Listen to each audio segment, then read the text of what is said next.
Good morning, good afternoon, good evening, Your Excellencies and distinguished delegates.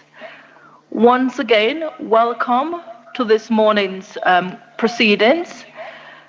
For those who are here in the hall, again, maybe I should introduce myself. My name is Lanla Kamara Joyner, and I am the Secretary to the Commission. For those delegates here, as we announced yesterday, all the papers and all the reports for this conference can actually be found online on the conference website. For those who are actually in the room, you would see on the screen, there's the QR code. Also on each laptop in this room,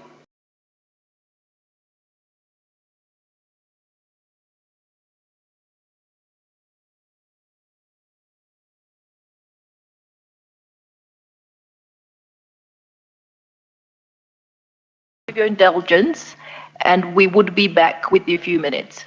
Thank you very much.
Mesdames, Good morning, everybody. I think that all delegates are sitting comfortably.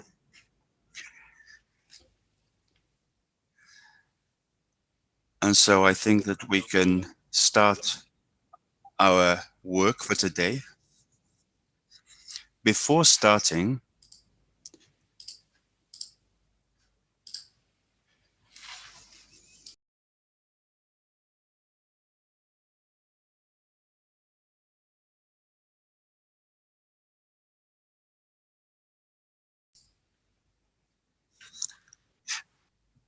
before starting today's work,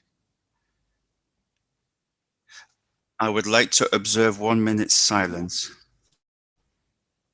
in memory of John Magufuli, His Excellency John Magufuli, President of Tanzania, who passed away yesterday evening. I would ask you to stand up and we'll observe 1 minute's silence. Thank you.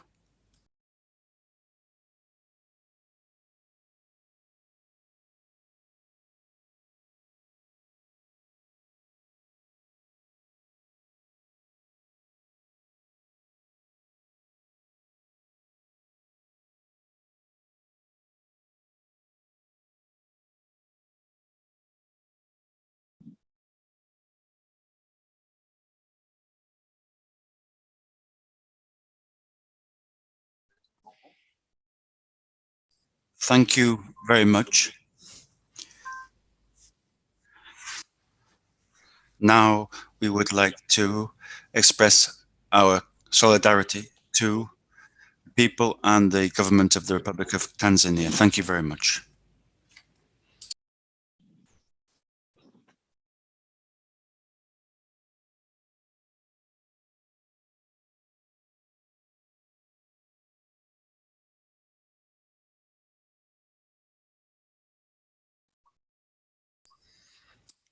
Good morning once again. Welcome to those who are here and those who are following online. Yesterday, we started looking at our statutory issues. As you know, you have the agenda for this session. There's going to be a presentation made by the Commission. You have received the documents relating to this presentation on statutory issues, and I hope you've had a look at the content. The Secretariat will set out the main issues to be debated based on the various different reports that have been submitted in detail.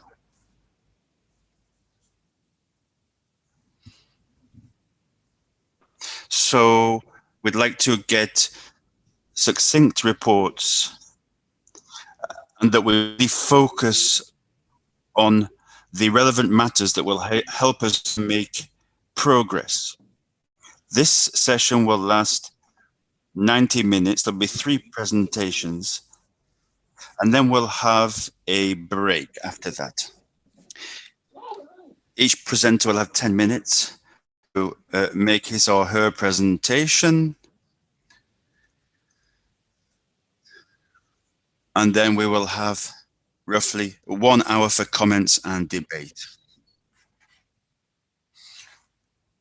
We'll start with Mr. Said Esmobi. He's Director of the Strategic Planning Division. He is going to present the report on the activities of the ECA for the period February 2020 to March 2021.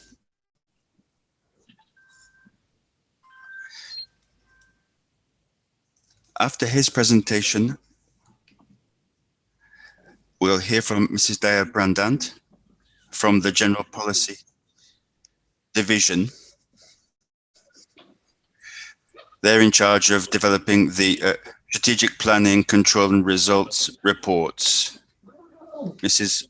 Bragant will report on the follow-up of the resolutions from the 52nd session of the Economic Commission for Africa and the resolutions of the extraordinary meeting of the Bureau of the Commission that was held at ministerial level was held in April 2020. After this presentation, we'll have a quick break, 15-minute break.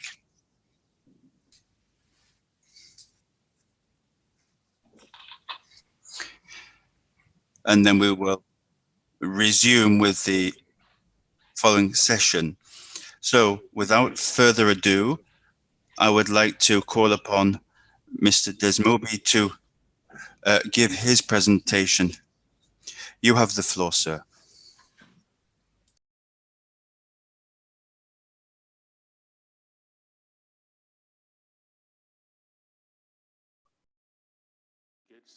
Dear participants, my name is Saeed Adejumobi. I'm the Director of Strategic Planning, Oversight and Results Division at the ECA. What I'll be presenting is a report of the Executive Secretary on the activities of the Commission from April 2020 to March 2021. I'm presenting it on our behalf, and it's basically the highlights of ECA's key achievements during that period. The Executive Secretary herself, in her opening remarks yesterday, eloquently provided a comprehensive overview on what the work and achievements of ECA was at this period. What I'll simply do is to complement what the Executive Secretary presented to you yesterday. As you all know, ECA's functions are in three areas. One is our bank role, which is about knowledge generation to support policy formulation on the African continent. Second is our convening role. Which is about securing policy consensus on key development issues on the African continent. And finally is our operational role, which is about our technical advisory services and capacity development, which we give to our member states. This presentation will highlight three broad areas of our intervention in the period under cover. One is our work on COVID-19. Second is our support to the regional integration through the CF3 process, private sector development, innovative financing, infrastructure development, and our sub-regional interventions. Third is on promoting digital and data revolution. Fourth is on the green recovery, climate change, and blue economy. Fifth is on enhancing operational modalities for ECA to be able to perform more efficiently and effectively. And finally, is the implementation of the UN regional reforms, of which ECA has played a major role in that regard.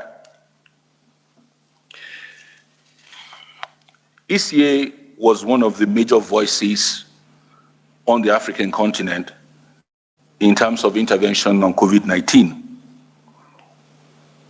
The exigency of COVID-19 required last year that ECA should repurpose itself within the framework of its program delivery to be able to respond effectively to the exigency of COVID-19. Our work covers the area of knowledge generation, policy advocacy, and of course, supporting major operational interventions on COVID-19. In terms of analytical work on COVID-19, ECA undertook no less than 10 studies, different studies on COVID-19. I'm sure this is something you will have seen on our website. From the socioeconomic impact of COVID-19 to sub-regional studies in all the 5 regions on COVID-19, to exit strategy and all other areas of intervention. In addition, ECA developed the African Knowledge Management Hub on COVID-19, which is a one-stop shop for us to assess information on COVID-19, especially in relation to what UN agencies are doing on COVID-19. Of course, ECA collaborated with other UN agencies in delivering this intervention. ECA led the process of a coordinated regional action and advocacy for global support for Africa on COVID-19. And some of the things we undertook in that regard, including one, weekly COVID-19 coordination meetings with key stakeholders, which includes the Afrexim Bank, AUDA NEPAD, African Union, and other key stakeholders, for us to have a coordinated regional response on COVID-19. It's a weekly meeting. ECA undertook periodic meetings with African ministers of finance in ensuring that Africa had a common position in responding to the pandemic. Our advocacy resulted in savings of over $5 billion under the DSSI, the Debt Service Standing Initiative. Like the Executive Secretary said, ECA, working with other partners, also developed the African Medical Supplies Platform, in which no less than 149 buyers have been engaged since its launch, and no less than 198 shipments have departed. Orders totaling over $139 million of global market value are in the pipeline. ECA also developed the African Communication and Information Platform for Economic and Health. This is first of its kind, which is a mobile-based tool for two-way communication between citizens and governments to aid analysis and policy responses. In terms of our supporting the implementation of the CFTA private sector infrastructure development, innovative financing, and sub-regional interventions, ECA very closely with the African Union Commission towards the launch of the CFTA and the start of trading on 1st January 2021. ECA played a major role in the process of the ratification of the CFTA agreement by member states, working very closely with the African Union Commission. Of course, ECA has also been very key in supporting member states in the development of national and sub-regional CFTA strategies. On private sector intervention, ECA last year, in its economic report on Africa, had its theme on innovative financing for private sector development in Africa. And this was a major knowledge product that was used in the policy sessions that took place in the African Business Forum this year, which the ECA convened. ECA provided technical and advisory support on regulatory review of power sector value chains in no less than about 10 African countries. ECA, working with ICAS, was able to support the declaration of the period of 2021 to 2030 as the decade of economic diversification in Central Africa. More than ever before, the region is taking the issue of economic diversification very, very seriously. Our sub-regional interventions by our SROs include the development of the Blue Economy Value Toolkit to support the blue economy, support to ECOWAS 2020 vision, the industrialization strategy and roadmap of SADC in terms of implementation, and also SADC's Vision 2050, which ECA played a major role. And in North Africa, our office there has supported the issue of employment and youth, for employment for youth and women in the region. On capacity development, EDEP has worked very tirelessly to ensure that capacity development is provided to government officials. No less than 2,033 policymakers and government officials were trained from 47 African countries. The topics they engaged included national FCA strategies, industrialization and trade, SMEs, and entrepreneurship development. On promoting the digital and data revolution in Africa, which the Executive Secretary in our presentation yesterday highlighted, include the Price Watch Center for Africa, which ECA developed. We supported the AU Digital Transformation Strategy for Africa 2020 to 2030 and African Digital ID Blueprint.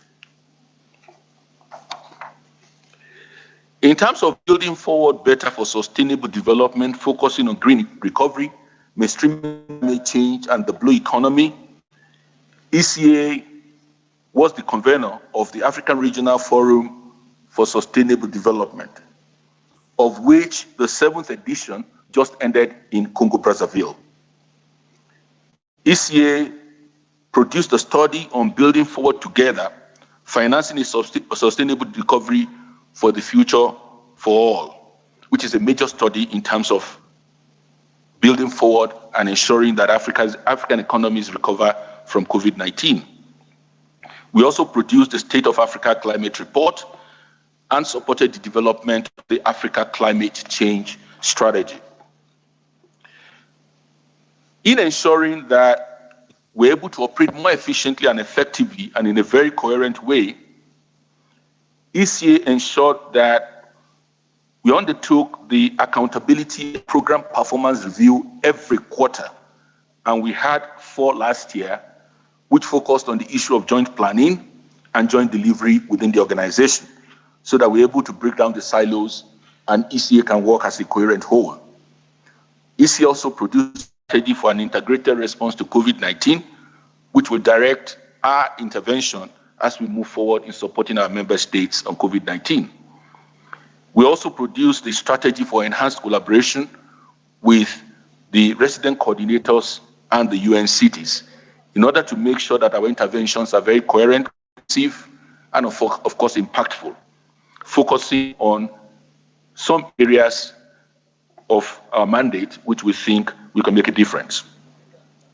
ECA has played a major role in terms of the implementation of the UN regional reforms, which is meant to make the UN system more effective, more coordinated, more agile, and more responsive to our member states, also to our regional partners, the African Union, the African Development Bank, and other regional stakeholders. There was the establishment and launch of the Africa Regional Collaborative Platform. It's already very effective, and that's the new platform for operation for UN agencies at the regional level. ECA has played a major role in that. Our Executive Secretary is the co-vice chair of the RCP, and of course, the Deputy Secretary General is the chair of the African Collaborative Platform.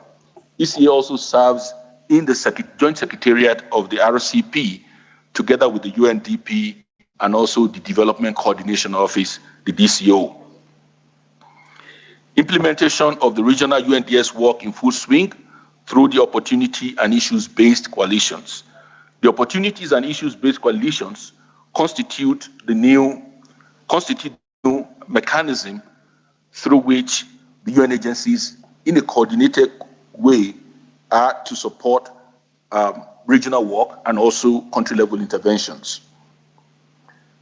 We've also supported the SDG's recommendations on 2, 3, and 5.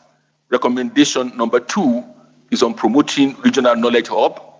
Recommendation number 3 of the SG is on ensuring regional reporting, and recommendation number 5 is on ensuring business continuity and coherence at the level of the operational modalities of UN agencies. So, Your Excellency, this is the brief. And on behalf of the Executive Secretary, I would like to thank all ECA staff who have contributed in very difficult circumstances to make this work and achievements of the organization possible. I thank you.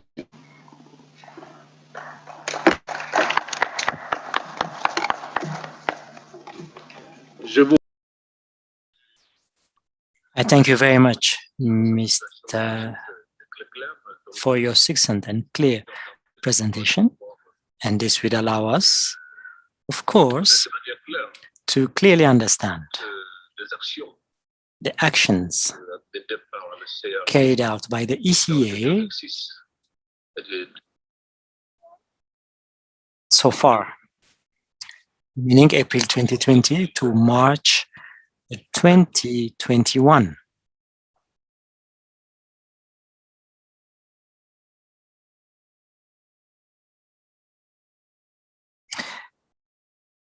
The activities carried out had 6 pillars, main pillars,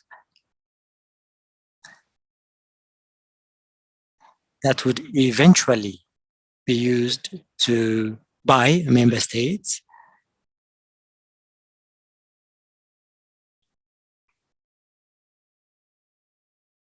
and member states should have benefited from the implementation of the activities of the ECA. Here we are talking about the implementation of the AFCFTA, the support to the start of the implementation of the CFTA.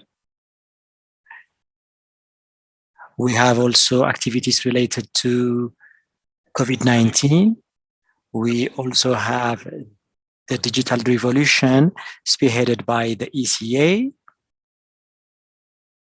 in supporting regions and member states in this exercise, which is very much important for the economic growth of the African continent.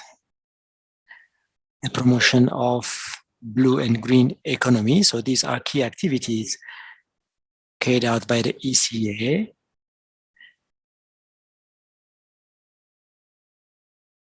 We also have the strategy in response to COVID-19, and this is related to the position of the UN.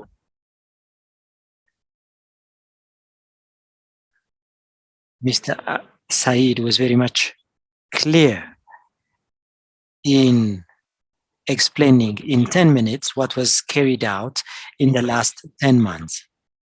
Having said that, now I give the floor to the delegates. Whoever wishes to take the floor has it.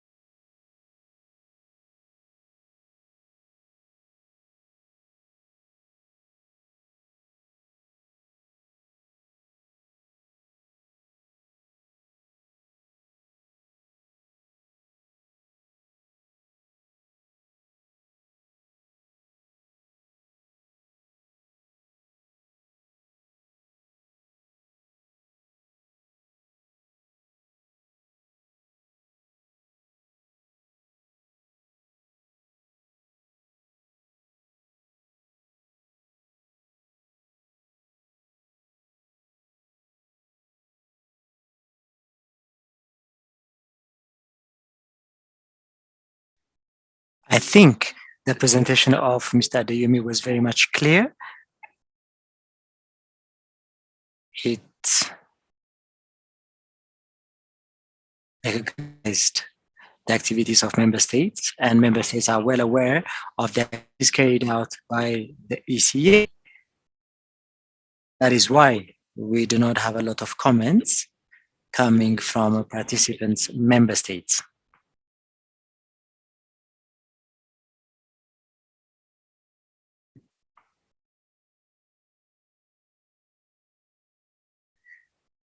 We're going to give the floor first to our colleague from the Ministry of Finance or from the Republic of Algeria. Brother, you have the floor. Thank you very much, Chairperson. A very good morning, afternoon to all colleagues. I am sending greetings from Algiers here. Once again, thank you very much for your leadership, Chairperson. I would also like to thank Mr. Adeyemo for this presentation. I would like to reiterate our gratitude to the ECA regarding all the activities it carried out for Africa, mainly in these difficult times. I have a very brief observation, Chairperson. It is related to the coordination of efforts of institutions and development partners at multilateral level. Whatever the Commission has done is very much commendable. The teams, the intervention of the ECA are very much relevant. We also have other development partners working on the same thematic area. You have the African Development Bank working, the World Bank working on the Bali agenda. If I take, for instance, AFCFTA, we have institutions also proposing to evaluate the impact of AFCFTA on member countries. If I take the current crisis and its impact, several institutions are also proposing impact evaluation. They are proposing crisis management policies and so on. So these are just some examples. My question or my concern is that we understand from the side of ECA and development partners, we want to do more and support countries in their development process, but we need to be on the foot of member states as well. Sometimes we have several partners proposing the same thing. So to ensure effectiveness and efficiency for support for development, it is very much recommended once again that these development partners, including ECA, coordinate the efforts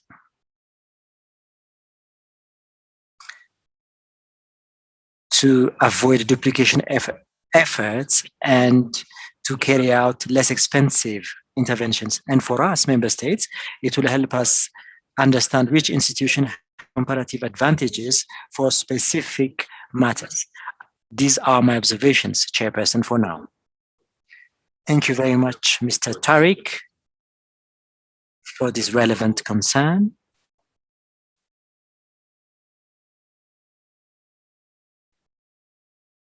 Several development and policy organizations are working for the economic growth of African continent. So the coordination of various institutions' efforts is very much important and critical to allow member states, of course, to evaluate the comparative advantages of each and every institutions involved in these activities. So this would help us avoid duplication of efforts. And it's very much critical that the ECA clarifies the various possibilities of coordination between institutions working in the same sector. Thank you very much, Mr. Tariq, for this observation. Now we give the floor to Mr. Nupo Goton from the Republic of Benin.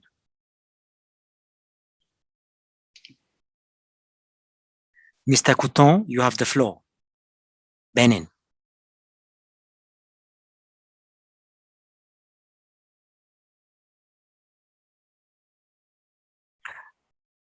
Greetings from Benin. Thank you very much, Mr. Chairperson.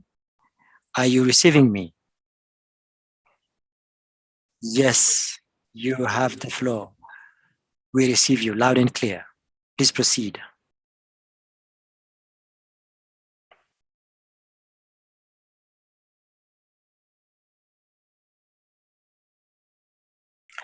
Mr. Couton, you have the floor. Please proceed.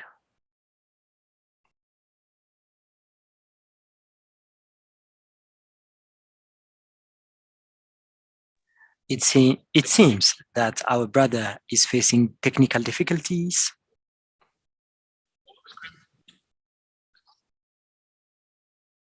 Yes, I'm here.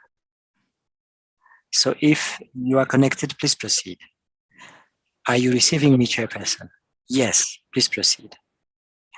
So I was saying that I am very much pleased on the activities carried out by the ECA. I am happy to see these activities implemented, but I have one concern. You know, before COVID-19, we worked to implement sustainable development goals. And we required a lot of resources to implement these SDGs, because these are the goals that would help our countries achieve one level of development. Now, with COVID-19, it has thrown back all the efforts carried out so far, and the growth perspectives that we're expecting to achieve the SDGs are now not feasible. What I would like to know now is, from the ECA point of view, do they have actions or interventions that can be implemented to try to achieve these objectives while also fighting at the same time the negative consequences and impacts of COVID-19?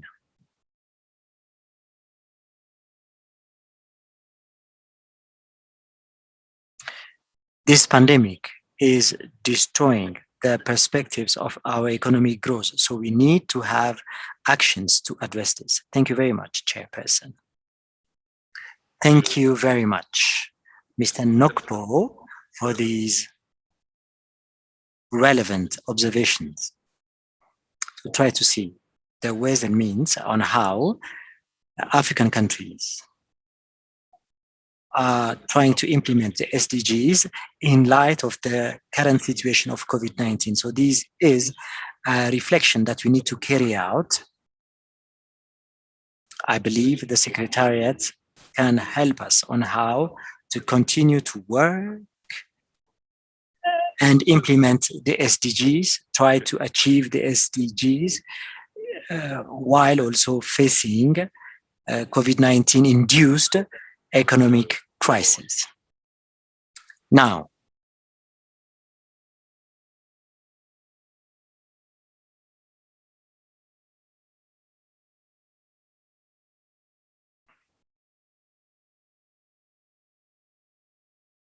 let's continue now with another delegation. We have Mr. Ndiaye from Senegal. Mr. Ndiaye, are you connected from Senegal? Mr. Ndiaye, are you there?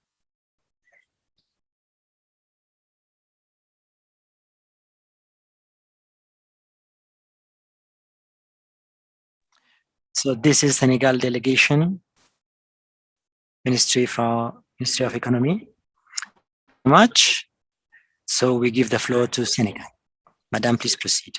Thank you very much, Chairperson. We would like to express our gratitude to the ECA in light of the various activities implemented. ECA, despite 19, was able to carry out various activities. We have a partnership with the ECA through the West African Sub-Regional Office in support and capacity building in terms of modeling on migration, and also support in terms of COVID-19 with the Institute of Statistics. Now, my concern relates to some of these activities, the measures taken by member states. In terms of COVID-19, we have the travel restrictions. This has impacted the informal sector and the cross-border trade. Now, the ECA, did they take measures or activities to support this informal sector? I just want to focus on activities carried out by women. They are more active in the informal sectors, and these travel restrictions have practically blocked their activities. So has the ECA planned or has initiatives, does it have initiatives to support these women? And now, when it comes to cross trades, there were several activities that are now not operational.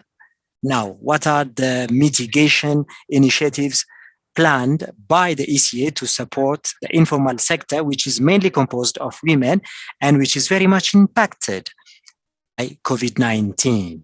I thank you. Thank you, Senegal, for this observation. So Senegal wants to know the analysis made by the ECA to support the informal sector, and which is very much impacted by COVID-19.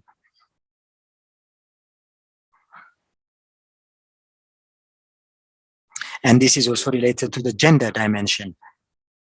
Now, we ask the delegations who would take the floor to activate, to switch on their videos, because we want to associate the delegation to the face.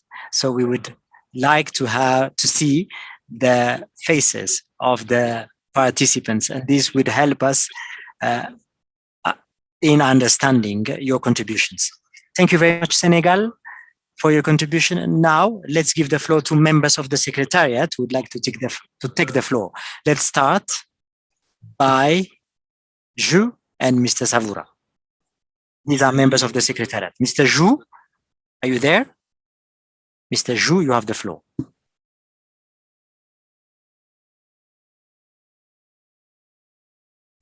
Mr. Zhang Jou, you have the floor.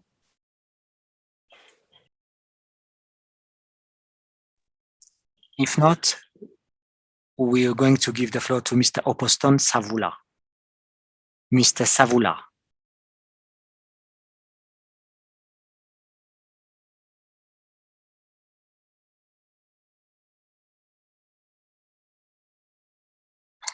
These were the last requesters for the floor, members of the Secretariat. So we had Mr. Zhang Zhu and Mr. Oposton Savoula. Are these two people connected? Yes, Mr. Chair. Hello. Please switch on your video. Mr. Savoula, you have the floor. Please switch on your video while taking the floor. Thank you.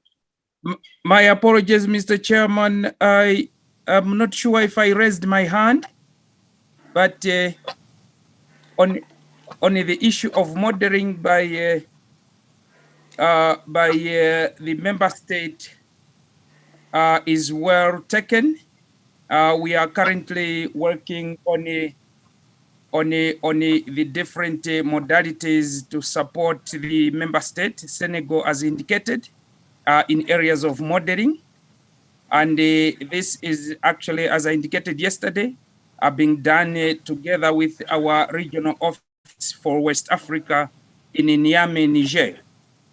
So as soon after the conference, we'll get in touch with the member state and the colleagues on the ground whom we have already been in touch with before to actually kickstart the process of institutionalizing the implementation of the modeling work and the policy assessment process that we already initiated previously. Thank you very much, Mr. Chairman.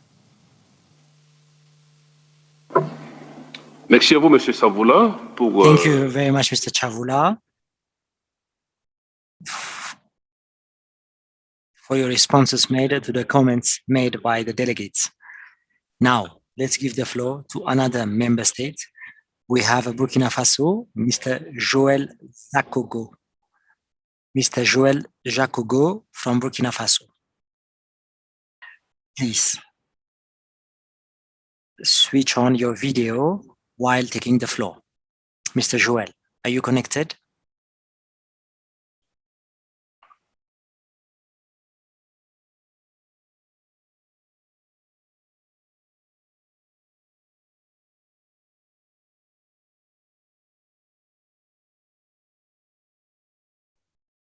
Mr. Joël from Burkina Faso.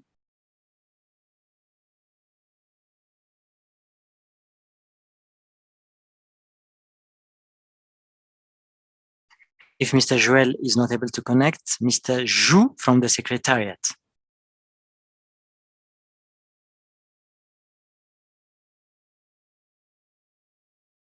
Let's go forward now. We're going to give the floor to the Vice Chairperson, Madagascar. Madagascar, Vice Chairperson of the floor, you have the floor.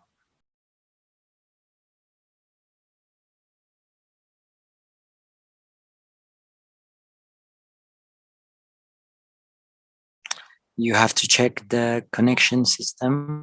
You have to check the microphones. Thank you very much. The delegation of Madagascar would like to congratulate the ECA in light of the activities carried out and presented. These are very much important activities for African countries. My delegation raised its hand. We just wanted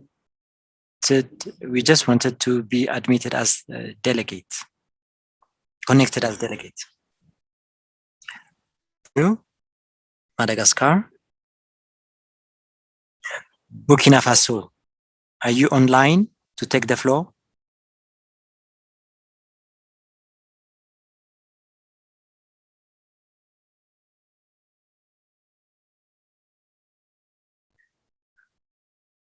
Now, as Burkina Faso is not able to connect, let's go now to the second presentation of this session. Are there any other delegations requesting for the floor?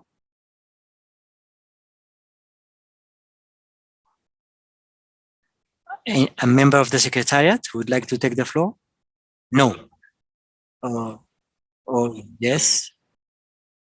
Before going to the second presentation, we're going to give the floor to Mr. Stefan.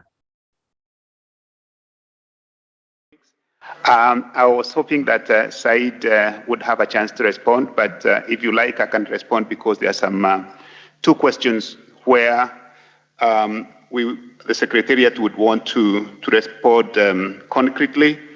The first response is the point that was raised by Algeria with regards to several partners proposing the same thing, and then the issue of better coordination.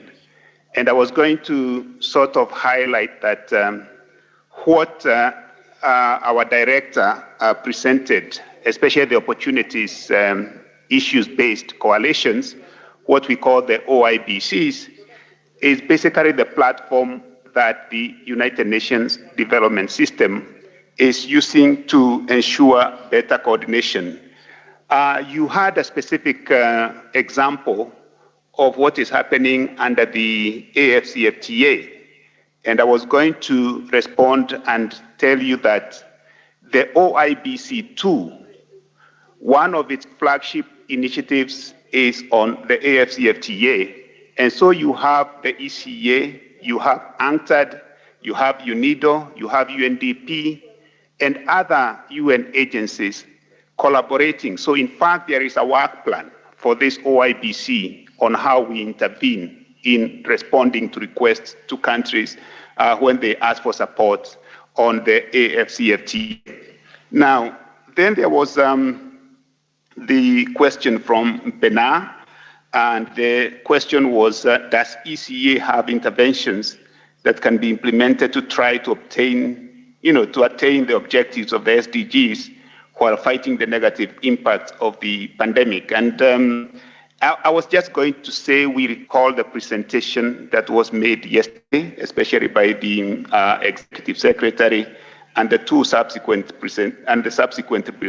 presentations by myself and Mr. Chavura, where clearly ECA demonstrated how our strategies as proposed to the member states of responding to the pandemic, including in our work with the Africa CDC, Afrexim Bank, and the collaborative platform that Said has mentioned, whereby every Wednesday we have this convening of competent institutions, including the private sector, to figure out how to proceed on the COVID-19. And then there is the recover, and I think this is the savings that the Said mentioned on the DSSI, the amount of money that has actually been saved from the debt service suspension, and the building forward strategy that is being advocated, including the reallocation of SDRs.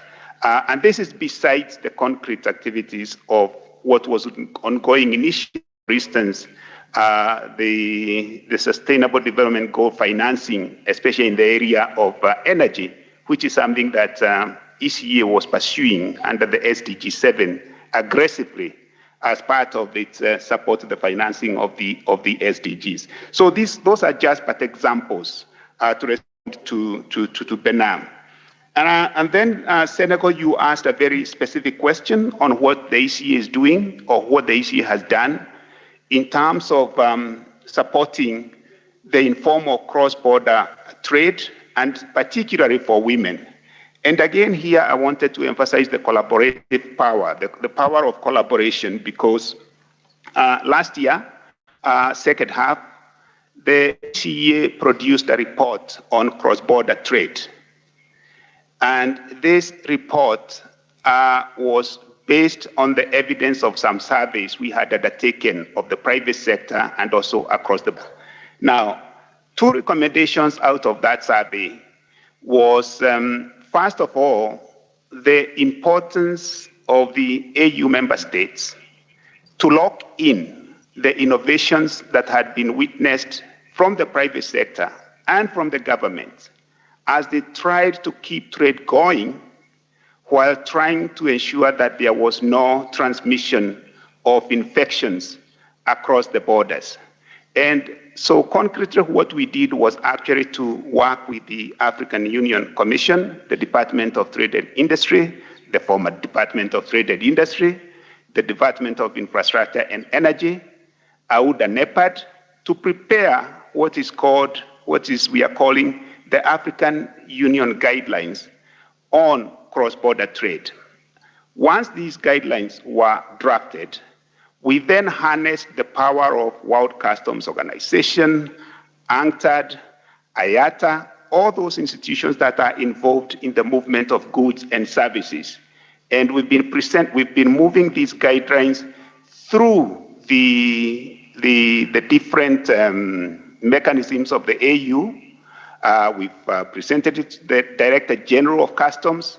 We are proposing it's going to go to different STCs, eventually leading up to the policy organs of the African Union. But to respond specifically to Senegal, it's to say one of the pillars of these AU guidelines is specifically on women and trade.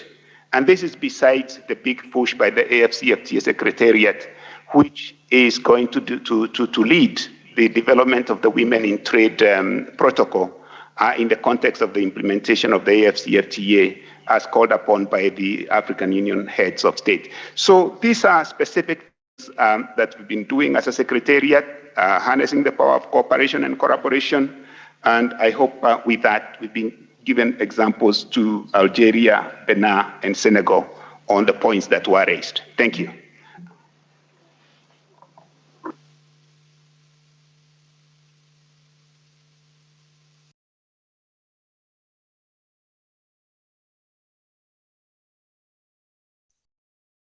Thank you, Mr. Stefan. Before giving the floor to the presenter, Adejemobi, who is also going to make comments and some clarifications to the observations of Benin, Madagascar, Senegal. But first, we're going to give the floor to Zhang Zhu. He was not able to connect earlier. Maybe now he's connected to make his contribution. Zhu, are you connected now to make your observation?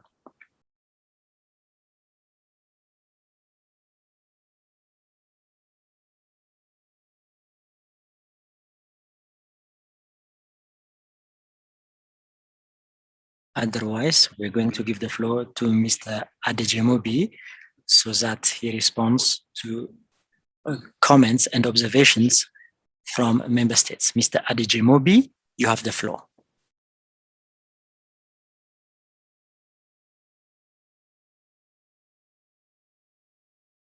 Just to also make some addition to that. One is the question asked by Algeria in terms of how do we work with partners. I think there are two levels of this. One is it's about intra-UN collaboration, which Stephen has alluded to. The OIBCs and the Regional Collaborative Platform constitute the new mechanism or the new process through which UN agencies work. And there are 7 OIBCs ranging from data and statistics to macroeconomic policy and trade, to the issue of gender and also peace and security. So UN agencies come together in all those areas to be able to work together. And the objective of the UN reform at the regional level is to ensure that UN agencies work more effectively together, collaborate more, and ensure that they're able to support the regional institutions like AU, like the regional economic communities, and also our member states in a much more effective and efficient way. The extra UN agencies collaboration is the partnership we have with the African Union, the African Development Bank, the Afri-Exim Bank, and all other development partners, the World Bank inclusive. And I think we work very collaboratively with them. It may not be a question of coordination, but more of collaboration. Because by and large, institutions don't like to be coordinated. They like to collaborate. And the AU providing the overall leadership, the overall political leadership for the development process in Africa. ECA works very closely with the African Union, the African Development Bank in a range of areas. Whether we're talking about the CFTA, we've supported the process of the CFTA from the very beginning up to this stage. And we're working closely with the CFTA Secretariat in Accra currently, and also the Department of Trade and Industry at the African Union. So we're working very closely with them on the issue of trade, and together also with the African Development Bank. If we take PIDA, for example, which is the Program on Infrastructure Development in Africa, we work very closely with AUDA NEPAD, we work very closely with the African Development Bank, we work very closely with the AU Commission, we work very closely with the different stakeholders, including the private sector, on the issue of infrastructure development on the continent. So this collaboration is very much alive and very much active, and we work very closely with our partners. On the SDGs, the question from Benin, that while it may not be feasible for us to achieve most of the targets of the SDGs, what interventions is ECA focusing on in terms of African countries recovering and be able to grow their economies again? Well, the first priority for us is how do we stabilize our economies? And I think that's very important. How do we make sure that Africans don't go deeper into crisis given the pandemic situation? So the issue around fiscal stability, the issue around debt relief, the issue around the special drawing rights, the issue of securing stimulus packages for the continent, of which ECA has advocated for about $100 billion. These are some of the key areas ECA is working on to ensure that we support our member states in a very an efficient way. Like I said during the presentation, we have periodic meetings with the ministers of finance to be able to listen to them and see how we secure common position on this issue of fiscal stability and sustainability for the continent. Apart from that, ranging from broad areas, whether we're talking about cross-border trade, which Stephen talked about, we're talking about the issue of data and statistics, we are talking about gender, we are talking about issues of poverty. In all these broad areas, we are really supporting our member states to make sure they're able to build better and stronger. On the issue question raised by Senegal, Stephen has partly answered that in terms of how we are supporting the study we've conducted on cross-border trade within the context of COVID-19. We're also currently undertaking a study on the challenges of poverty and vulnerability in the context of COVID-19, which is the theme of our economic report on Africa for 2021. And you'll agree with me that women are much more at the receiving end or have the impact is stronger on them in terms of poverty and vulnerability. And this study will be looking into that to see what is the actual impact that this pandemic has had in terms of pushing people below the poverty line, and what are the kind of interventions that ECA could make in that regard. And we're also doing a study on a perspective study on what will Africa look like in the next 10 years, which we call the Prosper Africa 2030 study, looking forward and what are the kind of interventions that are necessary for ECA to be able to support African countries to fast track their development. These are just some of the interventions that we are undertaking to make sure that we're able to support our member states in all these areas. And my colleagues who work in the different areas, may also provide models in terms of response to the questions. Thank you, Mr. Chair. Merci beaucoup, Monsieur Adeyomo. Thank you very much, sir. Thank you for those clarifications, picking up on the concerns of various member states, including Senegal, Algeria, and Benin.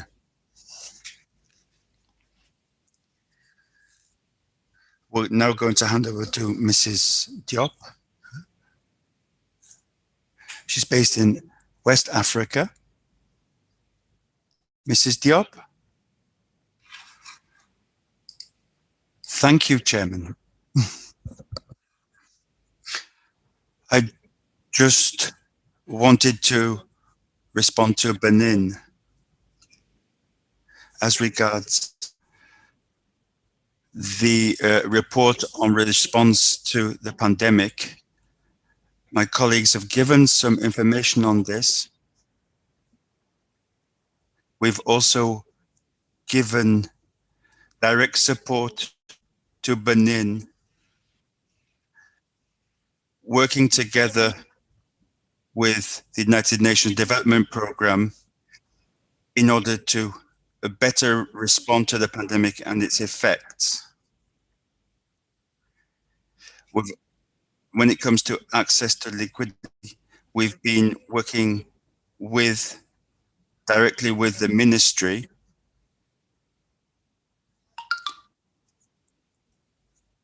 and we've been able to negotiate access to the liquidity. We've been able to set up a liquidity fund for SDGs. We've set up with the UN Development Programme, working with Benin so that we can allocate resources to certain important priorities. As regards support to Benin, when it comes to the implementation of SDGs within the context of COVID, we've come up with a 10-year plan to speed up implementation of SDGs.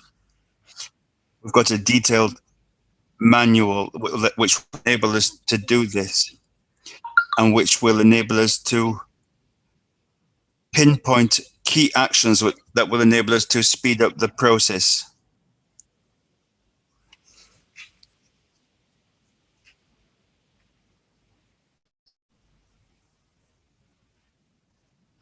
So we have that information for you and we can pass it on to Benin. Thank you very much, Mrs. Diop. Thank you to everyone from the Secretariat for the clarifications that have been given to the member states, to Algeria, Senegal, Benin, and to Madagascar. Now we're going to move on. I would ask Mrs. Bragan to come up to the floor if she's here and make her presentation. Thank you very much. Mrs. Bragant, are you available? Are you there?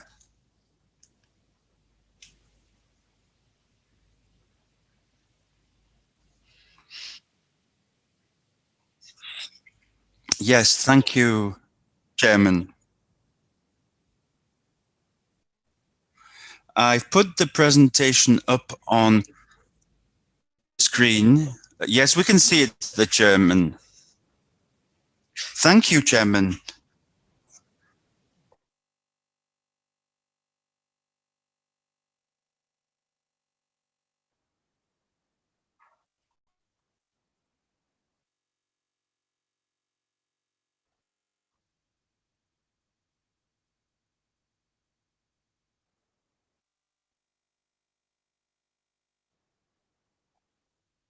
22nd annual meeting of the Conference of African Ministers of Finance, Planning and Economic Development, which was held in March 2019, and the resolutions of the 2020 extraordinary meeting of the Bureau of the Conference, which was held in April 2020. The document combines a report on the implementation of the first set of resolutions of 2019 and another one on the resolutions of 2020. We have a total of 10 resolutions, out of which 9 can be clustered into 4 main blocks. The 96 L2 resolution about the review of the intergovernmental structure of the Economic Commission for Africa was endorsed at the 52nd session of the Commission. It was mainly about organization of sectoral subsidiary organs and changes of names of sub-regional intergovernmental committees of experts to the intergovernmental committees of senior officials and experts. The first block on digital transformation would include 3 main resolutions on data statistics, fiscal policy, trade, and the private sector in a digital era, a strategy for Africa, and digitization and the digital economy initiative. The second block on program plan and budget include resolutions about the 2020 and 2021 PPBs. The sub-block gathers resolution on the thematic areas around the midterm review of the Vienna Programme of Action, the Luxembourg Protocol to the Convention on International Interest in Mobile Equipment, and the progress in the implementation of the Programme of Action for the least developed countries and preparation for the 5th United Nations Conference on the least developed countries. The last block on COVID-19 relates to a resolution seeking ECA support to member states during the pandemic. Presenters have already exhaustively elaborated on several of the accomplishments of ECA under each block of resolutions. Hence, the objective here will be mainly to recap the achievements. Under the first block on digital transformation, we have the ECA has provided support to a wide number of countries, around 18, on developing, implementing the integrated planning and reporting toolkit. Further information on this specific toolkit can be accessed on the website, which is indicated on the screen. There was also a 2019 economic report for Africa, focusing on fiscal policy for financing Africa's sustainable development, holding key policy recommendations on how to improve revenue collection for sustainable development project financing. There was also, and this was reiterated several times, as I said during precedent presentation, the support provided to the development of the EU digital transformation strategy from 2020 to 2030, which was endorsed and approved last year. Then the work of ECA Central of Excellence for Digital Identity, Trade and Economy, through which support was provided to member states around censuses, civil registration and vital statistics system, digitization of trade-related platforms, and others.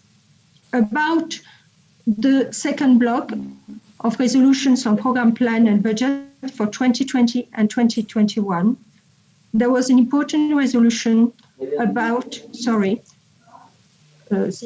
about the elaboration of a medium-term program framework for 21-24, which main objective was to facilitate the interaction between the states. Can you hear me? Sorry.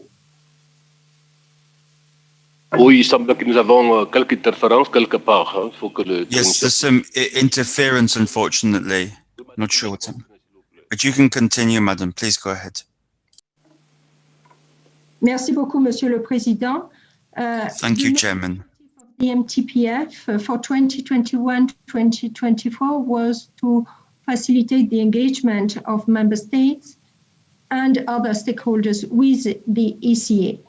Unfortunately, due to COVID-19 challenges, the finalization of this program framework was delayed, and it would require further consultation with constituencies and stakeholders, and therefore 2022 to 2025.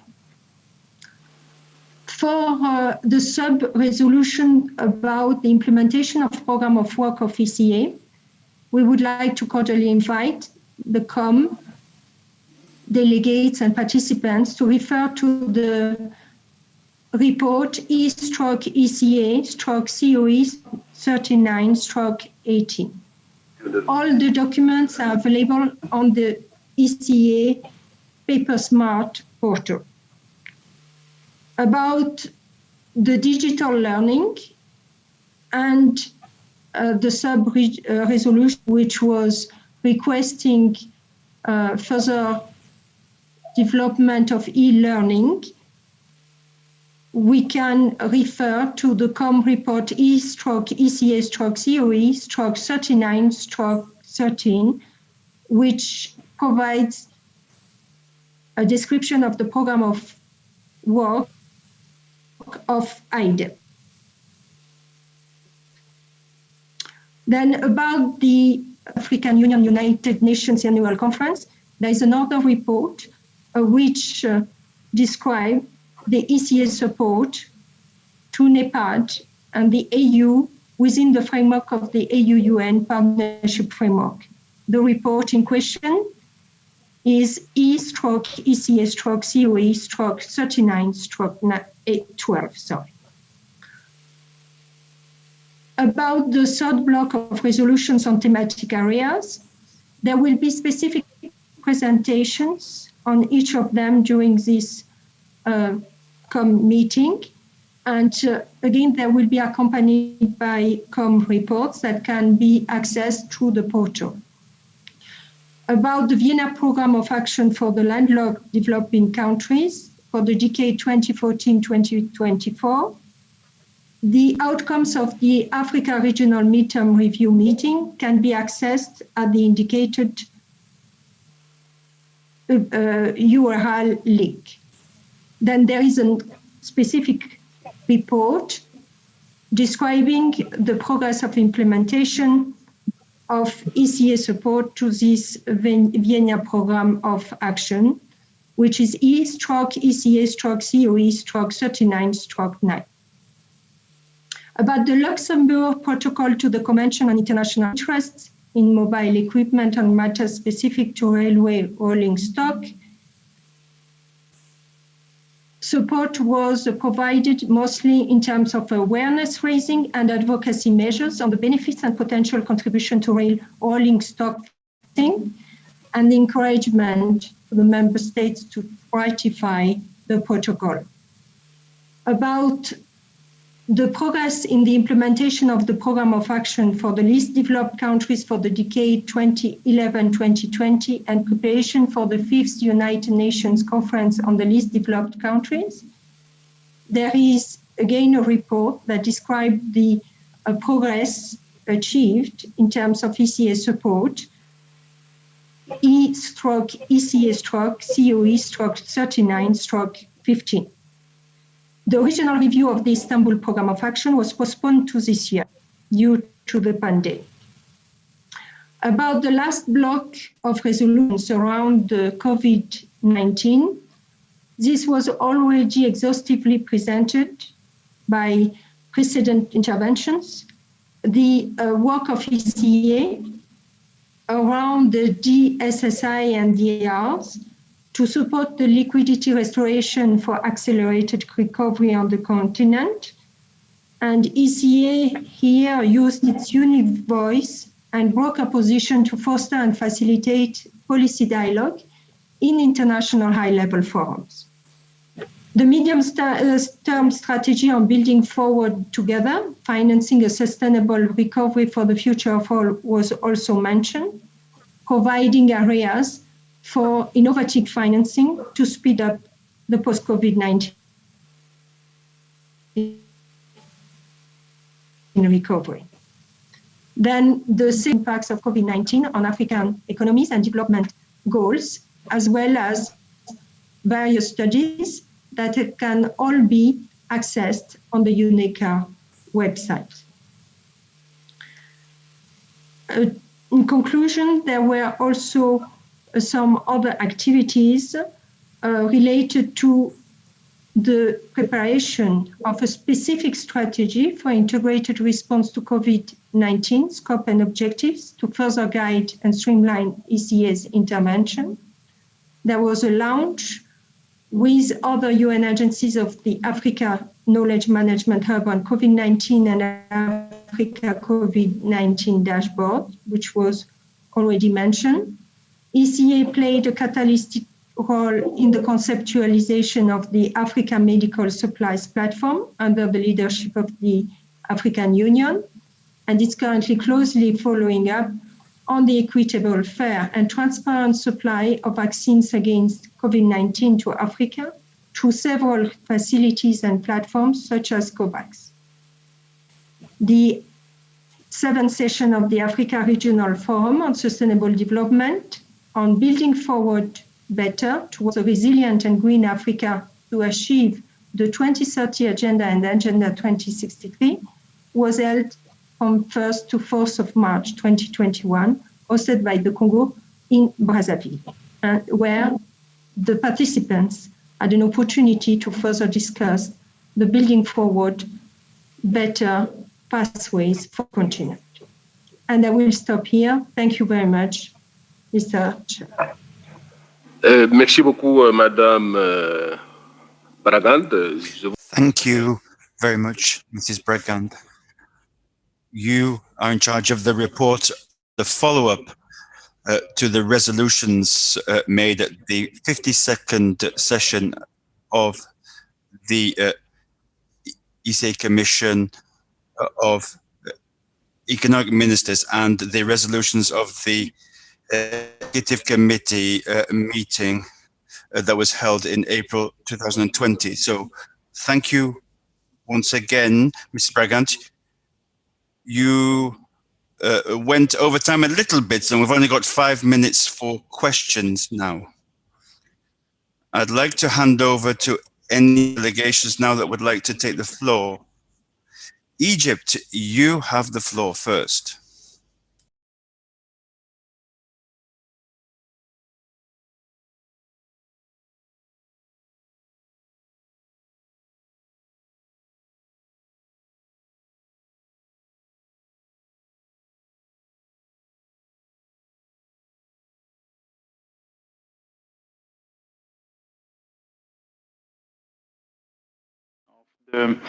The resolutions. We do, however, have some comments. If you allow me to guide you through the report that we have received, I'll go point by point, starting with the page 5 of the report. Where we are discussing the resolution on the 2020 program plan and budget. We have paragraph 2 that says that also calls upon the Economic Commission for Africa to increase the level of ambition in its program of work. And we highly support this point. We do, however, believe that maybe the language that we used in that paragraph needed some additions that we can add this time, since we are still working on that program of work. This level of ambition that we're talking about needs to be measurable. We need to have quantitative measures of this ambition, because otherwise we do not want to get to a point where we're just stating our dreams, our ambitions, without having real quantitative measures to say we can move from this point to that point in this amount of time, which is what we really need. So this level of ambition, maybe we can try to add in the resolutions of this session, that this should be quantitatively measured in a way. Moving then, Chair, to pages 8 and 9, where we're talking about the resolution on fiscal policy, trade, and the private sector in a digital era. Starting with paragraph 2 of the resolution, which clearly stated that the ECA needs to support member states and the ATAF, the African Tax Administration Forum. And in this regard, the ATAF is doing some excellent job lately in collaboration with the African Union Commission when it comes to reform of the when it comes to the e-commerce and making use or having better taxation or better revenues for African countries from e-commerce. And we invite the ECA to support this process that's taking place between the ATAF and the AUC.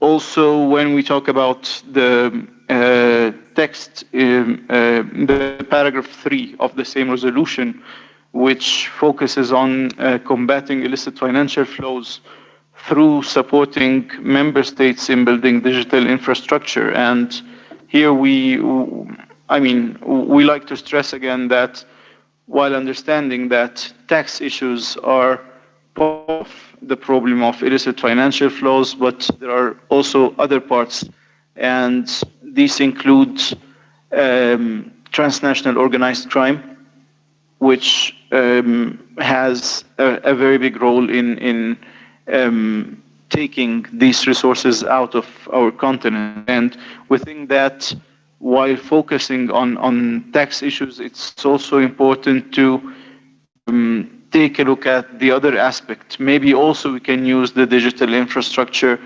to see how we can combat transnational organized crime.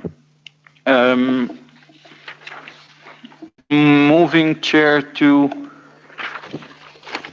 page 10 out of 18,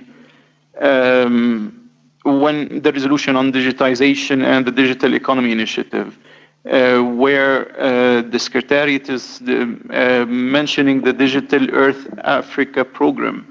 And we would like them to give us a little bit more details about this program.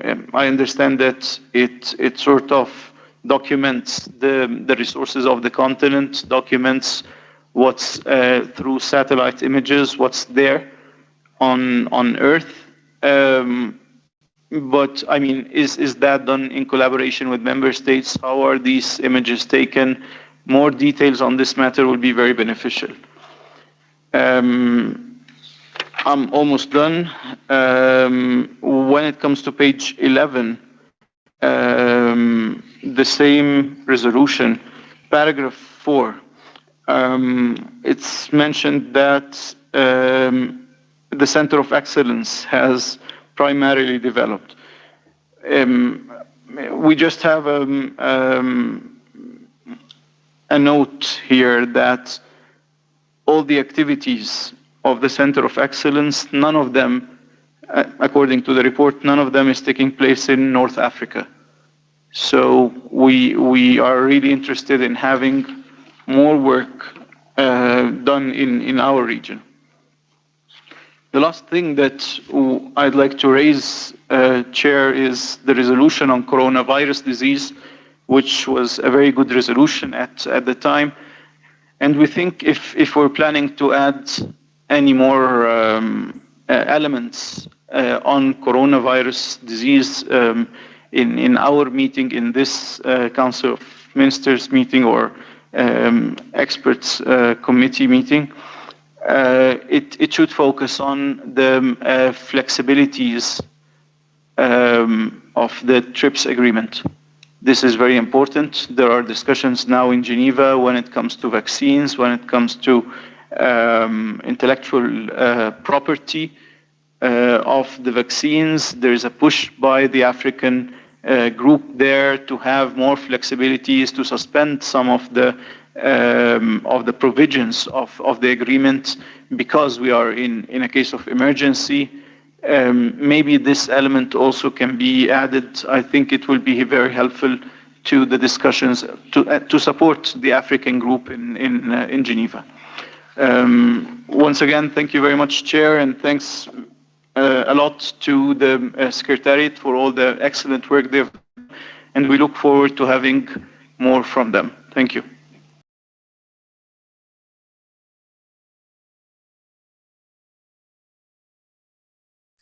Thank you to Egypt. That was very precise and coherent. I think the Secretariat has noted these comments, which are linked to page 5, page 8 and 9 on tax and trade policy, and page 10 and 18 on the digital economy and use of satellites, and then the comment on the resolution on COVID-19. Thank you very much to Egypt again. So now hand over to Eritrea. Eritrea, you have.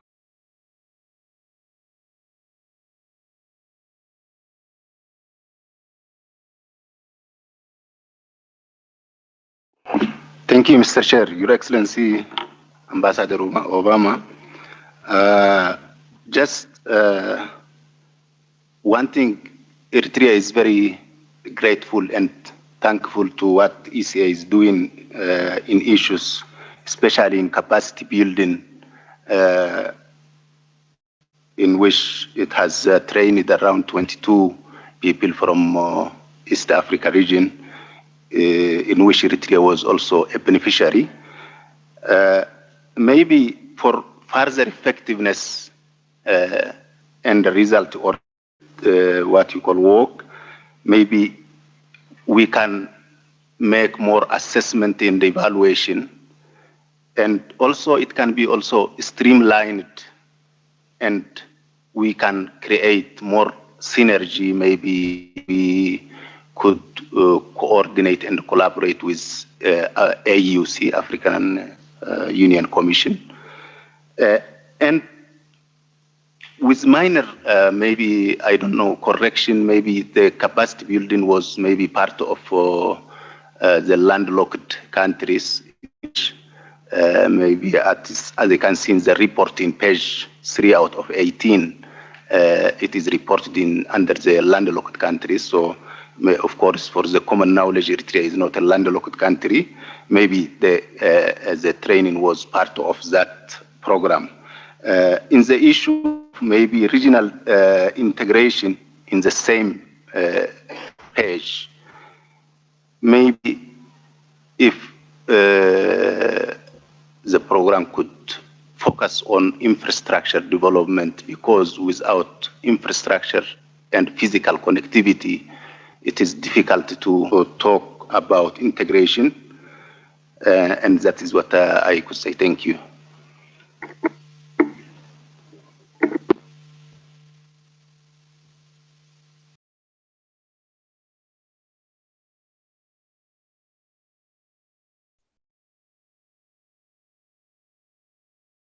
Chairperson, microphone, please.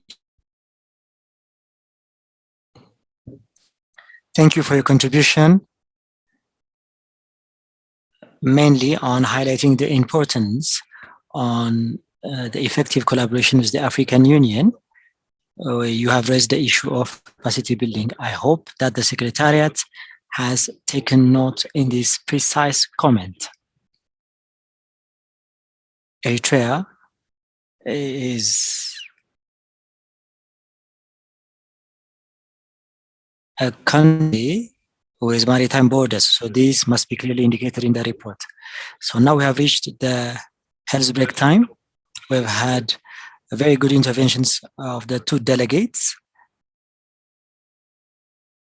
of the two presenters. We have had the presentation of Eritrea and Egypt. Madame Bragant, you have the floor. Yes, thank you very much, Mr. Chair.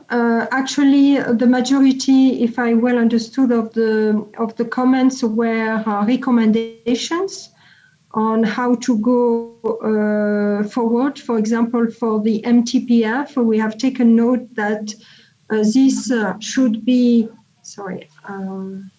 this should be measurable, so with the inclusion of performance measures. About the comments made from the distinguished delegate,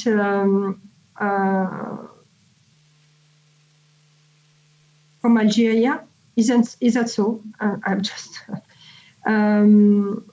We took note of the need for ECA to further support the process related to ATAF between ECA and the EUC. The need to look at other components in relation to illicit financial flows, in particular the transnational organized crimes and the use of digital infrastructure to do so.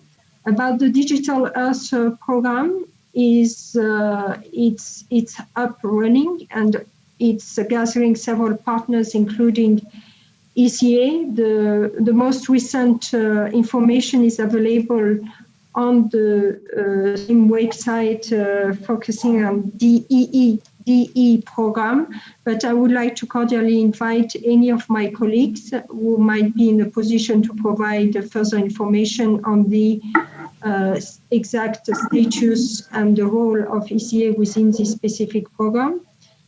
About the the work of the Center of Excellence, we have taken note that ECA might wish to support more countries from the Northern African region. And about the COVID-19, what I retain is the importance of the issue of intellectual property rights around the vaccines. About Eritrea, comments from the distinguished delegate from Eritrea.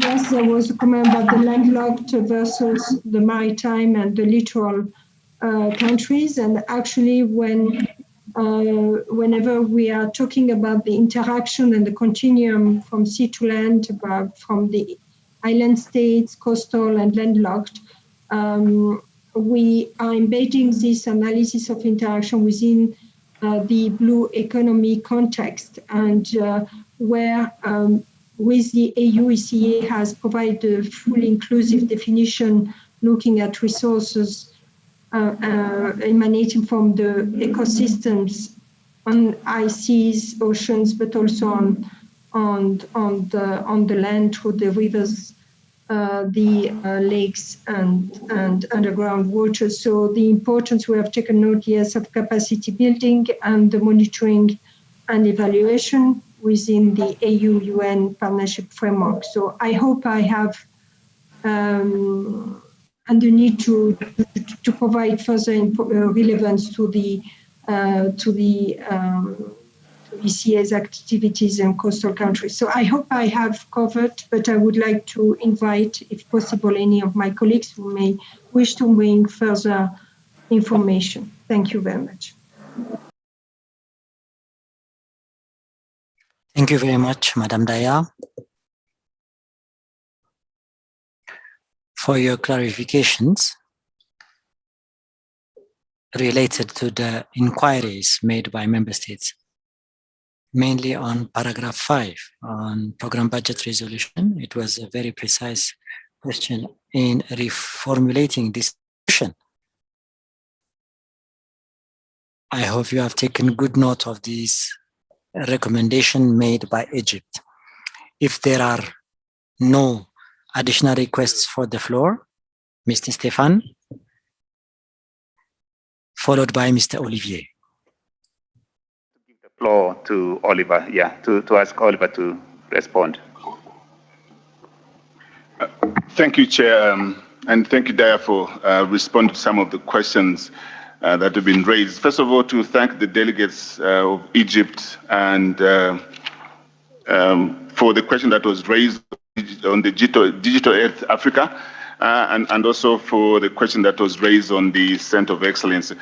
Just to respond on the Digital Earth Africa in terms of the work that it does, yes, we are working with several partners in that area.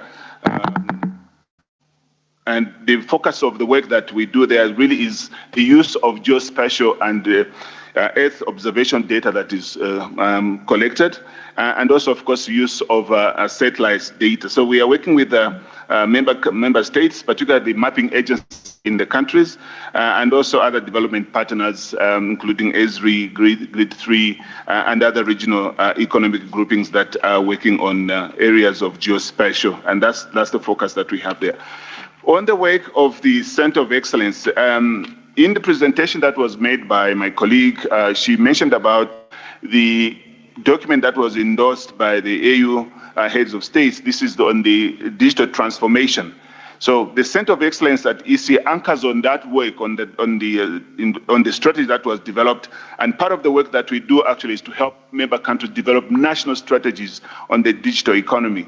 So this is already working going through in a number of countries. We are in discussion, I know, with Tunisia, and so we expect that a number of countries in North Africa will be part of the program to implement.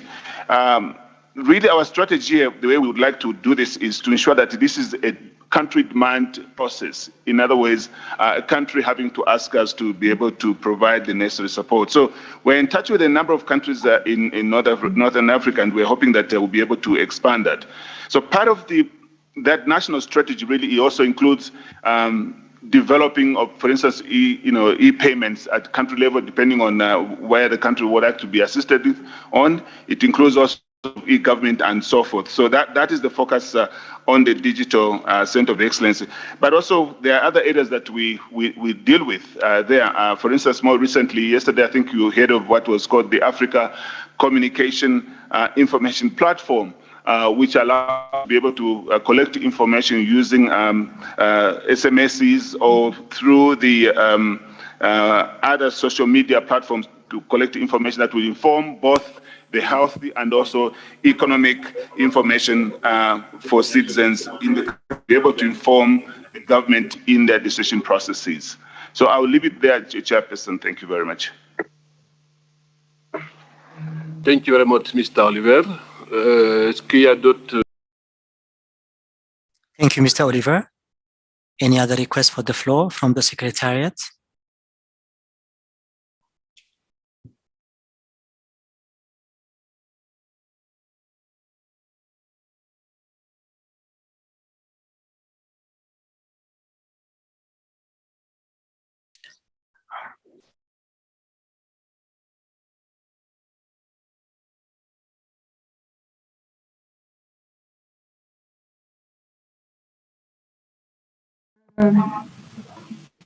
Mentioned in my presentation is that we would like to kindly see the approval from the committee members about the change and the time frame. So instead of having it from 2021 to 2024, we are looking to have it from 2022 to 2025. So hoping that this will be fine, and we will make sure that we will take on board and integrate any comments emanating from the CoM about the MTPF, and we are cognizant about the importance of this strategic framework and the need to align any subsequent annual program plans and budgets to this framework. So I guess for formality purpose and protocol-wise, if we could see an official approval for that. Thank you very much.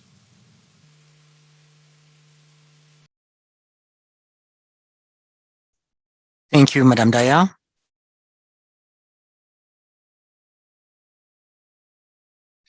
I believe with these last comments,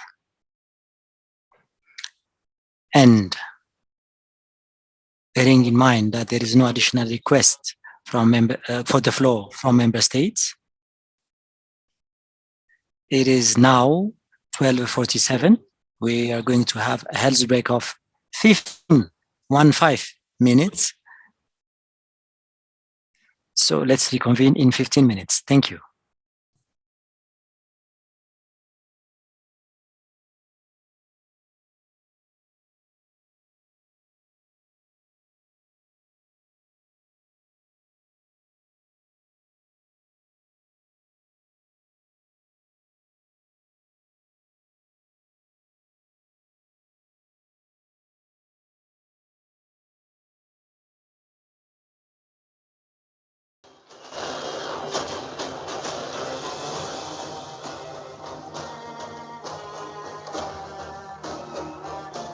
We are looking forward for you to join us to discuss with us the harnessing of ideas of how best we can act on ensuring that Africa attains the diversification objective and the industrialization agenda that it has been pursuing for so many years. Africa has manufacturing capacity.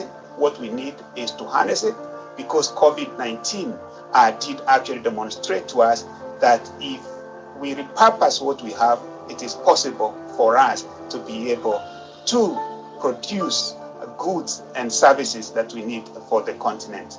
Also, when the supply chains got broken, when lockdowns were instituted in most of our countries, we were able to see digitalization is also possible, because we were able to employ the digital services to be able to continue delivering goods and services for our citizens. However, we know there are things that need to be done in terms of the infrastructure development. So the ministers of finance will actually be discussing beyond Industrial Revolution 4.0, what are the other things that needs to be done in terms of ensuring a diversification and industrialization of the African economies. We also have the Adedeji lecture. Those of you who know the history of the ECA are familiar with one of our most prominent executive secretaries, Professor Adebayo Adedeji. So in honor of the work that the ECA does and in which he contributed, we do actually have a series of Adedeji lectures every time the members are meeting. So we welcome you also to the Adedeji lecture, which this time will be delivered by Dr. Rob Davis, the former Minister of Trade of South Africa, with a focus on the AFCFTA and how we can make the AFCFTA successful.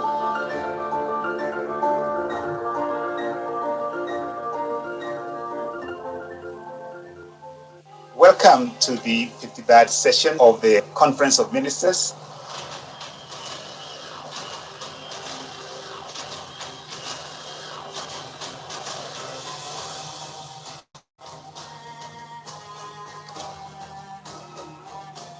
We are looking forward for you to join us to discuss with us the harnessing of ideas of how best we can act on ensuring that Africa attains the diversification objective and the industrialization agenda that it has been pursuing for so many years. Africa has manufacturing capacity. What we need is to harness it, because COVID-19 did actually demonstrate to us that if we repurpose what we have, it is possible for us to be able to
convenablement.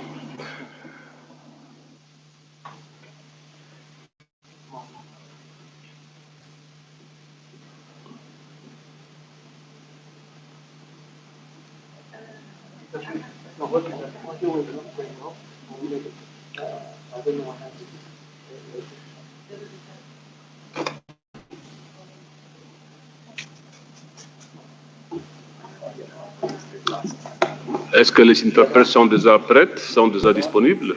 Are the interpreters ready? They are ready, Mr. Chairman.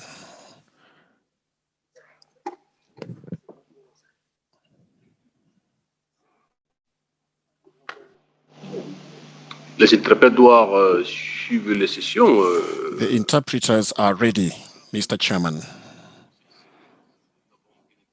There was a technical problem. We were not hearing the chair, but the interpreters can now hear the chair and they are ready. So we shall give the floor to Mr. Said Ademo.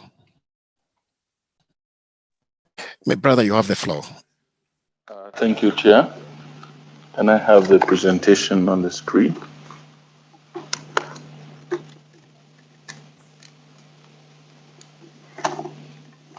Técnicos, colocarnos la presentación.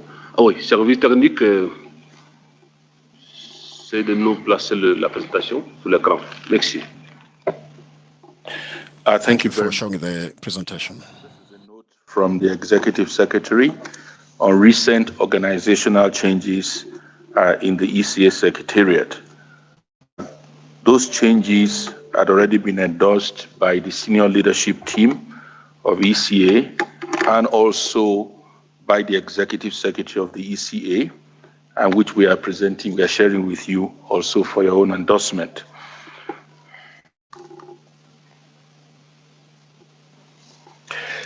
The organizational changes are in two areas. One is in relation to the regional reforms that necessitated moving the NEPAD section to the strategic planning, oversight and results division, and in order to consolidate the work that we're doing in terms of regional, global, and national level coordination work.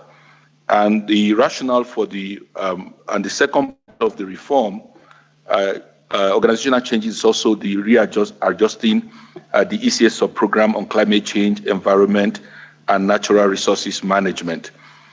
In terms of the first part, the rationale includes tweaking ECA's internal arrangements to better support the implementation of the UN regional reforms, working closely with the AUC, the African Union Commission, in a more optimal and effective way, improving the coherence profile and visibility of ECA's engagement with the AU Development Agency, now called AUDA NEPAD.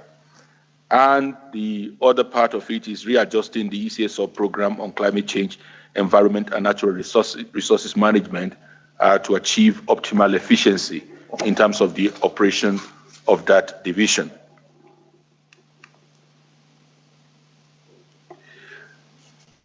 As a result of the ECA, lessons learned from the ECA restructuring of 2018, and also the implementation of the UN regional reforms, in order to be able to deploy regional assets for more impactful delivery at country level for accelerated SDG implementation, creation of regional collaborative platform, which is serviced, like I said in the earlier presentation, by ECA, DCO, and the UNDP, and new modalities for us to engage the AU, also arising from the reforms that took place in the AU, and also the reforms at the ECA.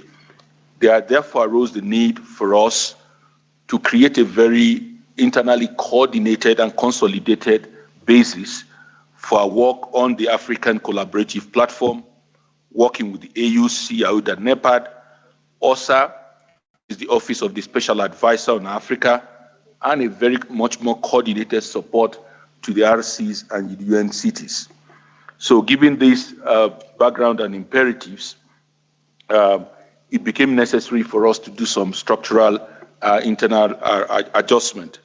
And the imperatives include effective UN support to AUC, aligned with AUC priorities, a coherent and more impactful support to AYUD and NEPAD, improved collaboration with OSA and other UN entities, more coordinated and systematic way of working with the DCO in support of RSCs and UNCTs, effective ECA support to the African RCP Joint Secretariat, and enhanced ECA-wide coherence in linking national, sub-regional, and global support systems that ECA is working on.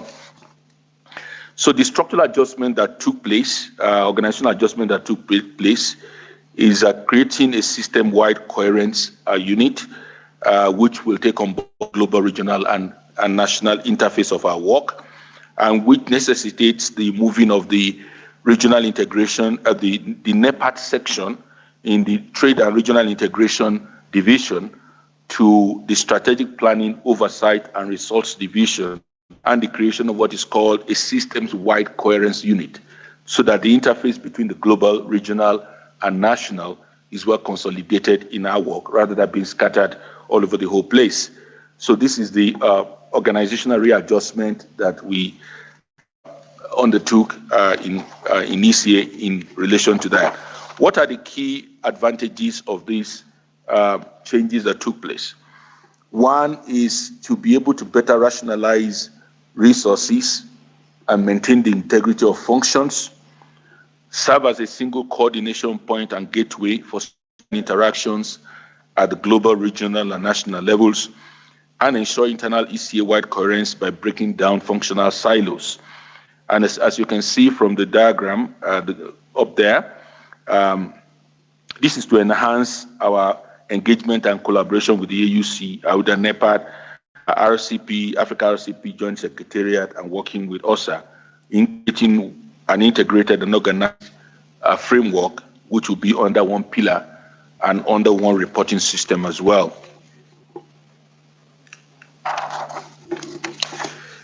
In terms of the change in the Technology, Climate Change, and Natural Resources Management Division, the overriding objective is also to create better efficiency in that division. The work of the division was previously organized into three sections: African Climate Policy Center, Green Economy, Technology and Innovation, and Natural Resources section. And now the reorganization is to have an African Climate Policy Center, a Green and Blue Economy section, and the Innovation and Technology section.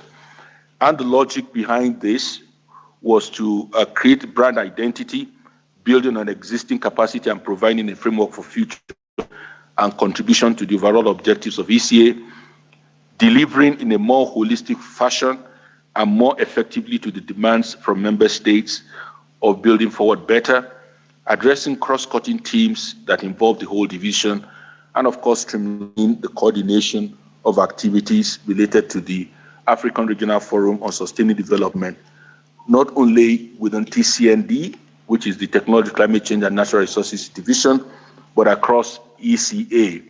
Like I said, the two changes that I've highlighted are basically to create better internal cohesion, coherence, and efficiency in terms of how we work within the organization. So distinguished delegates, we're sharing this with you also for your concurrence and endorsement. Thank you very much.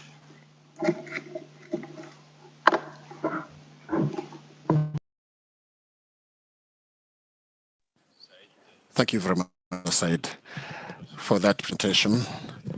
Now, I'd like to invite Madame Draga-Bragan to make her presentation. You have the floor, Madam. Thank you, Chair. I'd like to share the presentation on the screen. I have a conflict with yes, now I think it is going to be fine.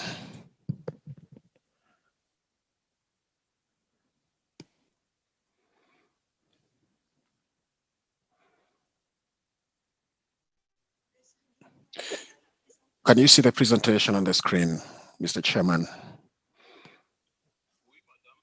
Yes, madam, I can see the presentation that you have just put up. Thank you. Excellencies, the presentation will focus on the CoM documents, E/ECA/39/19 and E/ECA/39/INF/1, which are both accessible through the Paper Smart portal. The first document provides a synopsis of the second one, which is a draft document shared for information purpose. It is a living document being currently reviewed by the program planning and budget. Excusez-moi, madame. Yes. Oui, il semble que la présentation n'est pas... Seems that the presentation is not being seen on the screen. That's why I'm interrupting you. Could we have the presentation on the screen? Let me try again, Chair. Please try again.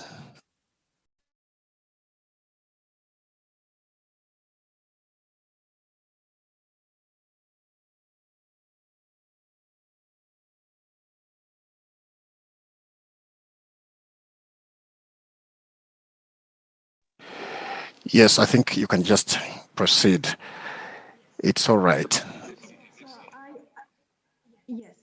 So I was saying that the first document was a synopsis of the second document, which is a living one, and which is currently being reviewed by the Program Planning and Budget Division at headquarters in New York. It will be then submitted to the Advisory Committee on Administrative and Budgetary Questions towards second half of May, then to the Committee for Program and Coordination of the United Nations in June 2021, before presentation at the General Assembly for approval. So today we are seeking the endorsement by the committee of the overall strategic orientations proposed for the program of work of ECA in 2022. First of all, we have been using a new dynamic template, which provides improved articulation between the description of the ECA program performance in 2020 and continuity of activities in 2022 for the sound attainment of planned deliverables.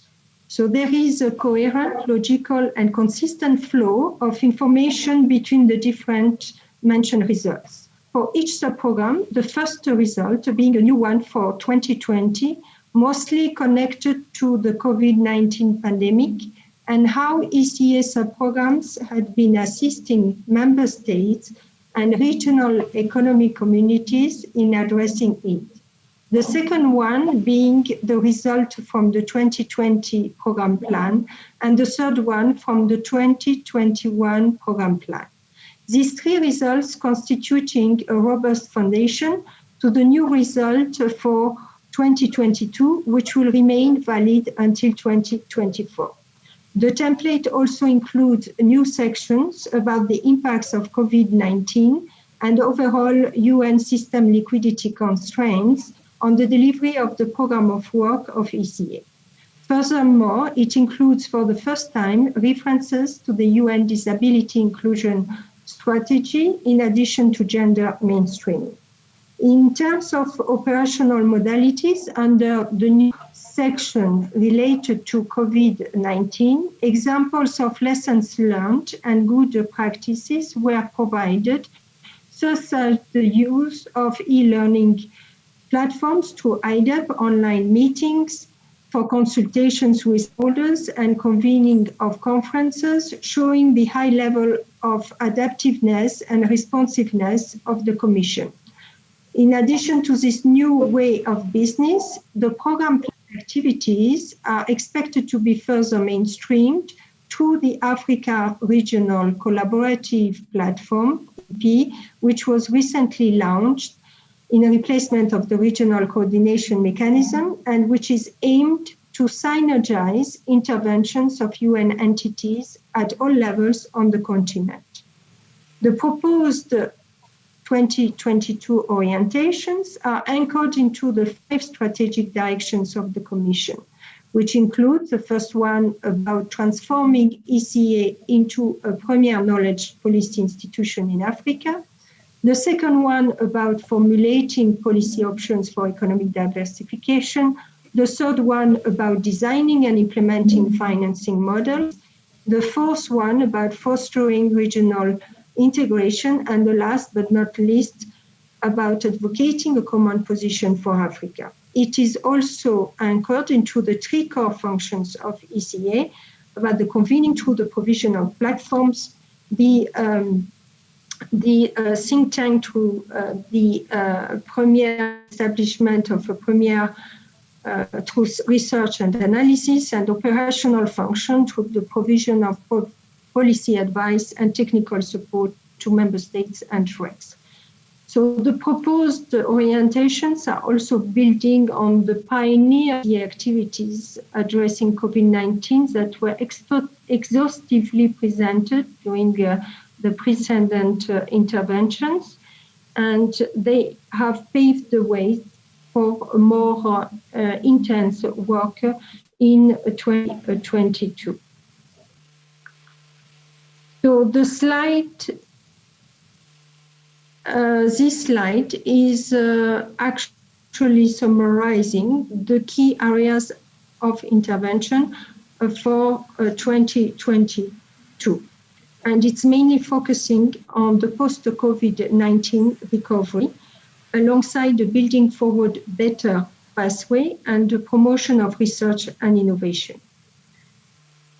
Those 4 main areas have been identified based on the needs of the member states and sub-regions, and they include the first one on the conceptualization and implementation and use of innovative financial instruments and platforms in order to improve the liquidity restoration and the resource mobilization on the continent for attainment of sustainable development goals. The second area is looking at the optimization of the functioning of the ECA Center of Excellence for Digital Identity, Trade and Economy, which was already described at length by my colleagues, and continued technical assistance on training and the development and implementation of macroeconomic and planning tools and models for sustainable digital transformation. The third, we heard actually during yesterday's presentation that the digitalization will play a very key role, instrumental role, and will be at the core of the 4th industrial revolution. Hence, the emphasis put on this area. And it will also provide a unique opportunity for gender equality and empowerment of women and girls. As you are all aware, one of the landmark operations of ECA has been its invaluable contribution to the advancement of the AFCFTA through close support to countries in establishing appropriate frameworks. That's the reason why the third area of intervention will be focusing on the operationalization of the CFTA agreement, which came into force since the beginning of this year. And this is expected to greatly contribute to further regional integration on the continent and the boosting of economies on their post-COVID-19 recovery pathway. The fourth area of intervention will focus on the development and internalization of initiatives at all levels on the continent, in close partnership with a wide array of partners, stakeholders, including UN entities, towards building forward better. And the recently concluded Africa Regional Forum on Sustainable Development further discussed potential initiatives around science and technology, with the launch of the Center on Artificial Intelligence by the Congo in Brazzaville, food systems, as well as green and blue transitions. So the following two slides will provide a kind of snapshot of key planned areas of all the 9 sub-programs of ECA, with the 7th sub-program, which also includes the 5 sub-regional offices. So the first sub-program on macroeconomic policy and governance will continue its support to member states about macroeconomic modeling, addressing illicit financial flows, and putting further emphasis on the need of capacity development and targeting policy planners and decision makers. The second sub-program on regional integration and trade will pursue its work on the operationalization of the AFCFTA, with trying also to implement the recommendations emanating from the 10th report on assessing regional integration in Africa, the Area 10, focusing specifically on services, trade liberalization, and integration. The third sub-program on private sector development and finance will pursue its support towards strengthening the business environment for private sector investments in energy and infrastructure development, with a special emphasis on the consolidation and establishment of new public-private partnerships, also for resource mobilization purpose. The fourth sub-program on data and statistics will pursue its work on and support the member states in terms of availability of national data and statistics to enable member states to report on the achievement of SDGs, civil registration, capacity development, integrating geospatial information frameworks, and we talked a little bit earlier about the Digital Earth Africa program, which is one of the key initiatives. The fifth sub-program on climate change, environment, and natural resource management will pursue its support in terms of strengthening climate resilience of the continent in member states at all levels through a further emphasis on investments leveraging and the green and blue transitions. The sixth sub-program on gender equality and women's empowerment will look at will pursue its work in terms of harnessing demographic dividends and enhance capacity building and development through the use of digital platforms and tools. The seventh one, and under the seventh sub-program, we have 5 sub-components, which are each of them relate to one specific sub-regional office. The first one, covering the Northern African region, which are developed a kind of well-known, recognized expertise, and this will be the case for all the sub-regional offices, which have transformed into centers of excellence on specific components related to economic diversification. So in the case of Northern Africa, they have pursued their work in terms of support towards the development and implementation of strategies and policies for employment creation and further capacity development.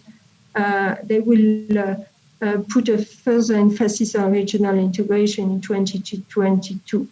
For the Western Africa Sub-Regional Office, they will pursue work on the public budgeting framework sensitive to demographic dividends, as well as putting emphasis on capacity development for the operationalization of the FCFTA.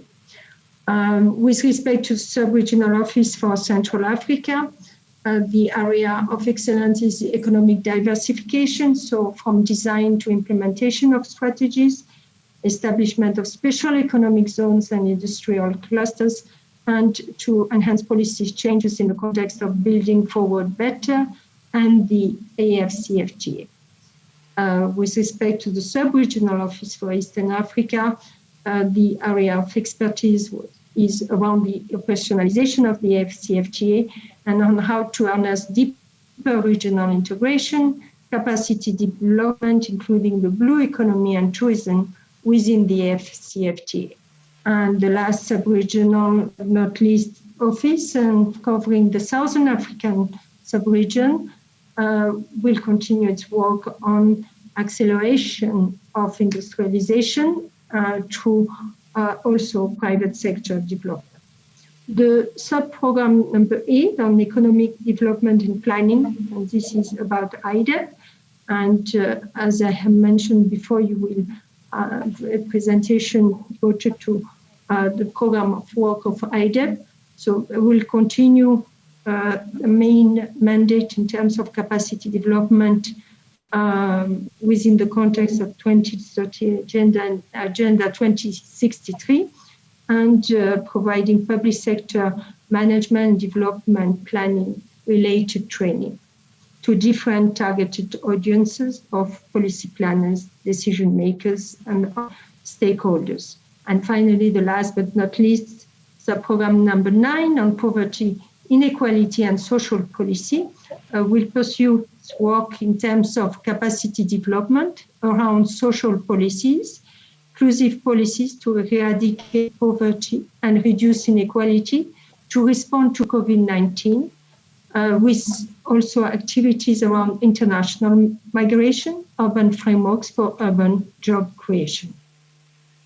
And this is the end. Thank you very much, Mr. President.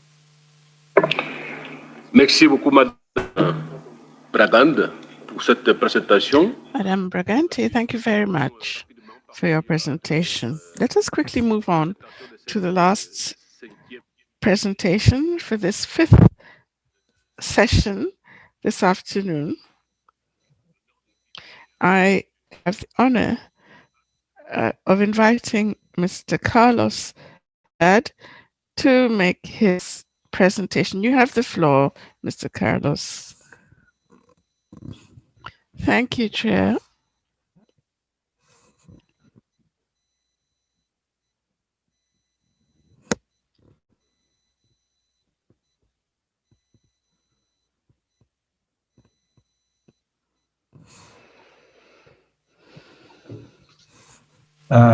Monsieur Carlos, vous avez 1 minute. Hein? Est-ce que vous voyez la présentation sur l'écran? Can you see the presentation on the screen, Chair? Yes, we can. Please go ahead. Thank you. Madam ES, fellow directors and colleagues. My name is Carlos Haddad. I am the director of the Division of Administration. Mr. Chair, I would like to thank you for giving me the time to make this brief presentation on the 2022 proposed budget, program budgets. We have at ECA 3 regular budget sections. Section 11 is titled United Nations Support to the New Partnership for Africa's Development.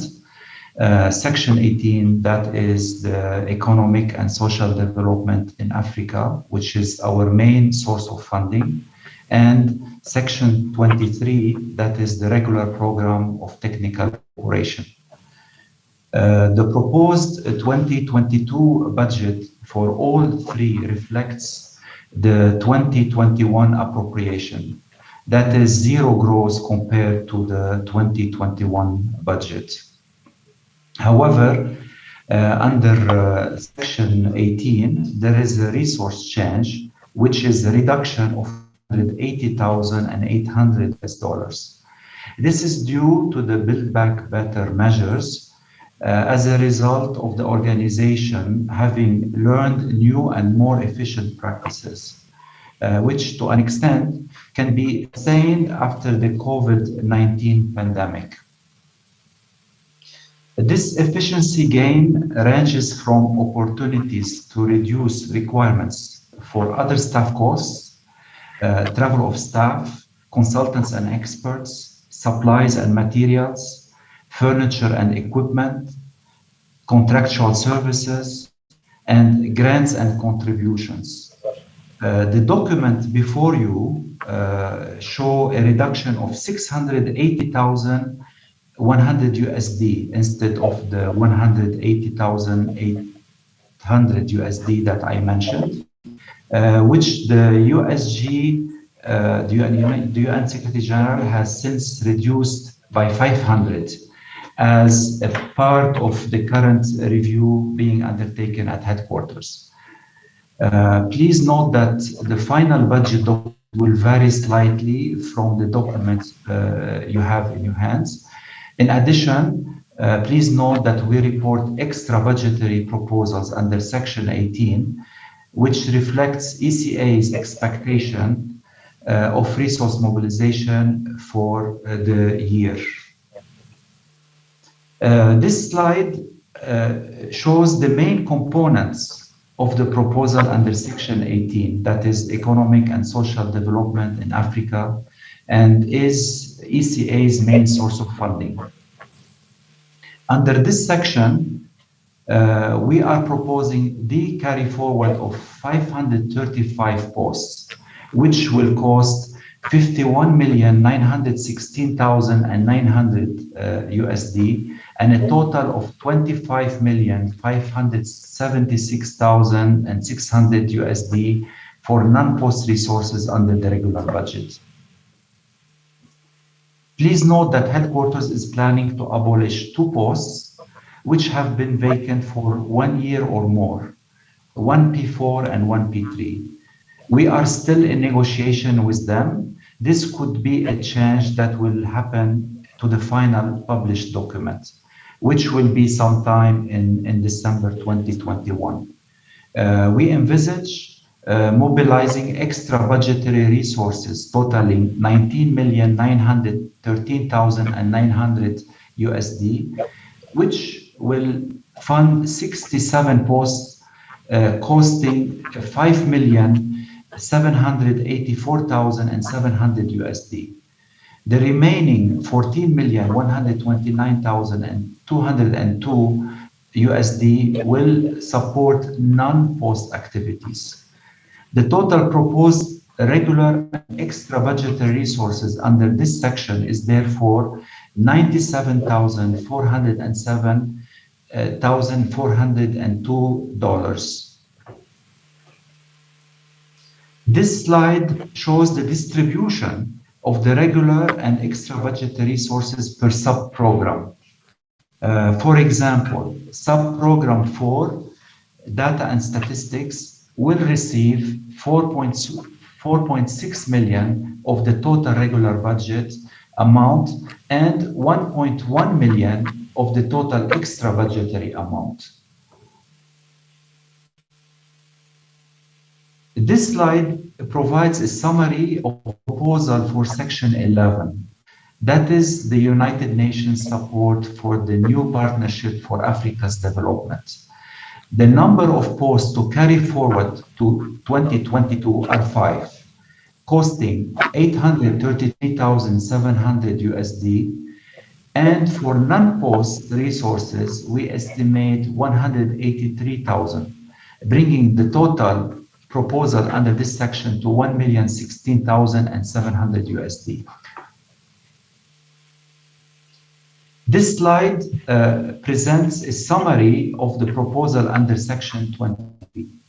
That is the Regional Program of Technical Cooperation. The resources here are of non-post nature and are used to support African countries in their capacity development efforts. The total proposed is 7,140,600 USD. The major expenditures fall under other staff costs for advisory services, fellowships, grants, contributions, and fellow and workshops. Finally, to sum it all up, the 2022 proposed resources are as follows.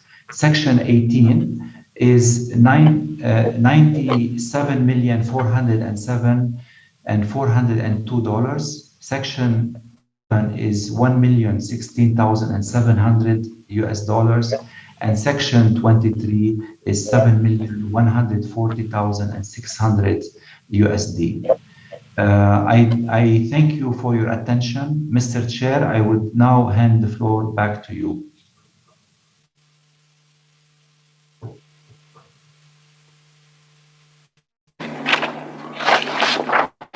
Je vous remercie, Monsieur Carlos. Thank you, Mr. Carlos. This is the opportunity to thank all of the last three speakers, Mr. Said Adejumobi, Madame Bragante, and now Mr. Carlos. We're going to give the floor, open up discussion, member states, statements, comments. The debate is open for member states. Thank you. So let us begin with our colleagues who are here with us. Delegation from Egypt, you have the floor.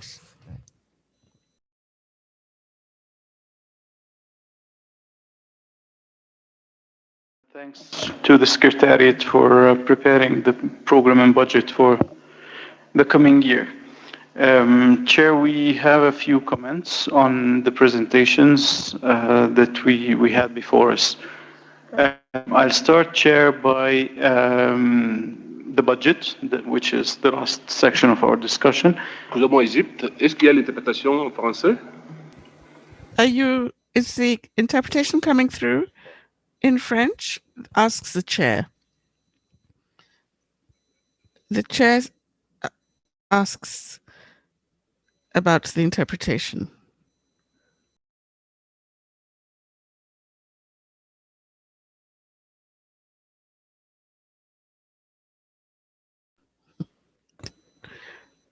The chair is asking for the interpretation.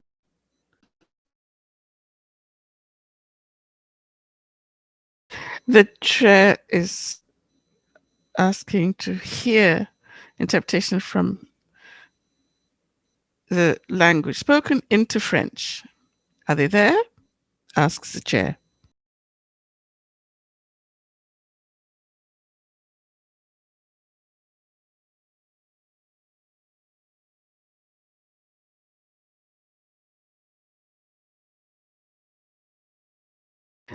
The chair is asking for confirmation of interpretation.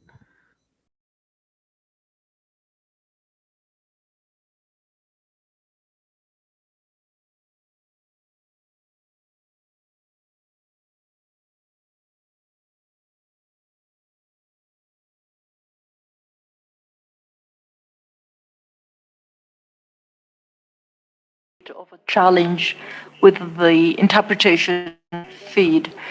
I crave your indulgence as we try to fix this, and we will be with you again in a few minutes. Thank you.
Okay, I think we have the interpretation.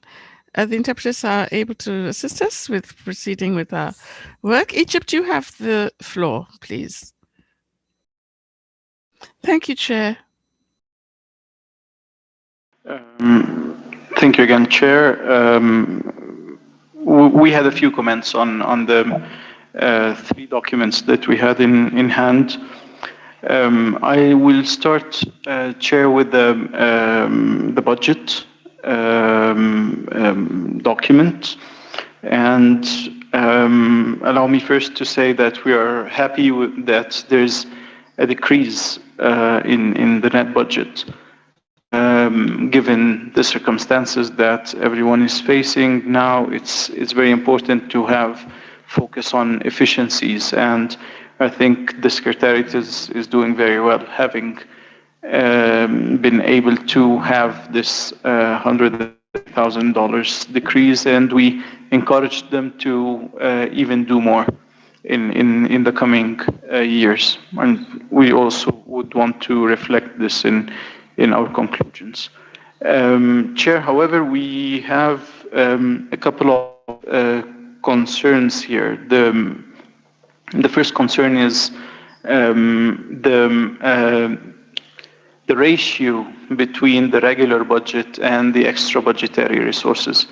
It seems that, or what we see here is that the regular budget is almost 5 or 4.5 doubles of the extra budgetary resources, and when compared to other developmental organizations and agencies, it seems that the extra budgetary resources that we manage to have or even expect to have in the budget of the ECA is way less than the average of developmental agencies.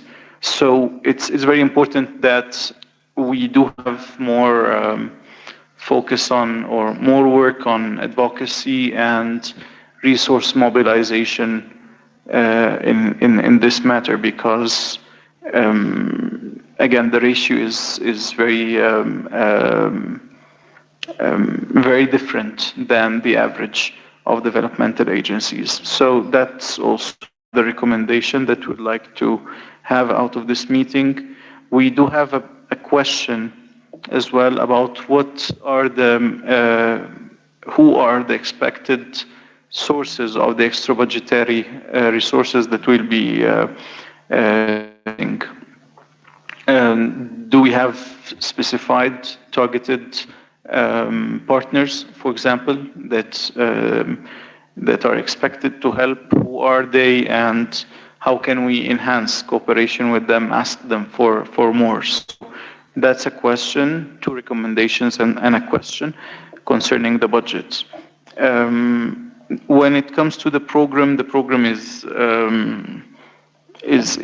fine. We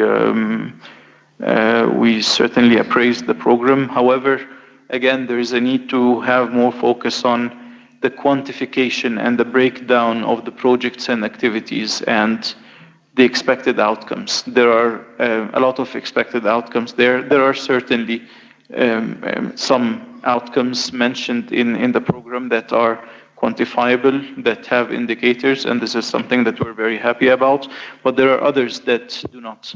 So there is a need to further quantify the deliverables, further quantify the indicators that we have. So when we come next year, we can say, yeah, we were expected to reach that amount and we did reach it, or we didn't reach it because of so and so. And this way we can, or we will be able to enhance the program and the work of the ECA. So again, we recommend that not this year. We're fine with adopting the program as it is this year, but we recommend, or that we have in our resolution, a request for the Secretariat to work on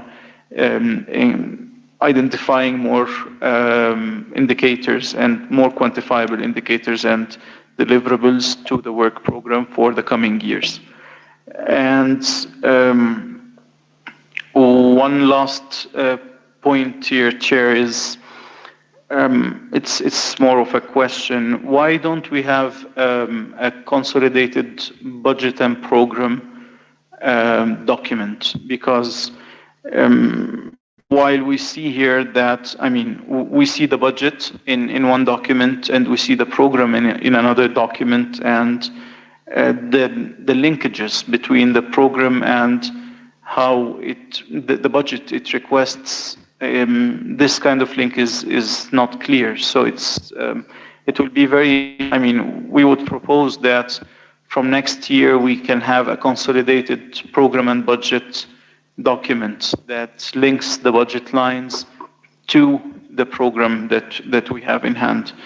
And this way we can see which money is going where, and it will be more efficient in our point of view.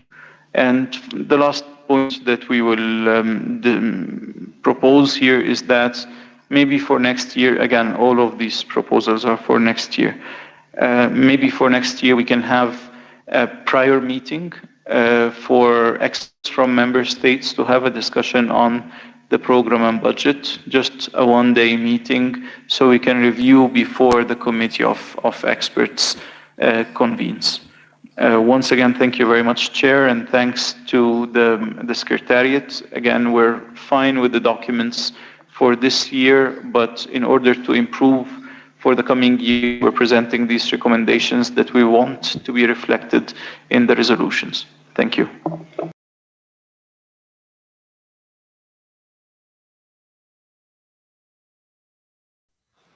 Egypt, thank you so much for your questions and the recommendations. I think the Secretary has taken due note.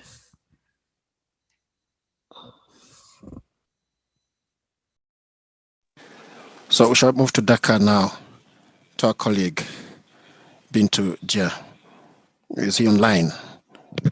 Dr. Mpindi, ready to take the floor? Bintu Dia, are you ready to take the floor?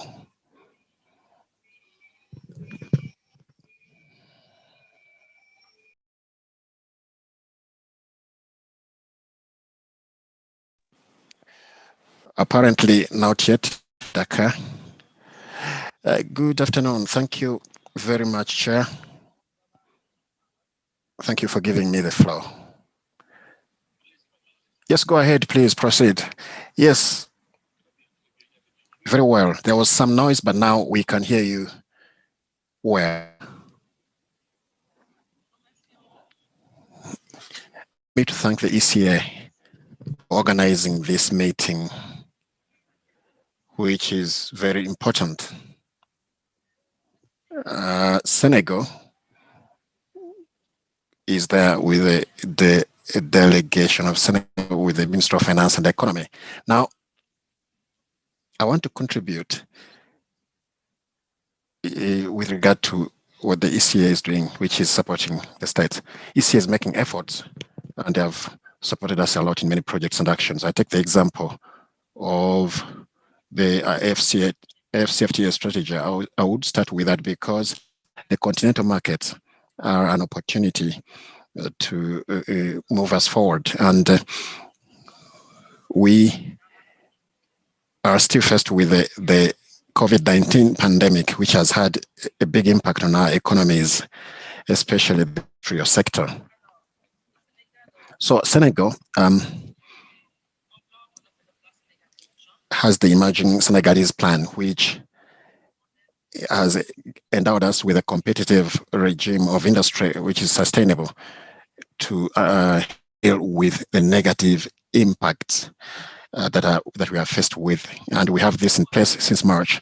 We need to review our actions and the way we do things and diversify and use the digital framework, which is very important with industry today, so that we can be able to move towards sustainable industrialization with the environment in mind. And in this sector, especially the chemical, construction, energy, textiles, and so on, these are sectors which have something to do with the atmosphere. So we need to use sustainable kind of development. There was some oil production, and this opens opportunities and perspectives to enable us to be more competitive by using sustainable energy, which is going to reduce the production costs and be able to mitigate the greenhouse gas emissions, and so that firms become competitive when the energy is less competitive. Now, in Senegal, when we look at the mixed energy between 2016 and 2020,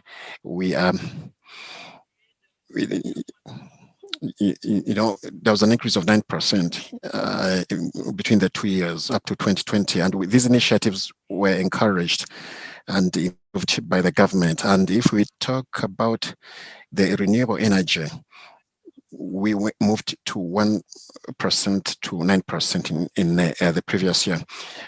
So this technology has been able to deal with energy economy in our industries. So I'd like to launch an appeal to the ECA to continue their efforts to our states, to support our states more, to ensure that our firms are supported to improve action. We have 43 projects in my country on industrialization, which have generated 1,200 jobs. So if we're supported further, we can be able to make it and take off, because we have the pandemic has affected our industries and our employment, and it has affected negatively our public finance. I would end with that. The state of Senegal has undertaken projects at the household level and at the farm level, and we have used public finance, and we are in some deficit situation. So, of course, we are faced with debt, and this needs to be reviewed. And I would like to launch an appeal to the ECA to support our states in that regard. I thank you for your kind attention. I thank you too, Madam, for your comments and your suggestions and recommendations, especially in line with sharing the Senegalese experiences with the Commission. Now we shall continue and move and give the floor to the next delegation after Senegal, Eritrea, and after Eritrea, Sudan, and after that, Benin, followed by Morocco. Eritrea has the floor.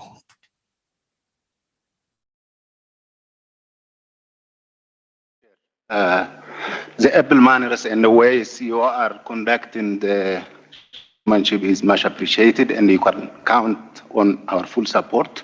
Having said that, I want to make contributions on 2 points. One, in the organizational changes, which is as a reform process taking place, I think we could include maybe the organizational chart or organogram as we simply elaborate on the changes made.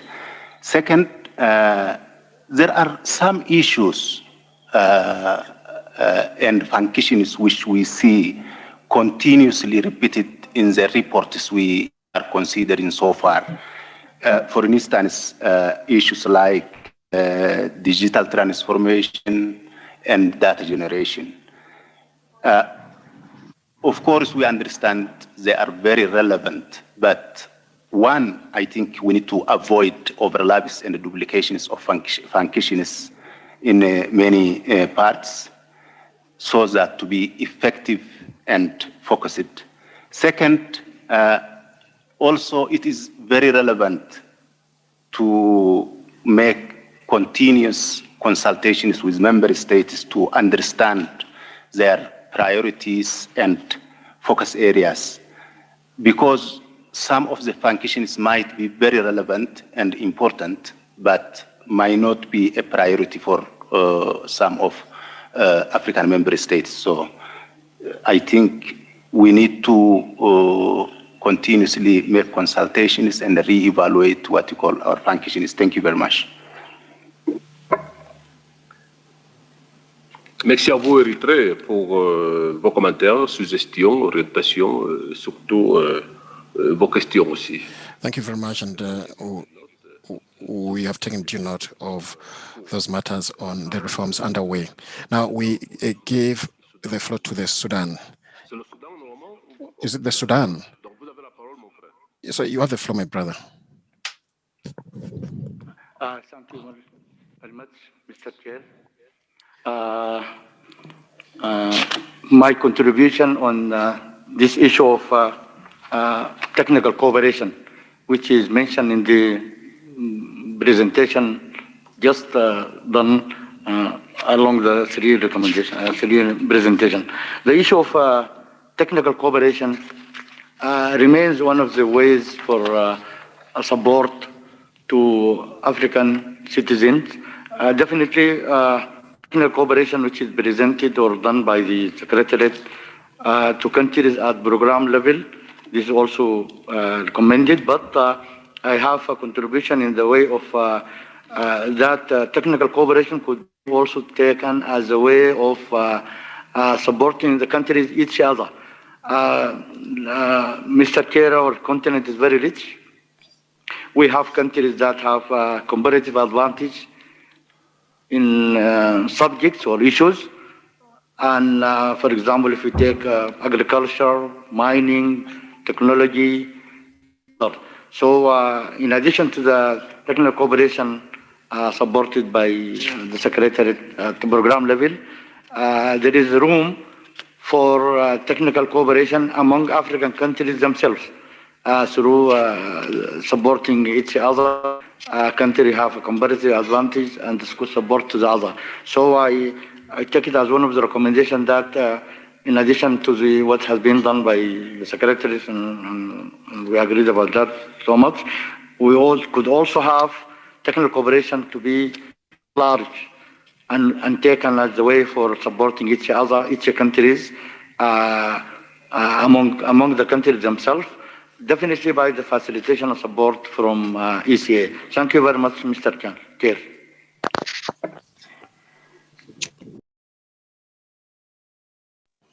Thank you very much, Sudan, for highlighting this very important matter relating to the South-South cooperation and in the way ECA should rather assist countries in certain areas. This is a matter which is crucial. Now we shall move to Benin, followed by Morocco. I don't know whether Mr. Kuto from Benin is online. Mr. Kuto from Benin, are you available? Are you logged in? Now, meanwhile, probably we shall give the floor to Morocco. My brother, you have the floor. The Kingdom of Morocco the floor. Since it's the first time I am taking the floor today, allow me to really commend you for the excellent manner with which you're steering the works of our meeting, and also Mr. Carlos Haddad for his presentation, and commend him for the quality of the report. Mr. Chairperson, I would like the outside to fully concur with my brother from Egypt in that it would be more helpful for us time to have a more consolidated document with both the program plan and the budget program. It would certainly help us, give us a clear dashboard and allow us to deliberate easily in the meeting. That being said, I would also like to align with the comments made by my brother from Eritrea, in that it's really important to make continuous consultations with member states to determine focus areas, and also when it comes to the point he made about the overlaps and the duplications of functions. In the same vein, I would like to bring your attention to I think it's the 141-page document on the budget that has been presented by the Secretariat. and raise a little concern with regards to the applications of roles and more importantly, the maximization of the resources we have at hand in order to reinforce the capacities of the member states in terms of economic development. We've noticed that there are workshops here and there, for instance, that speaks to peace and security in Africa. I stand to be corrected, but I think in the budget plan, it's programmed to organize several workshops in that regard. And our worry, Mr. Chairperson, is that there's a duplication of roles with other agencies or organs that are fully mandated to do so. And we believe that it's important to rationalize spending resources in these areas and make sure that we maximize the resources at hand in areas that speaks to economic development and most importantly that fall within the mandate of the ECA. That being said, or at least, Mr. Chairperson, link it to one of the goals of the SDGs to make sure that there is no duplication of roles and again maximize the very limited resources we have at hand. I submit, Mr. Chairperson. Thank you very much.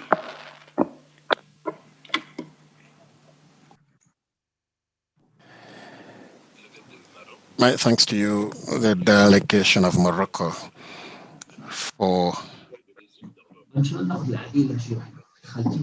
raising these very pertinent issues concerning the proper analysis of the program. I thank you. Now, there are some interferences here and there, but we would wish now to give the floor to Mr. Nukpo. I don't know whether he's there. He says he's there. Yes, sir, you have the floor. Thank you, Chair. I've been following with great interest the presentation on the program budget. Now, what I would like to contribute, to bring in as a contribution, is that with the crisis we are faced with of the pandemic and where we have the FCFTA coming up, we need training in ICT.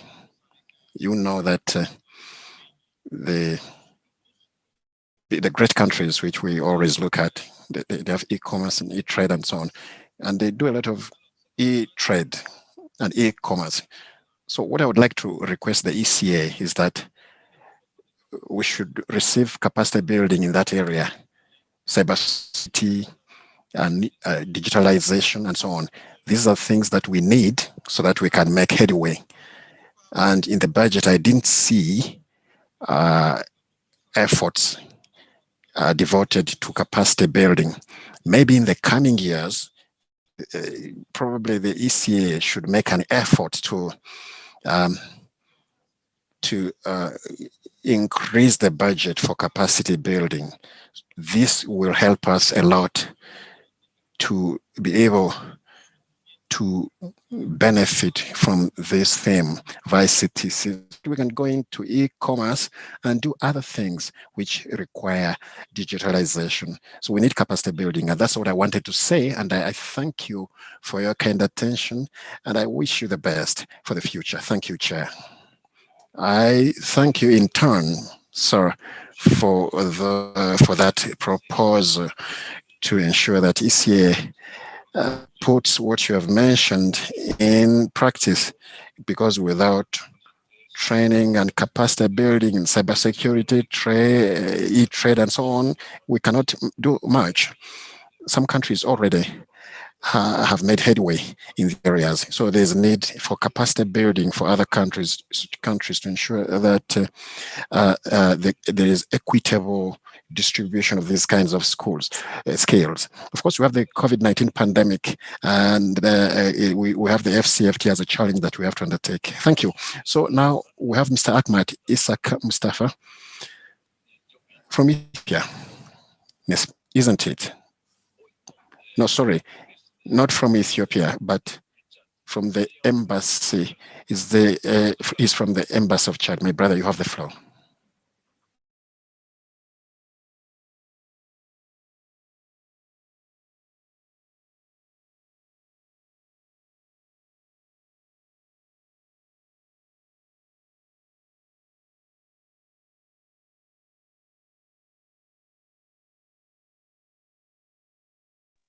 My brother Mustafa, from the Embassy of Chad, you have the floor. I guess you are here in Addis Ababa. Yes, take the floor, my brother.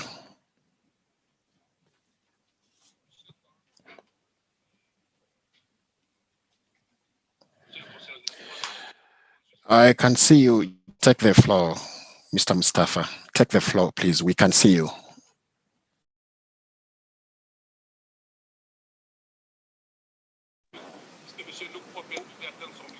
Mr. Nukpo, could you please switch off your microphone?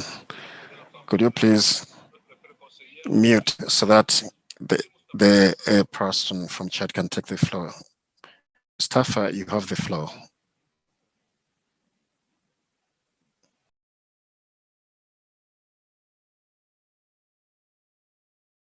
Apparently, he is muted. He is muted and we cannot hear him. We cannot hear the person. We can see him, but we cannot hear him. So you need to do something about your microphone.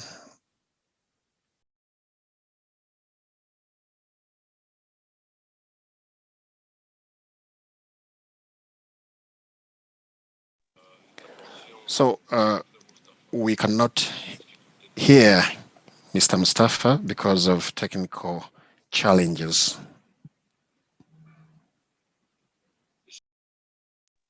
Mr. Mustafa, even the video is gone.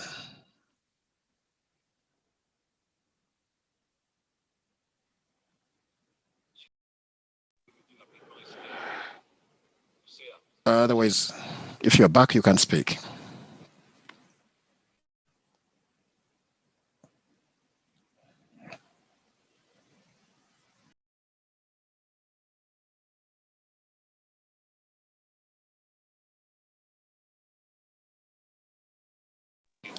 So apparently we are still faced with a technical problem and we cannot hear Mr. Mustafa.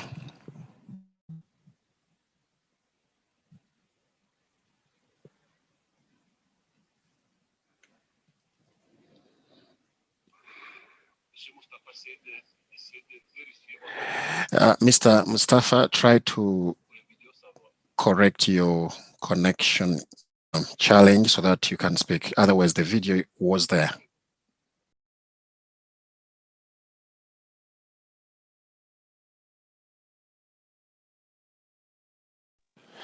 So apparently his connection is unstable.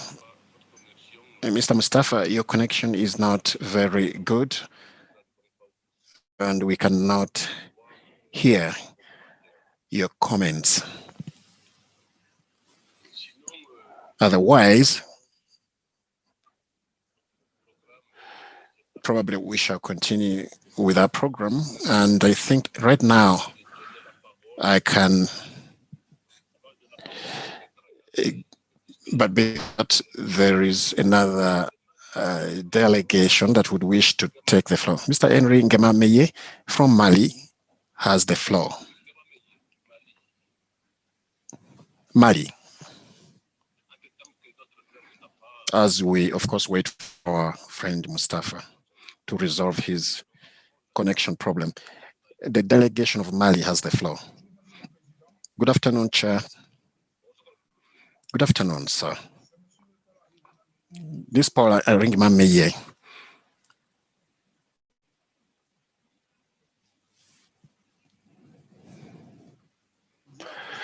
And we have our headquarters in Bamako. I'm not from the Malian government. I'm an observer invited to this session. Mr. Chairman, I'd like to congratulate you. Since this is the first time that I'm taking the floor, I would like to commend you, congratulate you for your election to the chairmanship of this session. And I would like to commend you for your excellent stewardship of these deliberations. Now, I would like to talk about the budget and the activities programmed for the coming weeks and months. Now, I'd like to request the ECA to consider the element of capacity building and the possibility of including training and involve specialized institutions like mine, which are specialized in statistical capacity building and in the popularization of data collection methods in the new areas. We have the FCFTA. There are so many activities in this new mechanism. Many of our states want to know what they should do, how they should come in, so that they can be involved in this continental move. So we want to contribute to this effort, and we would like to request the ECA to involve us the same way they would associate and involve REX, so that we can improve capacity in this area. I would like to thank you, Mr. Chairman. Thank you very much, Mr. Paul Ngema. Yes, it's true that, of course, with your name, you are from Central Africa. I knew that. Thank you for your contribution, and we have taken due note of that proposal, the availability of your institution to participate in statistical data capacity building, and your need to ensure that you come in and contribute to the improvement of statistical data. Is our brother Mustafa, is he back and is he ready to take the floor? Mr. Chairman, can you hear me, Mr. Chairman, this time round?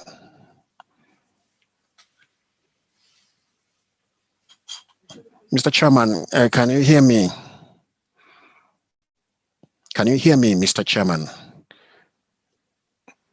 I thank you.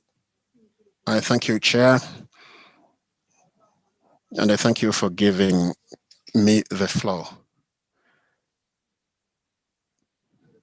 Mr. Chairman,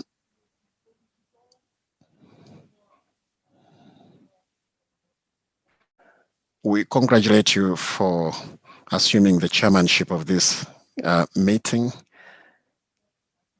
And we are happy to have you chairing this session, and we commend you for your excellent stewardship of this meeting.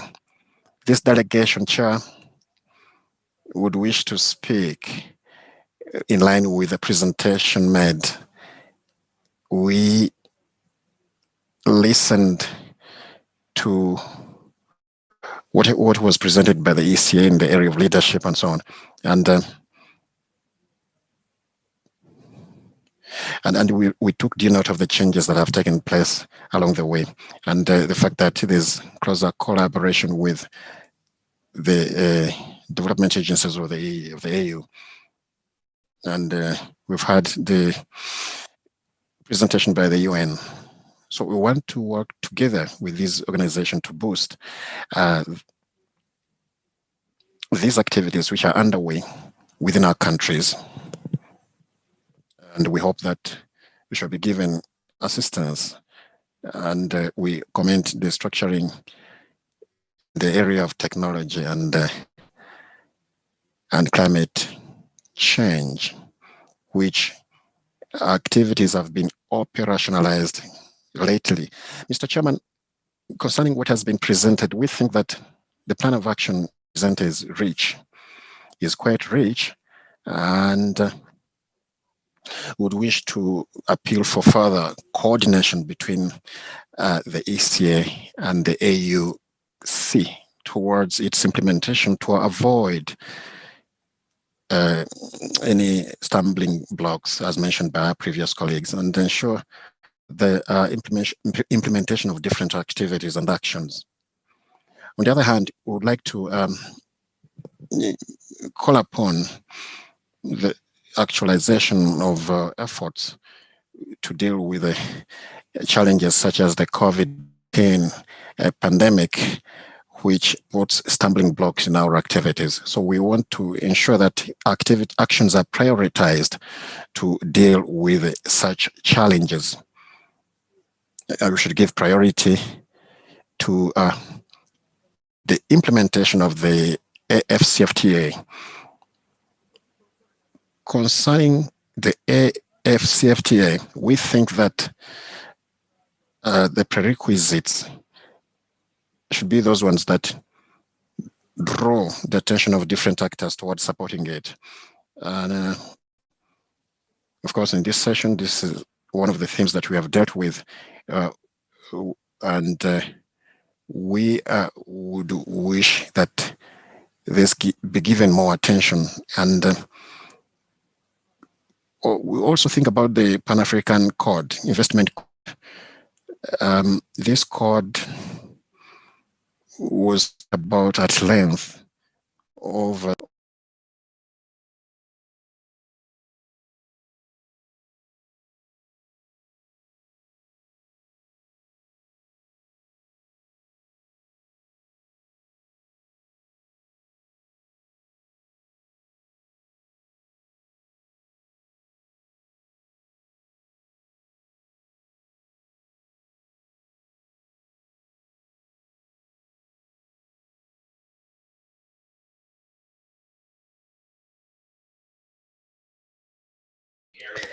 Thank you, my brother Mustafa.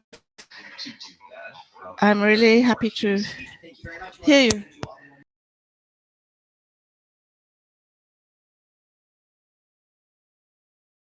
We've heard from all the member states. We've heard from Egypt, from Senegal, Eritrea, from Sudan, from Morocco, from Benin. We've heard from the observatory based in Mali, and finally from Chad. Then we had three different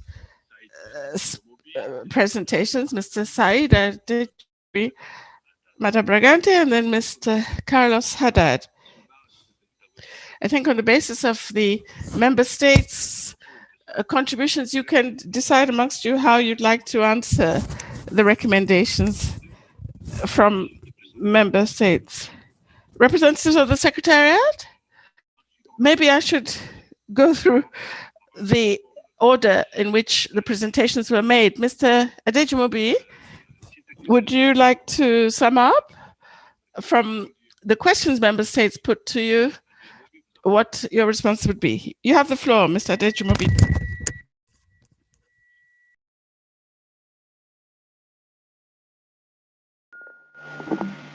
Thank you very much, Chair. We've taken note of all the comments.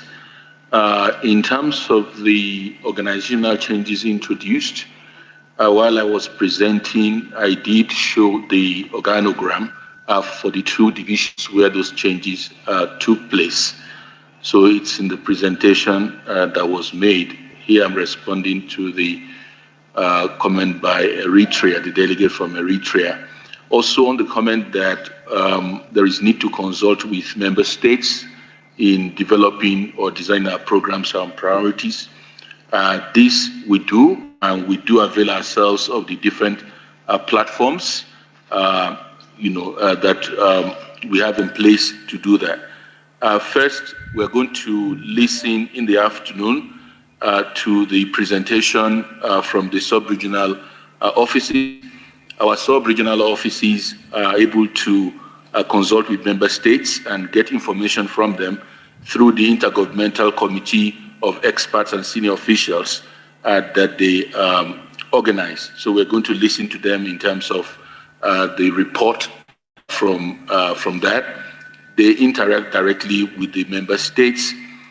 We also work very closely with the African Union on Agenda 2063, and of course Agenda 2030 is also a member states formulated agenda. So these are all the frameworks which we work.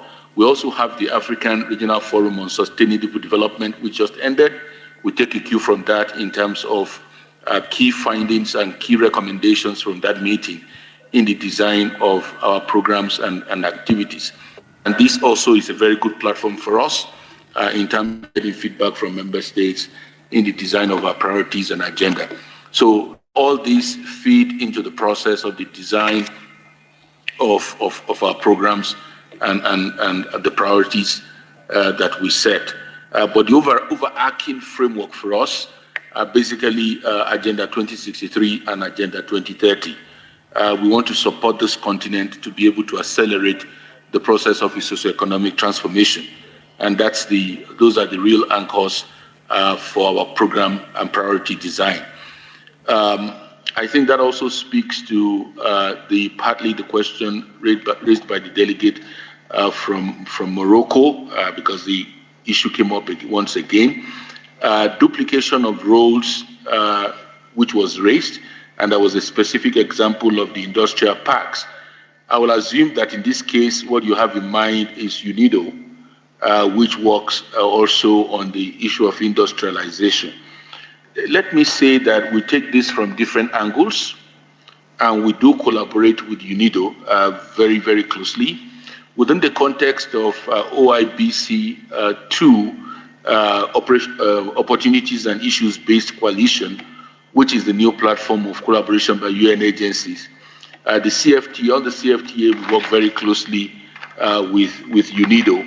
And the issue around the industrial parks, ECA has worked a lot on the issue of industrialization, and the theme of this meeting is also industrialization. In fact, ECA has played a major role on bringing back the whole discourse around industrialization back on the agenda of our member states, and of course on the continent. So the issue here is the collaboration that we have and how we work together, and we're taking it from the more analytical perspective to be able to support our member states to generate knowledge and generate policy that will help them drive.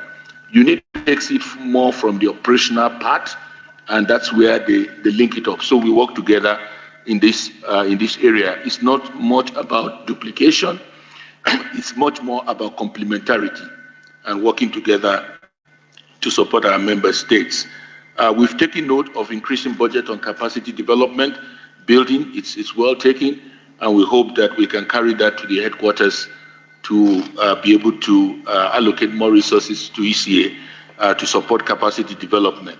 And finally, the comment by chat, we take note of your endorsement of structuring, and we are working towards better collaboration with the African Union. The African Union is a major partner of ECA, and that's why within the context of the internal reorganization in ECA is something really focused on to make sure that we have the best and most optimal way to work with the African Union Commission. I thank you. Merci beaucoup, Thank you, Mr. Adejimobi, for the clear way you have put the answers from the Secretariat to member countries' questions. Thank you for this clear reply. Before I give the floor to Madam Bragante and Mr. Haddad, the Secretariat is informing me that there's a delegate who would like to take the floor. Mr. Philip Karigo from Kenya. Mr. Philip, are you there?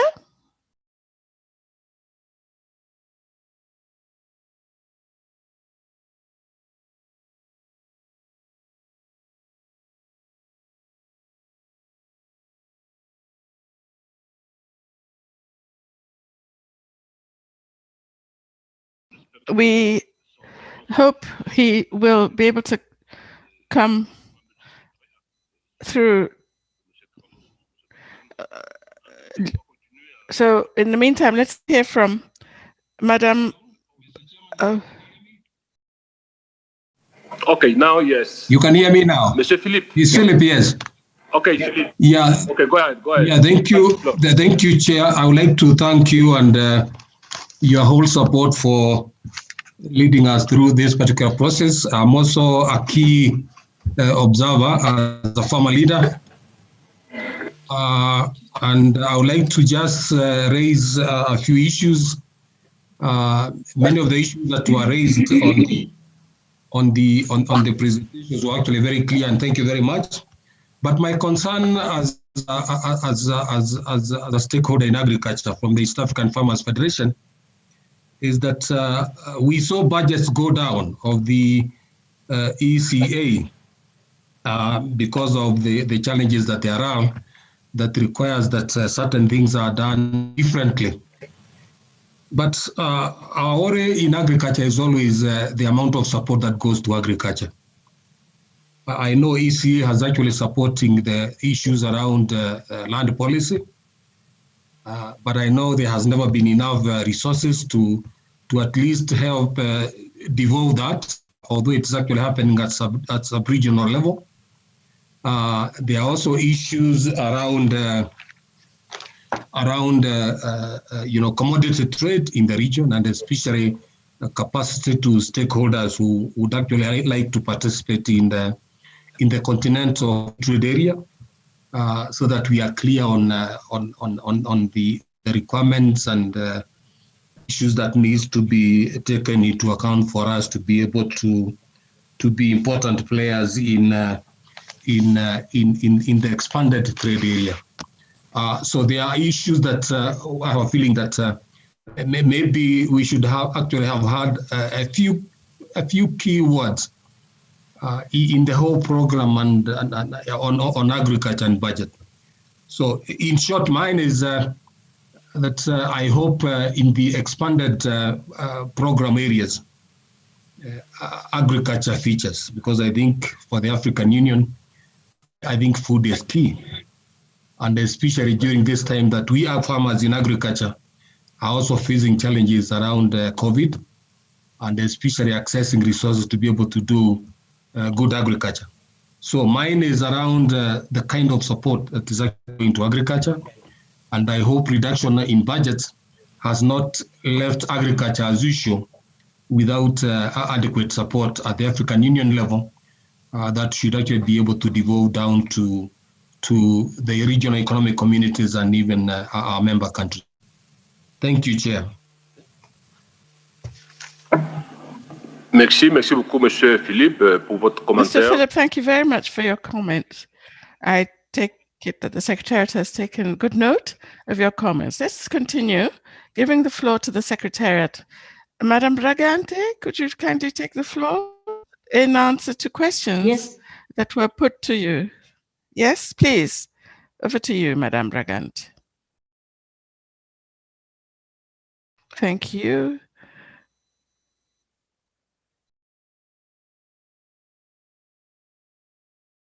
Mr. Chair, thank you. Yeah, I was trying to start up my camera. You have 3 minutes, Madam.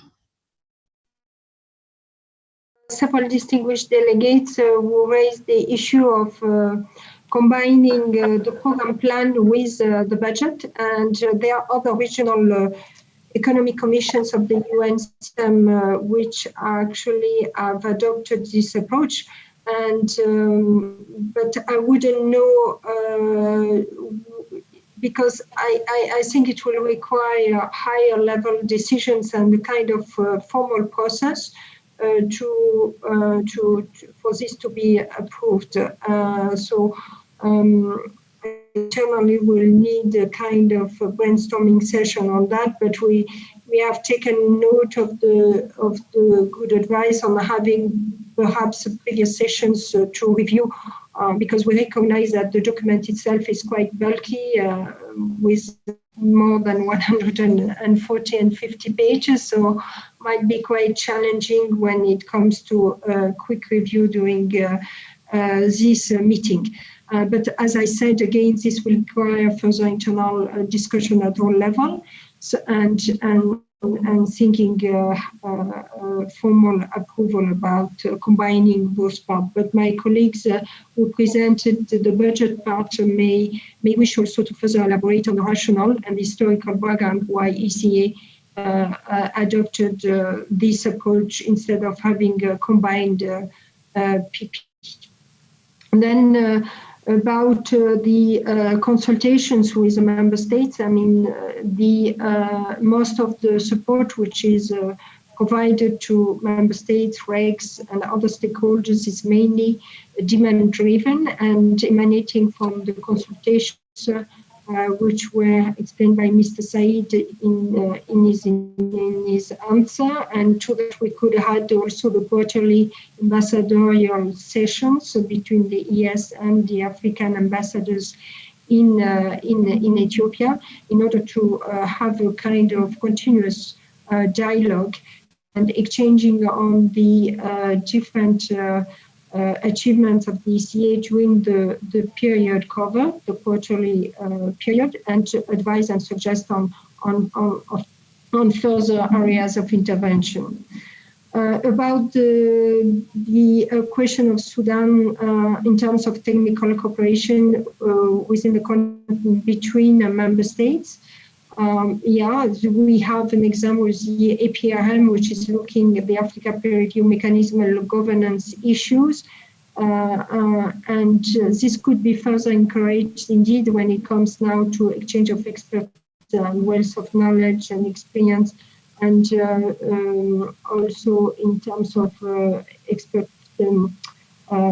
tools that might have been developed in some member states and to be applied in other member states. So we have taken note of that, perhaps to enhance this technical cooperation among and between member states on the continent. In terms of the last question from the distinguished delegate from Kenya about the importance of agriculture. Actually, when I made the presentation, I only provided a very quick highlights and snapshot of key interventions planned by each of the sub-programs of the ECA, so they are not exhaustive at all. And for example, the agriculture sector is well featuring in several of the sub-programs through the private sector lens, through the AFCFTA lens, through the infrastructure development lens. And recently, during the Africa Regional Forum on Sustainable Development, there was a dialogue organized specifically on food systems. Yes, so I think I will stop here. Thank you again very much, Mr. Chair.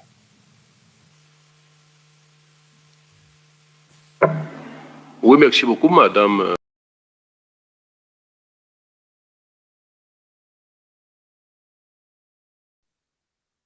Madam Bragante, thank you very much for your points of clarification for member states. Before I give the floor to the Secretariat itself, let me ask Mr. Carlos Haddad if he would like to answer any questions that were put by member states, particularly with regard to the request for a consolidated budget. I don't think Madam Bragante touched on that. So, Mr. Haddad, could you clarify that? You have the floor.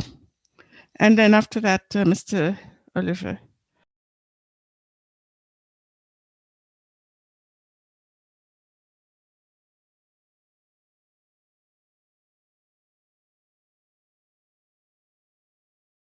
Chair, thank you very much.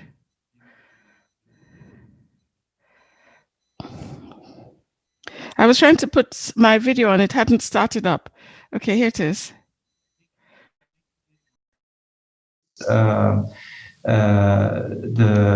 From Egypt and Morocco and Kenya. First, the ratio between the RB and XB resources. It is our intention indeed to increase our XB income as much as possible, and which lead us to take good note of your recommendation of Egypt of increasing our advocacy and resource mobilization. This leads me to the next question, that is in relation to the expected targeted donors. I can name right now here a few. These are the government of Denmark, Sweden, EU, Mo Ibrahim Foundation, DFID of UK, Z, Agence Française de Développement, World Bank, IBRD. Again, this is not the full comprehensive list, but just to give an idea. and it is not intentional to miss anyone. In terms of consolidation of the program and budget document, for information, the way we present the document now is the new format introduced by our headquarters to us. However, we take notes of comments and we will bring it to their attention to see if this can be changed in the future. In terms of the comments that came lastly from the representative of Kenya in terms of budget cut, I would like to state that the budget cut is so minimal, less than 0.05%, and it does not affect our program that supports agriculture. Thank you so much. If there is anything else I can answer, please let me know. Over to you, Monsieur le Président.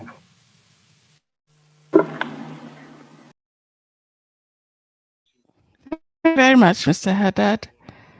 I'd like to give the floor to Mr. Oliver.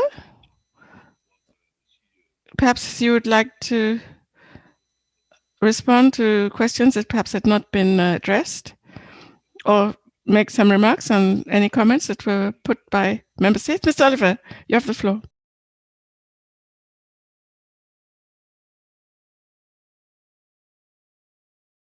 Already responded, but maybe provide additional information on 3 areas. And one is, there was the issue that came from military about the digital transformation in relation to duplication of efforts or functions. I just wanted to offer the member states that the digital transformation strategy that was developed and endorsed at the beginning of last year, ECA is a major stakeholder and also played a key role in developing of that strategy. And some of the things that have been agreed in that strategy is actually how we implement that strategy. And the Digital Center picks up some of the work that is indicated in that strategy.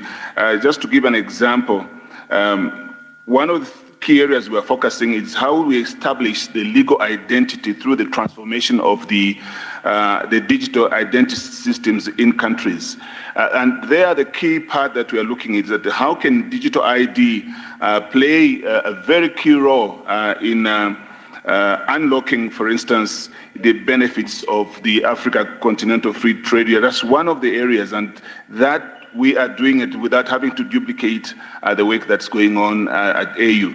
Similarly, for instance, we do lead through the transformation, the work around civil registration to digitize the processes together with the UN legal ID, just to mention. So there's no duplication. We try to work together. You may have been informed that we do have a framework with AU, what we call the UN-AU framework. This is a reporting arrangement on the work that we do together with the AU. Again, the purpose for that is to ensure that there are no duplication in the work that we do. The second aspect I wanted also to talk to, which my colleague also spoke to, is about the work and consultation in the focus areas. This is an area that we recognize that we need to do that because we know there are so many players and actors in some of this work that we do. And it's important for us to consult with members. I could just mention that not too long ago, about 6 months ago, we had a meeting with all countries to discuss, for instance, on statistics and look at their own needs. And one of the things that came out very clear that the countries are demanding is the modernizing of the statistical so that they can be digitized. I think COVID taught us a lesson that we noticed that our systems were vulnerable. They were not able to respond as quickly as we would have wanted. And part of that, countries demanded that can ECA help us modernize these systems. And that's what we are doing at the moment. And we are working very closely with the African Union, as well as the other partners that are in that sphere. The last point, Chair, is the point that was raised by Paul Ngwema from AfriStat about statistical capacity building. Because of the new thing of modernizing statistical system, we realize this is not a work we can do on our own. We need others that have capacity and also a good reach in the areas that we're focusing on. And I think definitely we'll be reaching out to Afrostat and other agencies on the continent that are providing statistical support to make sure that we have a coherent effort in providing to countries. Thank you, Chair.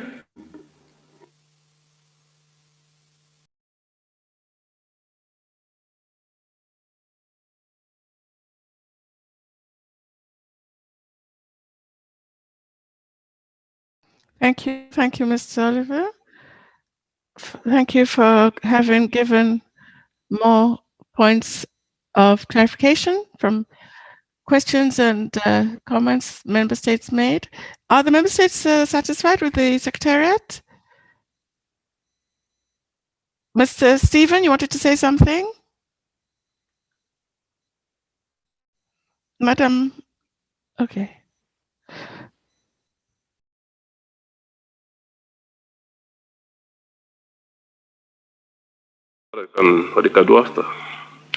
Yeah. Thank you, Mr. Chair.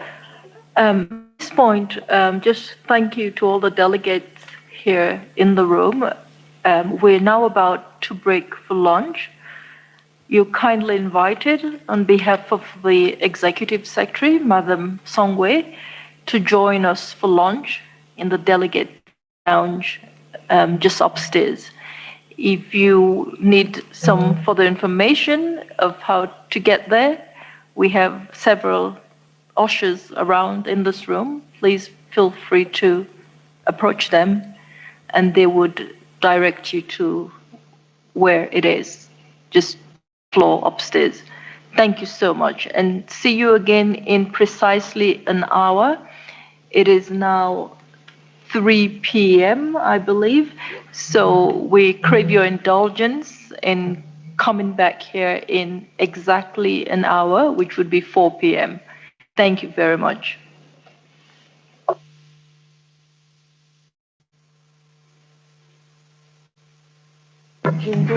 Donc, des délégués, vous êtes habillés en courant. Okay, distinguished delegates, you've been told the logistical arrangements from the Secretariat. So everybody invited to be back in the room here in an hour's time. So we meet at 4 p.m. Addis Ababa time. Thank you.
going to try to be a good uncle and a good brother to try and make us easier.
Can you hear me? English booth?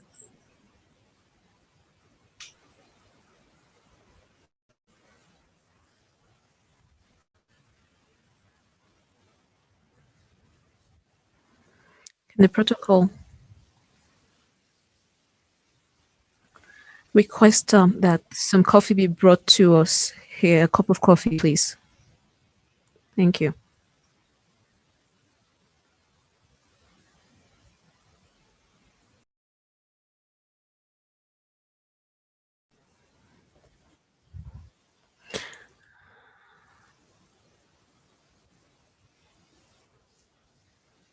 Dear delegates, distinguished experts from member countries,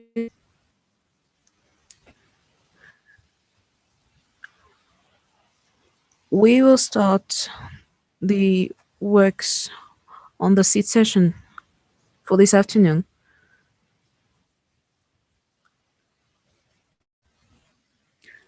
This constitutes a series of statutory exposés. We have 3 of them for this seat session. The first is the report on the first meeting of the committee meeting on private sector development. That report will be presented by Mr. Francis Ikome, who heads the Regional Integration Division section, sorry. Second report, the report of the third meeting of the Social Policy Committee on the fight for gender equality, and that will be presented by Mr. Edlam, and he is head of the section on gender social policies as well. Since the final presentation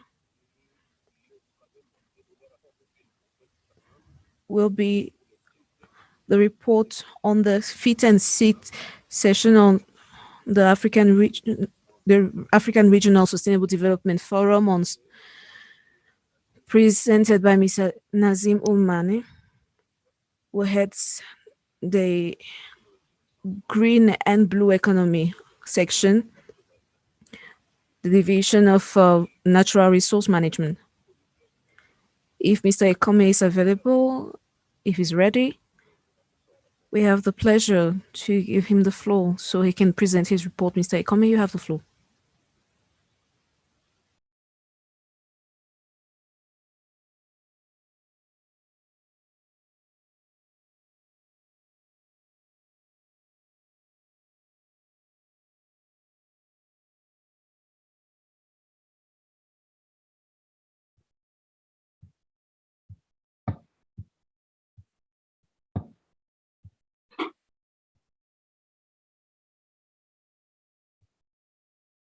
Over to you, Mr. Ikome. Thanks for this opportunity to present, to make this particular presentation on behalf of the Commission. I would want to imagine that I'm being heard. I don't know if the chair can confirm that I'm coming through. Yes, you can be heard, sir. Please continue. Okay, thanks very much. I would be making the presentation, like the chair indicated, on the report on the first session of the Committee on Private Sector Development, Regional Integration, Trade, Infrastructure, Industry, and Technology. Just permit me to preface my intervention by making reference or reminding us of a question that was raised regarding how ECA consults member states in developing its work program. This committee is the one I'm making a presentation for, and the one that my 2 other colleagues or 3 other colleagues will be presenting on. Are one of the key platforms through which ECA consults its member states to get guidance on the kind of areas it should focus on. It presents what it has done regarding mandates that were given earlier, and then make proposal on what it intends to do, and receive guidance from. So aside from Rex, the divisions in the House also at headquarters in Addis, rather, also have these platforms or committees.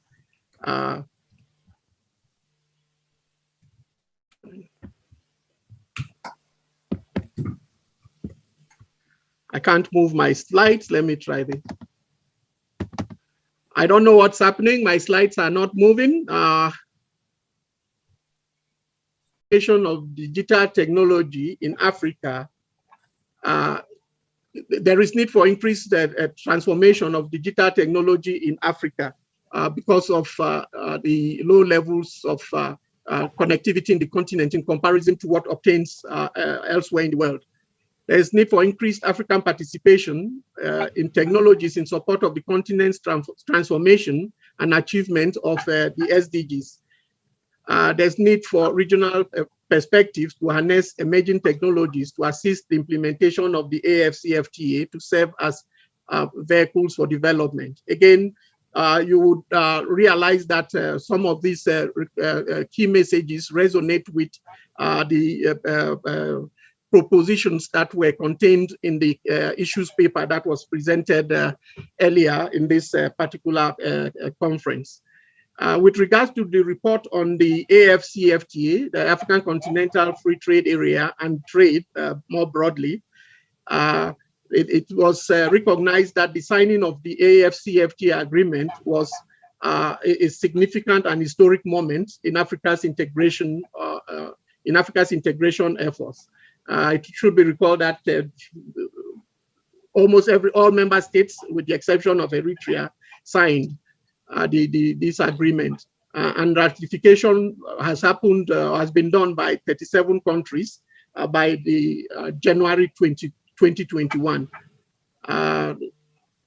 There's a key message is also that an increase of intra-African exports of industrial products by 15 to 24% is achievable and necessary by 2024, and it could be brought about and accelerated by the AFCFTA. That's an ECA forecast. The development of national strategies on the AFCFTA to facilitate ratification processes and phase 2 and 3 of the negotiations are paramount, and ECA has continued to do this. The key messages on the theme of the session, which was on private sector development and digital in support of regional integration, were as follows. Namely that the inclusion of digital economy for women empowerment in support of regional integration and CFTA is central for regional integration. That REX and member states and the private sector need to work together to advance the fourth industrial revolution.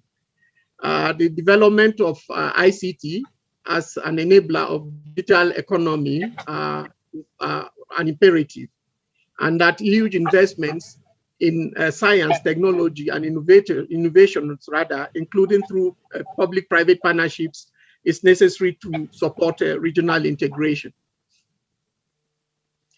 The key recommendations of the session were some of the key recommendations, and again, I would want to draw the kind attention of delegates and member states that this is a very summary. There's a detailed report that provides details on the report on the meeting on what transpired during this committee session. But some of the key recommendations include support more member states in the development of national strategies to accelerate the implementation of the AFCFTA. Sorry. Enhanced monitoring of regional integration agenda through the deployment of various tools, including ARIA, the report on assessing regional integration in Africa, and the African country, AFCFTA country index, as well as the ARI, the Assessing Regional Integration Index. ECA to deepen its analytical work on the impact and benefits of the AFCFTA on member states, RECs, and other stakeholders. It's a work that is ongoing, that ECA is doing, both the African Trade Policy Center and the various sub-regional offices. To support research that focuses on key drivers of science and innovations, ECA to collaborate with partners to assist member states in negotiation processes of the AFCFTA phase 1 and 3 issues. Member states to accelerate the ratification of the AFCFTA protocol and the free movement of persons. This is very key in promoting regional integration. And that RECs to mainstream the plan of action for boosting intra-African trade into their national programs. There was a call for enhanced support towards capacity building for RECs and member states to implement their industrialization policies and strategies. Those were the key recommendations at this particular committee session. And this brings me to the end of this presentation. And thanks very much.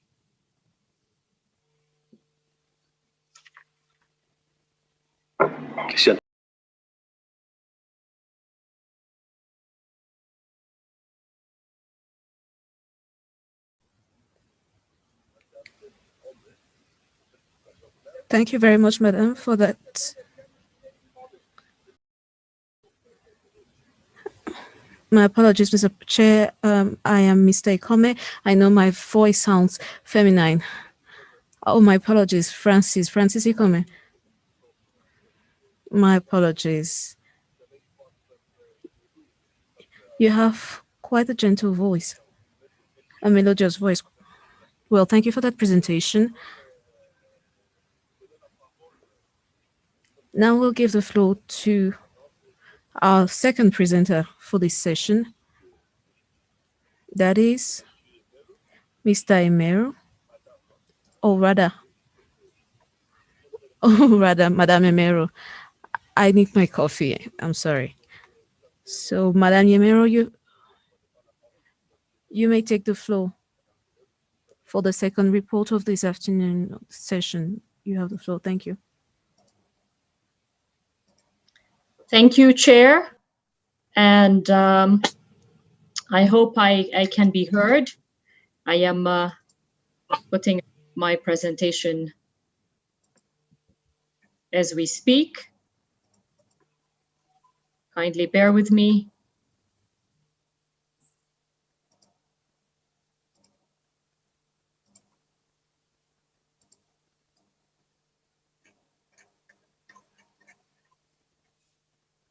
My apologies, I am facing a technical challenge.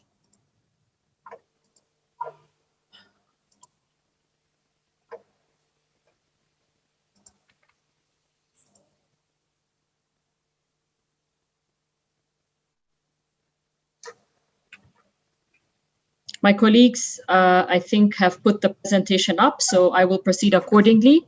My apologies for that. Chair, Excellencies, distinguished delegates and representatives, dear participants, a good day to you all.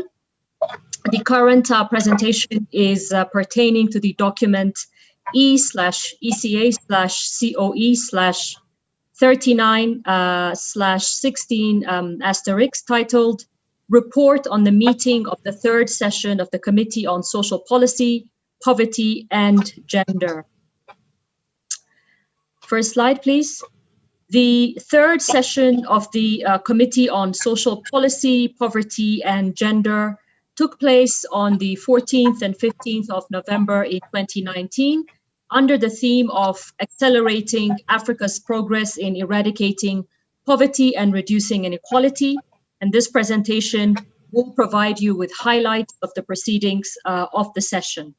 The committee is the statutory body of member states mandated to provide guidance and advice on the work of ECA under its division for Gender, Poverty, and Social Policy. The work of the division covers two main sub-programs. Sub-program 6 on gender equality and women's empowerment, and sub-program 9 on poverty, inequality, and social policy. The session brought together member states from across the continent, and among them, Egypt, Lesotho, Nigeria, Kenya, and the Central African Republic were elected within the Bureau as chair, first vice chair, second vice chair, first rapporteur, and second rapporteur. The key objectives of the committee session were to review the work of the two sub-programs and provide strategic guidance on the way forward. The main plenary deliberations were also enriched by 3 parallel sessions that focused on specific thematic priorities. Next slide. The discussions on sub-program 6 considered a number of key issues based on the work undertaken by the sub-program. The work of ECA on gender equality and women's empowerment is based on the continent-wide initiative on gender equality and women's empowerment. This was endorsed in 2014, and it contains 3 key interlinked components. Firstly, on the economic empowerment of women. Secondly, on the social sector and social development as it relates to women and women's empowerment. And thirdly, human rights, and specifically women's rights. So it is these 3 components of the continent-wide initiative that guide ECA's work on gender equality and women's empowerment. So informed by this continent-wide initiative, the sub-program presented its work to the committee. The sub-program had produced robust evidence and knowledge as a foundation for member states' policy formulation and implementation on issues of gender equality and women's empowerment. Some of the knowledge, products, and evidence produced focused on women's economic empowerment, social protection towards gender equality, and also artisanal and small-scale mining. The sub-program also continued to support its mainstreaming of gender in national growth strategies and policies. The sub-program bases this work primarily on the African Gender Development Index, which since 2019 has been rolled out to 40 countries in Africa. The African Gender and Development Index also informed the production of the African Union Commission's African Gender Scorecard. The scorecard is used to assess African countries' progress in implementing their regional and global gender equality commitments, and the scorecard results are presented by the African Union chairperson at the African Union Heads of State and Government Summit. Furthermore, sub-program 6 facilitated a number of high-level policy dialogues and exchange between member states and other stakeholders in the region. For instance, it facilitated a dialogue on women's health in Ethiopia and a dialogue on women's access to social protection in Africa. Following extensive deliberations, a number of recommendations were made to both member states and ECA on gender equality and women's empowerment.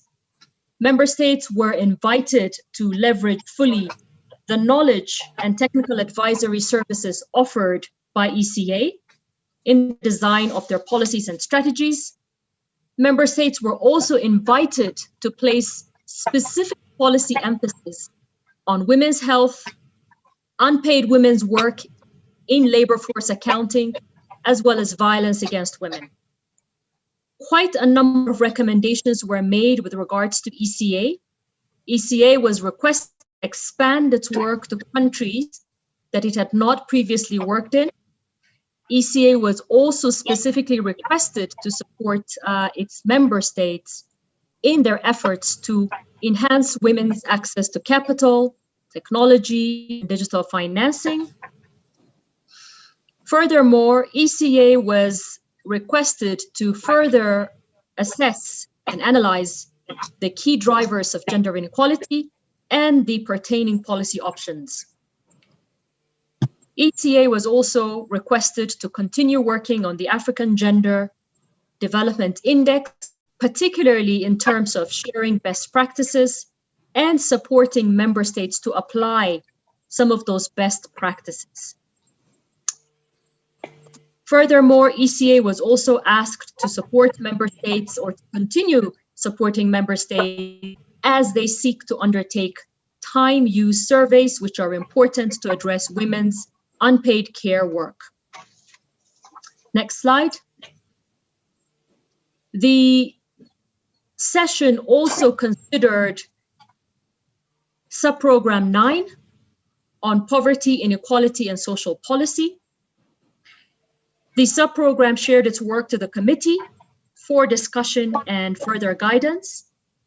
The subprogram highlighted the extensive policy knowledge and evidence base that it had been producing in support of member states' policies and strategies.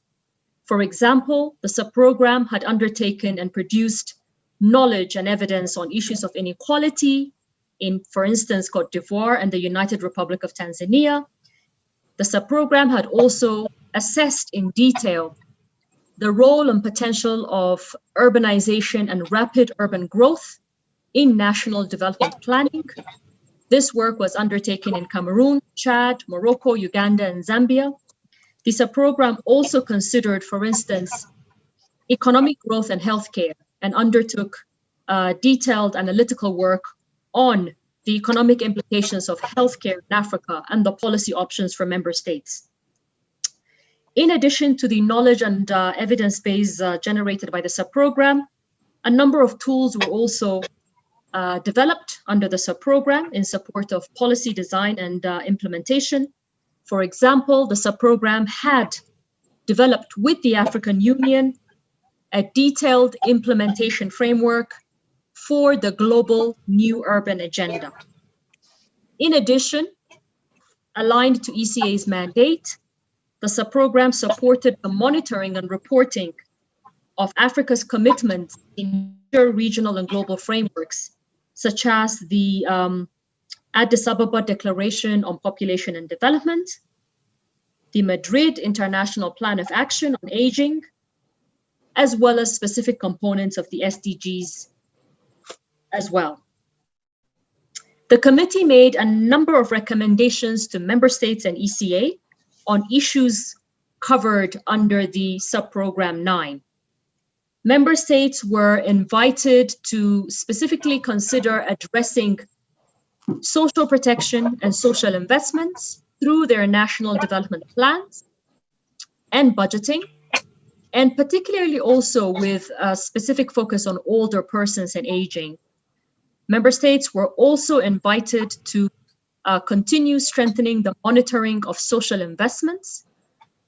They were also invited to consider the impact and potential of rapid urban growth for economic planning and economic policy making. ECA was requested to support member states in the following areas. 1, facilitating skills, portability, rights, and social security in the context of migration. Secondly, in strengthening the monitoring of employment in Africa. Thirdly, ECA was requested to support member states in linking urban and economic development more closely. ECA was also asked to support member states on specific issues of policies for older persons and aging, as well as child protection legislation. The subprogram was also requested to ensure clearer and stronger coherence within the areas of work under the subprogram and also with other subprograms in ECA. Next slide. The committee also held a specific dialogue dedicated to the theme of the session on accelerating Africa's progress in eradicating extreme poverty and inequality, of course, recognizing the extreme urgency of addressing issues of poverty and inequality in Africa as two twin yet interlinked challenges for the continent. The discussion considered some of the key drivers of poverty and inequality, and also specifically the role that sector ministries such as those in charge of gender, social development, youth, and urbanization could play and could contribute to addressing poverty and inequality. The role of ECA in this regard in supporting member states' policies for poverty eradication and inequality reduction was also extensively discussed. In addition, the discussions also considered the existing practices and opportunities to advance and strengthen the measurement and monitoring of poverty in Africa from a tailored and context-specific perspective. Some of the key recommendations made to member states were to consider or to continue prioritizing job creation, also to consider financing and budgeting for the social sector, and specifically also looking at the opportunities related to Africa's digital transition and digital solutions. And a specific call was made to also continue strengthening the data and evidence base around social development and gender equality and women's empowerment. ECA was specifically asked to operationalize its policy knowledge and evidence through technical assistance to member states and continue its support to member states, particularly in the areas of advancing gender legislation, planned urbanization, effective public expenditure tracking, and the measurement of poverty, among a number of other recommendations. Distinguished delegates, the outcomes and recommendations of the committee have since been informing the implementation under subprogram and subprogram 6 and subprogram 9, and are aligned to the guidance provided by member states at the committee. Mr. Chair, I would now hand the floor back to you, and I thank you for your attention.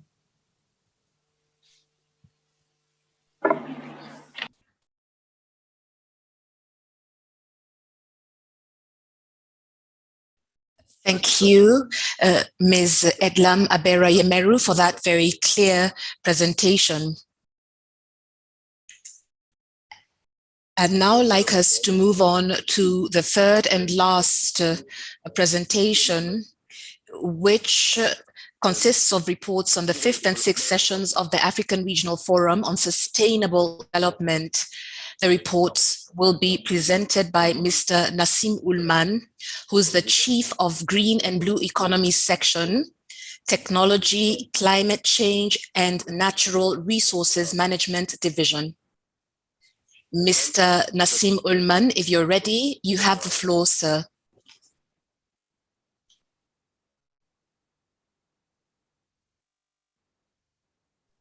And meantime, member states can start preparing their questions and comments for the question-answer session that will follow. Mr. Ulman, are you ready to present your report? The honorable delegates, I will present the highlights of the 5th and the 6th sessions of the African Regional Forum on Sustainable Development. The presentation is drawn from document E, ECA/COE/39/5 and E/ECA/COE/39/22, which contain the reports of the two sessions. Mr. Chair, for language balance purpose, the PowerPoint is in English, but I will speak in French. Comme vous vous en souvenez certainement, as you will certainly recall, during the SDG Summit in 2019, member states called on the attainment of SDG by 2030. Leaders committed themselves to mobilizing the requisite funding at the global level to ensure implementation at national level and to ensure that inclusive institutions in place. The African Regional Forum on Sustainable Development reinforces commitments, strengthens learning, and advocates effective policy measures at national, regional, and global levels to ensure that we fast track the implementation of Agendas 2030 and 2063. We have been mandated by the UN General Assembly and the UN ECA Conference of African Ministers.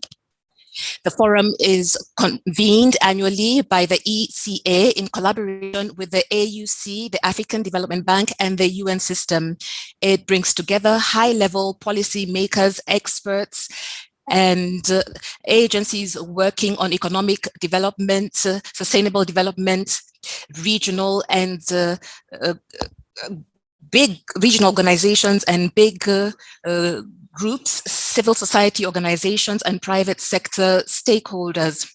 The forum is a multi-stakeholder platform for follow-up and review of progress and challenges with regard to Agenda 2030 and Agenda 2063.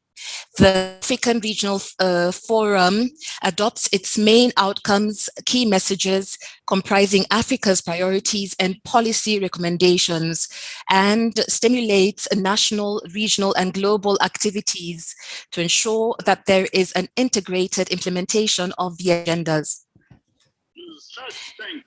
The ARFSD 5 took place in Morocco from the 16th to the 18th of April 2019. And the theme of that session was empowering people and ensuring inclusiveness and equality.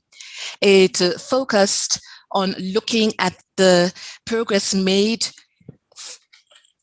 on the implementation of a number of SDGs and their related targets, and of course, Agenda 2063.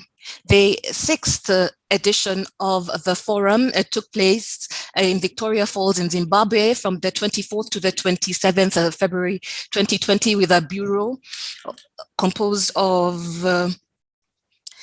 Zimbabwe, DRC, Uganda, and Morocco. And the theme was 2020 to 2030, a decade to deliver a transformed and prosperous Africa through the 2030 Agenda and Agenda 2063. The forum reviewed all the SDGs under the following sub-themes: people, prosperity, planet, partnerships. The two forums involved collaboration between UNECA and the host countries, Morocco and Zimbabwe, as well as other member states. There is growing interest in the forum, and there's an increasing number of participants. We had 800 in the first forum, and in the 6th forum, we had over 3,000. And the 7th session in Brazzaville took place recently.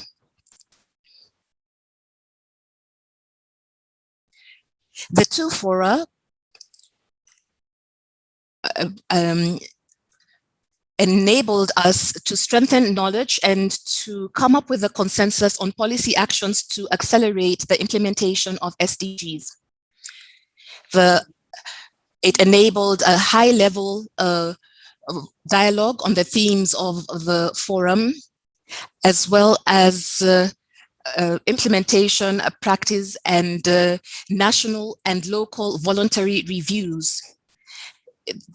There was discussions on SDGs and the Agenda 2063, and a consensus on policy options, as well as Marrakesh and Victoria Falls declarations to fast track the attainment of the two agendas.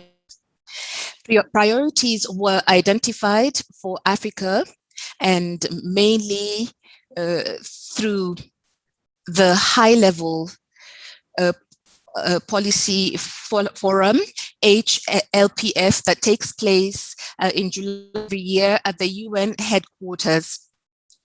The key messages were presented to the HLPF by the chairs of the Bureau, first Morocco, followed by Zimbabwe. And it is also important to note the commitment of the Executive Secretary of the UNECA, various sessions, and the HLPF. We talked about strengthening partnerships and local reviews. So there were 5 local reviews held in 5 localities in we also talked about the African roadmap on the decade of action as requested during the Victoria Falls meeting. There were key messages coming out of the fora and action on the way forward. In the context of the decade of action and COVID-19, Africa is not on track to achieve most of the goals at the current pace of implementation. There's lagging behind and stagnation for most SDGs. I will not go through all the key messages because of time constraints. However, I will just talk about the essential messages. The funding of SDGs remains a key challenge. African countries are facing a deficit in implementing the agendas, as well as facing the pandemic. The effective implementation of SDGs will be the best pathway to achieving shared prosperity, responding to COVID-19, and tackling climate change. Countries need to conduct evidence-based voluntary national reviews and voluntary local reviews, and continue ensuring that we implement Agenda 2063 and Agenda 2030. African member states should leverage the benefits from the AFCFTA, develop their value chains and their resilience to current and future shocks. The United Nations system needs to scale up its support for member states, have integrated planning using tools such as the Integrate Planning and Implementation Reporting tool developed by the UNECA. Member states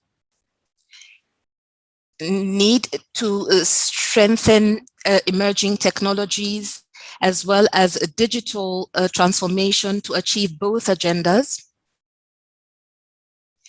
And it is urgent to develop and implement sub-regional, regional, and national strategies on the decade for action, as well as the post-recovery COVID-19 period. Your Excellencies, honorable delegates, in the context of the COVID-19 pandemic during the last UN General Assembly, the UN Deputy Secretary General called for ambition, decisiveness, and a sense of urgency in implementing the SDGs. Chairperson, in sum, these are the key messages that have come out of the African Fora on Sustainable Development. Thank you. Thank you, Mr.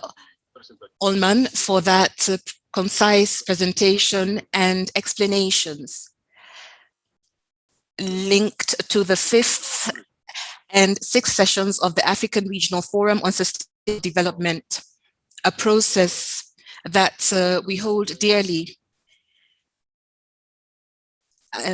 We have been listening to statutory issues in this session. We started with the report of the Committee on the Private Sector Development, Regional Integration, Trade, Infrastructure, and Industry and Technology, presented by Mr. CoM. Secondly, we followed the presentation of the report on the 3rd session of the Committee on Social Policy, Poverty and Gender that was clearly and brilliantly presented by Ms. Eldam Abera Yemeru. And lastly, we received reports on the 5th and 6th sessions of the African Regional Forum on Sustainable Development by Mr. Nassim Ullman. I would like to take this opportunity to thank the 3 speakers for their clear presentations. And at this point, I would like to open the floor so that member states can make their comments or proposals. Comments and proposals, rather. The floor is open, ladies and gentlemen.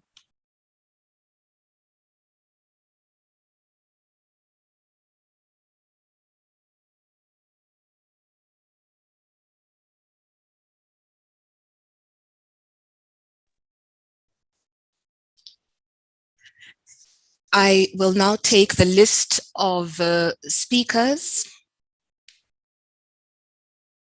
My brother from Egypt, you have the floor, sir.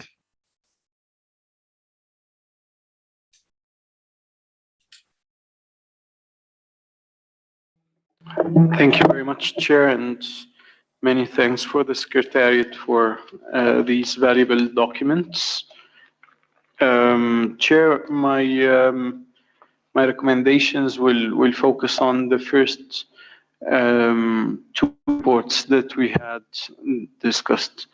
First of all, when it comes to the report of the private sector development, it's very important. I mean, we have so many updates when it comes to, in particular, the CFTA and the infrastructure sectors. So basically, what we would like to have here, or our recommendations, to start with the CFTA. It's very important, Chair, to have the support of the ECA on the phase 2 of negotiations.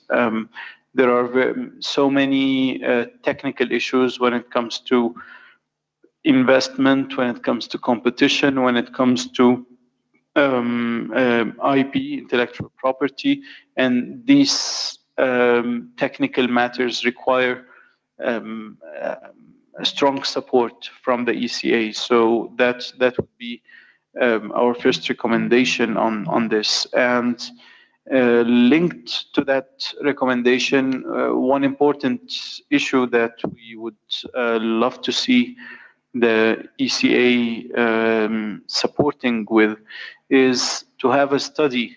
We would like to request a study from the ECA on how can we make use of the CFTA in attracting investments to the continent.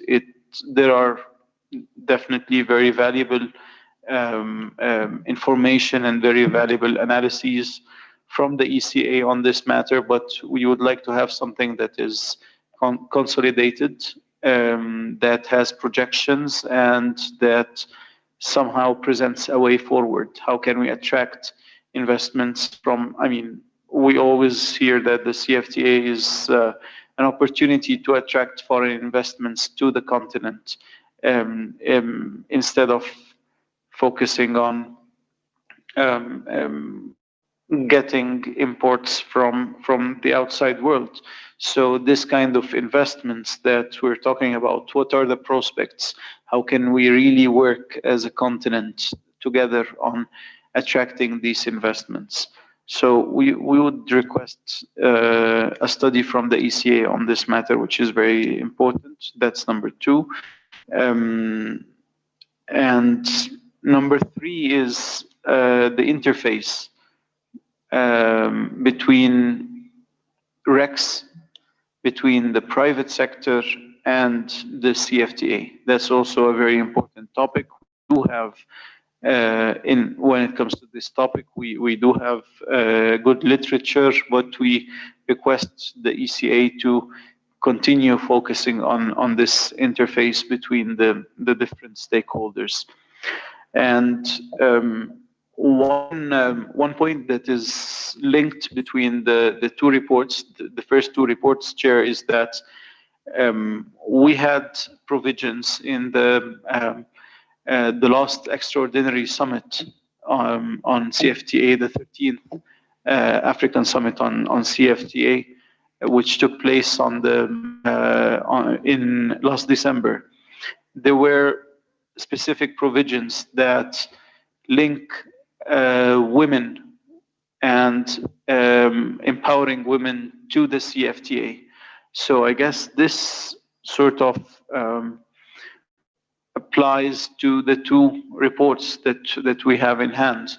It's very important to find that link, and we understand that the Secretary General of the AFCFTA is proposing to have a specific unit in the Secretariat that will focus mainly on women empowerment and CFTA. So we think that support from the ECA to this approach, which was highly appreciatedly proposed by His Excellency the President of South Africa in the summit and supported by the presidents. We think it's very important to follow up on this matter. The last topic or the last point that we see is important to mention here, Chair, is not about CFTA. But this time it's about infrastructure. And as you know, in this last ordinary summit in February, we managed through the Executive Council to endorse the PDPAP2 list of projects for the projects that are most important for our continent. And we find it very important to have the support of the ECA for this PDPAP2 list of projects and how to engage private sector as well in this process that will be starting this year for the coming 10 years and which carries so many important projects, infrastructure projects that will change the face of Africa in the coming 10 years. So these are my comments for now. Thank you very much, Chair, and thanks again to the Secretariat.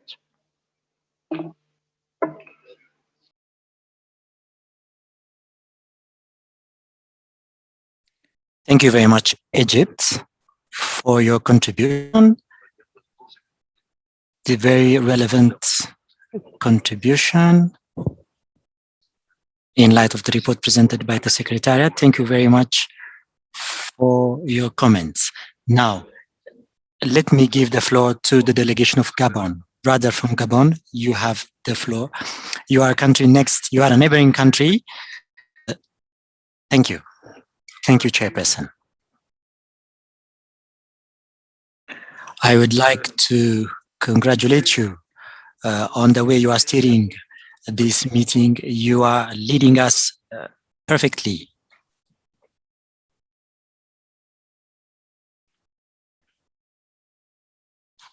I would like to say a few words on the last presentation. I would like to thank first the two previous presentations for the clarity of their respective presentations. But on the last presentation, there was mention of the 7th African Regional Forum, which was held in Brazzaville. I believe this forum was the opportunity to see how countries were able to align those agendas, meaning the UN Agenda 2030 and the African Union Agenda 2063. This issue was discussed during this session, during this forum, I mean, but the main question, the main recurrent question was the issue of climate change. This issue was very much important and critical, that the host country highlighted clearly the necessity to put in place of a blue fund, which was proposed by the head of state of Congo in during COP22. So this question is very much, this fund is very much important within the Congo, and we've had some important discoveries of pitfalls, and we need to have an adaptation fund to compensate populations which are sometimes in contradiction with the rules and regulations on climate change. No, so what to do? We request the ECA to continue to work with member states to put in place the fund, this very important fund, to preserve the Congo Basin. Thank you, Chairperson. Thank you, Gabon. Thank you, Gabon, for reminding us this very much important discussion that we had during the Brazzaville Forum, the issue of climate change and aligning it with SDGs, as well as the Agenda 2063 is very much important. The issue of the Blue Fund is important for African countries, and we require the assistance of the ECA to put in place this fund. The Congo Basin is the second largest lung of the world, so this is very much important. We need to preserve it. We need to preserve this forest. We need to preserve pitfalls. Thank you very much, Gabon. So any other delegation would like to have the floor before giving the floor to the Secretariat?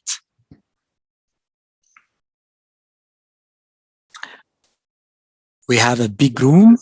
I may not be able to see all the name tags.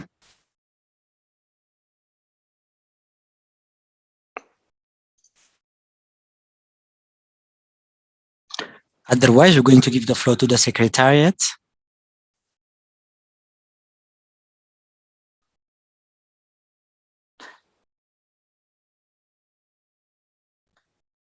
Mr. Joseph Tingizi from the Secretariat would make a few comments before giving the floor to the Secretariat. Joseph, you have the floor.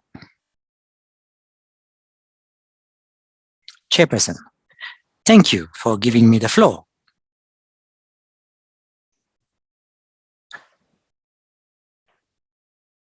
I wanted to take the floor in the last round. That is why I changed when I wanted to take the floor. Thank you, Mr. Joseph. Now I'm going to give the floor to Mr. Francisi, Madam Gemero, Mr. Allman,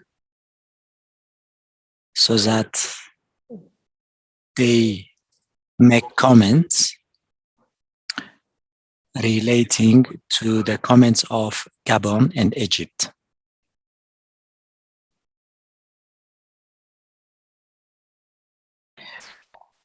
Madam Jamberu, Mr. Usman, organize yourselves to address the questions.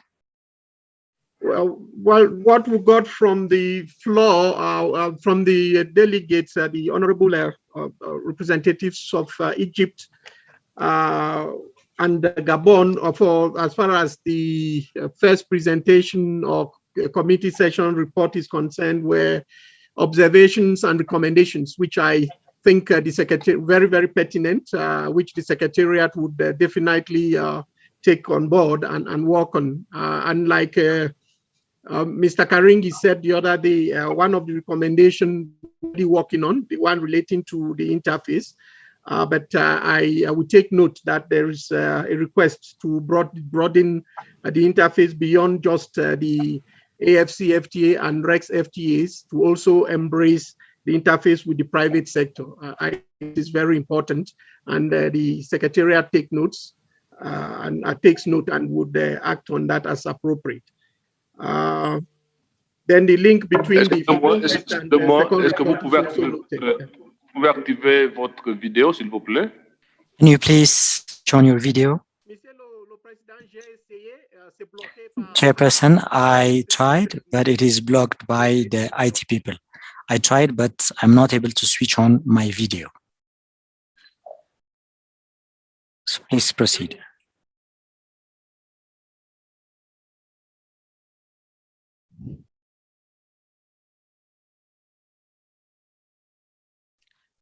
Do we have other interventions from the Secretariat? Otherwise, I'm going to give the floor to the presenter of the reports. Mr. Ikome, you have the floor. Francis Ikome, you have the floor. I just spoke, Chairperson. C'était Joseph ou c'était... Qui venait d'intervenir? C'était Monsieur Joseph. I thought it was Mr. Joseph. No, Francis Ikome took the floor. Okay, merci. Donc, merci. On va continuer. Thank you. Let's continue. Now we give the floor to Madame Jambero. Do you have any comments relating to Egypt's and Gabon's contributions? Mr. Chair, I believe the interventions from the member states were directed mainly to the first and third presentations by my colleagues Francis and Nassim. We take note of the comments as a division that works closely with our colleagues, and we will support the actions taken to address those comments. But I have no further specific responses at this point in time. Thank you very much.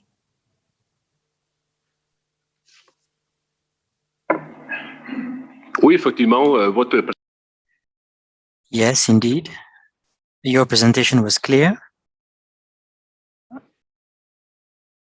We just need to work on the implementation aspect. We would have the opportunity now to give the floor to a member of the DRC, Mr. Roser Kalua. Would you like to take the floor? Mr. Roser, are you connected?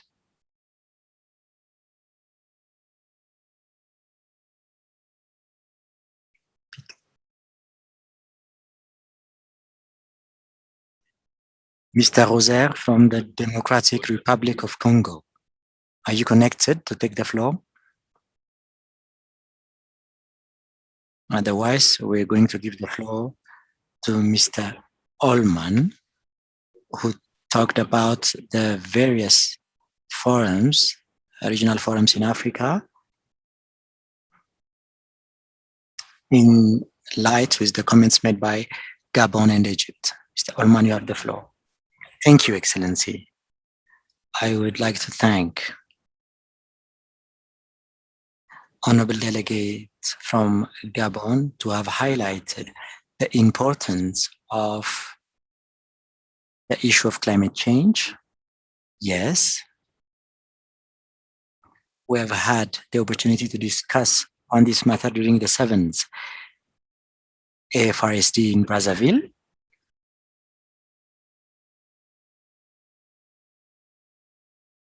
This matter is very much critical, as highlighted by Gabon. We have the loss of these bogs or peatlands, and we have the compensation aspect in terms of carbon and a precise evaluation of the potential that these bogs or peatlands provide to the world. So this is the second largest place in the world that sequestrates carbon. So we have to put all our efforts together and work with member states to be able to address this issue, as it was highlighted by the Brazzaville statement. We have to make sure or put in place and implement the Blue Fund. The Blue Fund has identified 250 detailed projects. What is lacking now is the funding, and the ECA is committed on this matter. Look for resources with member states, innovative financing to provide financial solutions, mainly through the Green Fund and the Blue Fund. And we have existing projects. These are existing and well-detailed projects of member states. In the previous session, we have had a presentation on the structuring of the ECA, and we have a division on technology, natural resources, and climate change. And we have a specific section on green and blue economy, which would address perfectly these needs expressed by the delegate from Gabon. Again, Excellency, honorable delegates, we commit ourselves to work with member states of the Congo Basin, but also throughout the continent to better rationalize this resource, which is a real source of financing, and to better build the future, and also use various leverages such as AFCFTA to make good use of this potential. So we are besides you to support you in this endeavor. Thank you. Thank you, Mr. Allman, for your clarifications for the question raised by Gabon. We have one member state who would like to take the floor. Mr. Roser from the DRC seems to be available now. Can you please switch on your video and take the floor? Mr. Roger, please unmute your mic so that we are able to listen to your contribution. Thank you, Chairperson, for the opportunity. I was saying, and I was thanking you for your leadership in the way you are steering this meeting. We are a global strategy and local governance institution, which is an institution of strategic adaptation for local governance based in Kinshasa. I wanted to make a small comment. I would like to thank first the presenters and members of the Secretariat on the various presentations and reports. I would like to thank the contributions of honorable delegates from Egypt and Gabon. Having said that, let me go now to my comment on the report of the private sector development and the fight against inequality and poverty. My comments now. While commending the works and the reports of the Secretariat, you would agree with me that in rural and peri-urban areas in sub-Saharan Africa, particularly, the private sector development is related clearly. The development of the private sector is directly related to the fight against inequality and poverty. And women are now at the heart of this endeavor. Here, allow me to say a few things. I did not see in the report of the Secretariat how the ECA and altogether, how are we going to tackle or address this involvement of women while fighting for inequality and poverty. This is clearly related to the issue of private sector development. Now, if we do not pay due attention to this, and we would reach the conclusion that the way we are conducting our businesses, Africa is far away in achieving the objectives of Agenda 2030 and Agenda 2063. So this is my concern, mainly on the link between the private sector development and the fight against poverty and inequalities. How ECA and other stakeholders would engage to mainstream gender in our activities and endeavors to address their concerns. Thank you very much, Chairperson, for giving us the floor. And I would like to congratulate all the experts in their contributions at the same time. Thank you very much, Mr. Roger. What is the name of your institution, please? Can you please repeat?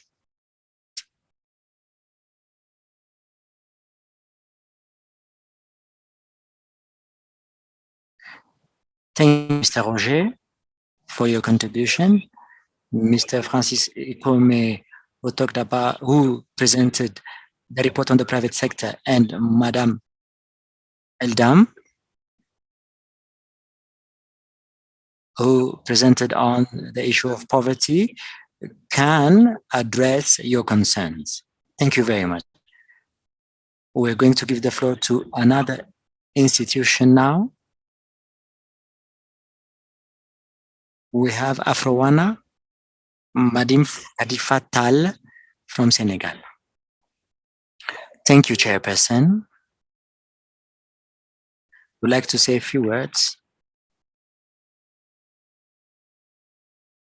First, to congratulate the organizers of this meeting regarding inequalities and gender-related solutions brought by the ECA. Much happy to listen to the second presenter who talked about poverty and inequality.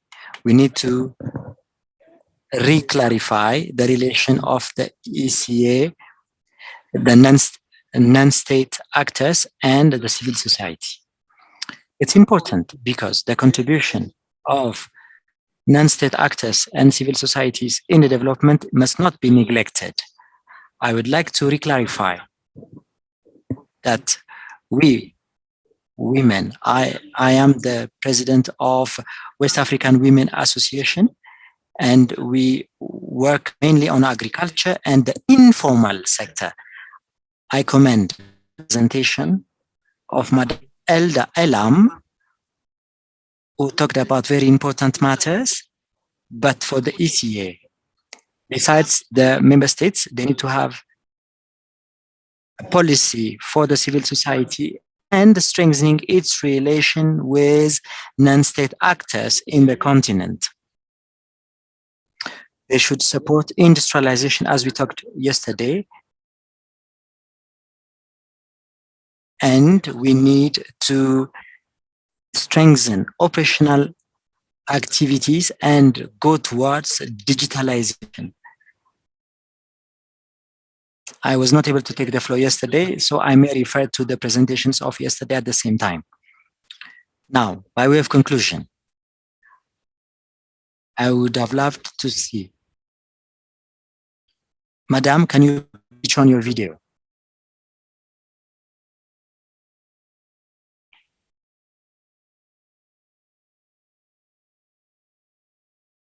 Now, coming to the economic part. Our economy, our sub-Saharan economy is a peculiar type of economy. It requires a restructuring in light of the various types of economies. We are a peculiar continent. In this continent, women have a major role to play, and we do not feel that, we do not see that in the presentations and in the daily actions of the various institutions. Let me finish by talking about COVID. What are the solutions related to COVID? Humanitarian solutions, ad hoc solutions, including women in the value chains, in the informal sector, because they were highly affected by COVID-19. And it's very much important that the ECA addresses this matter and makes concrete proposals to overcome challenges and impact related to COVID-19. So I request a special attention on women and the employability of women. Employability of the youth and women is very much important. We need to ensure technical and vocational education of the youth so that they create employment and for themselves and for others. My name is Tal from Senegal on behalf of the West African Women Association. Thank you very much, Madam, for your contribution in this session. We're going to give the floor now to Niger from the Ministry of Planning, Mr. Asuman.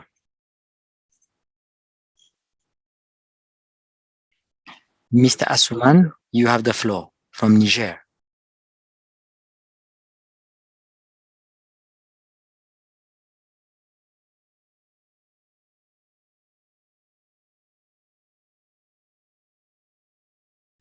Mr. Asuman is having connection problems, I believe.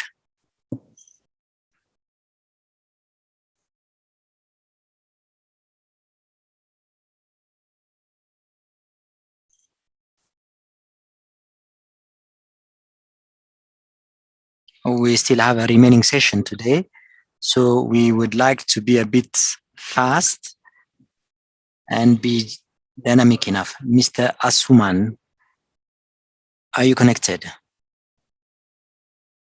Are you connected to make your contribution, or you're not able to make your contribution?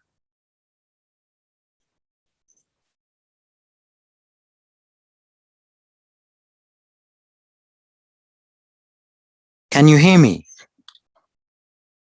Not really. Can you please check on your connection? It seems that your connection is a bit weak.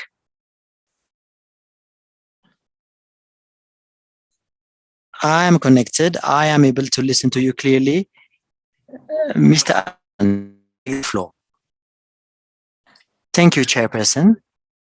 Very quickly, it's just to say a few words on one of the thematic areas, very important one for us, which is related to poverty reduction. We have had connection issues, so what we need to note here is the report mentioned that mentioned reduction of poverty and said the number of the poor has increased. Now, on the role of the private sector in reducing poverty in our respective countries, we note that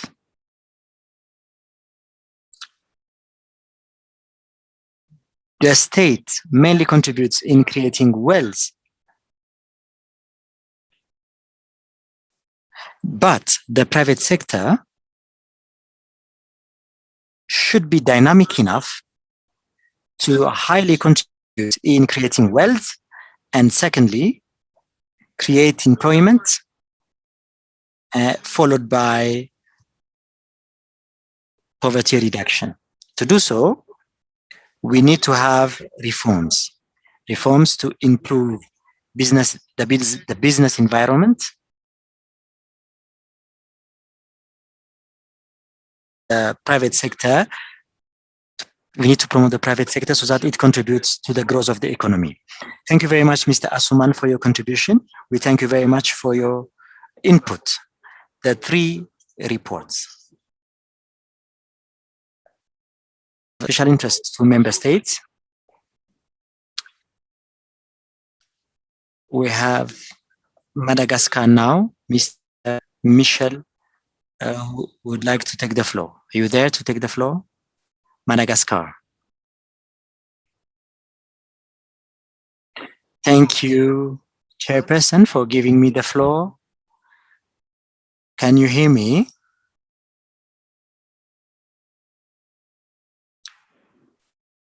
Please continue.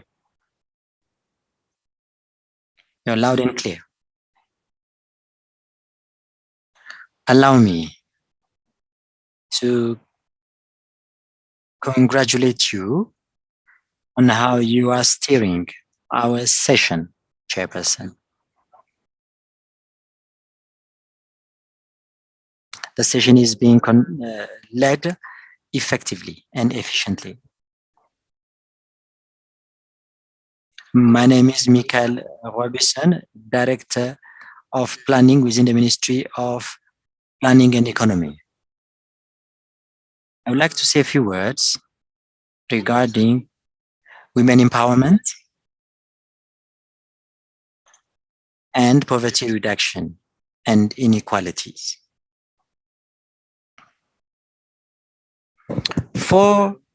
Regarding women empowerment, I would like to highlight that Madagascar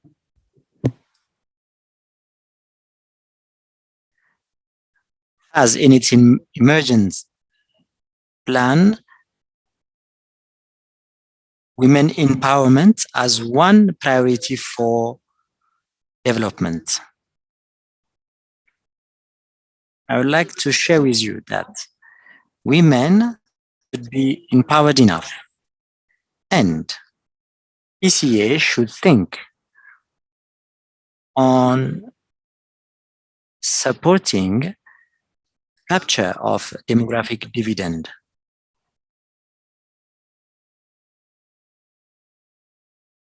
If we want to have economic growth, we need to take into account the population growth at the same time.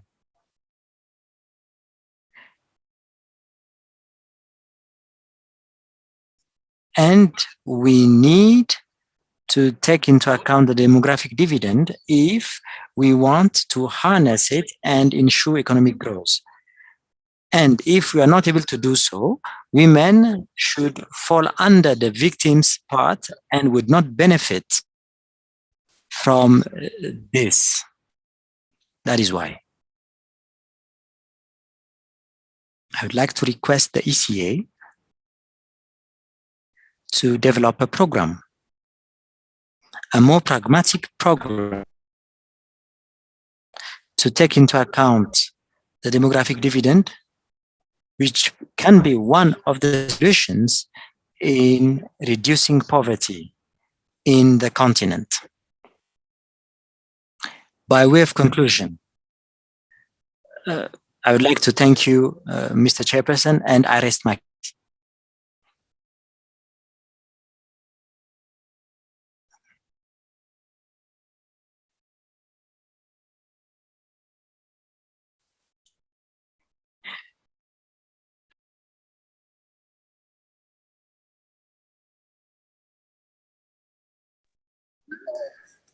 So you can come back on with the comments that were made.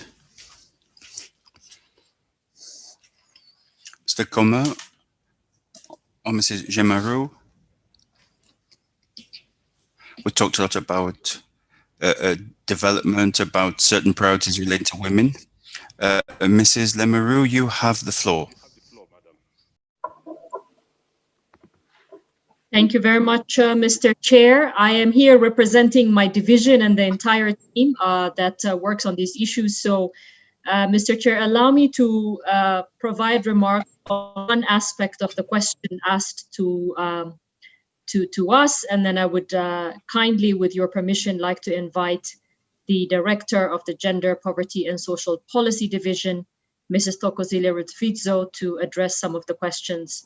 On my part, I wish to reflect very, very briefly on the issue of peri-urban development that is happening on the peripheries of our cities.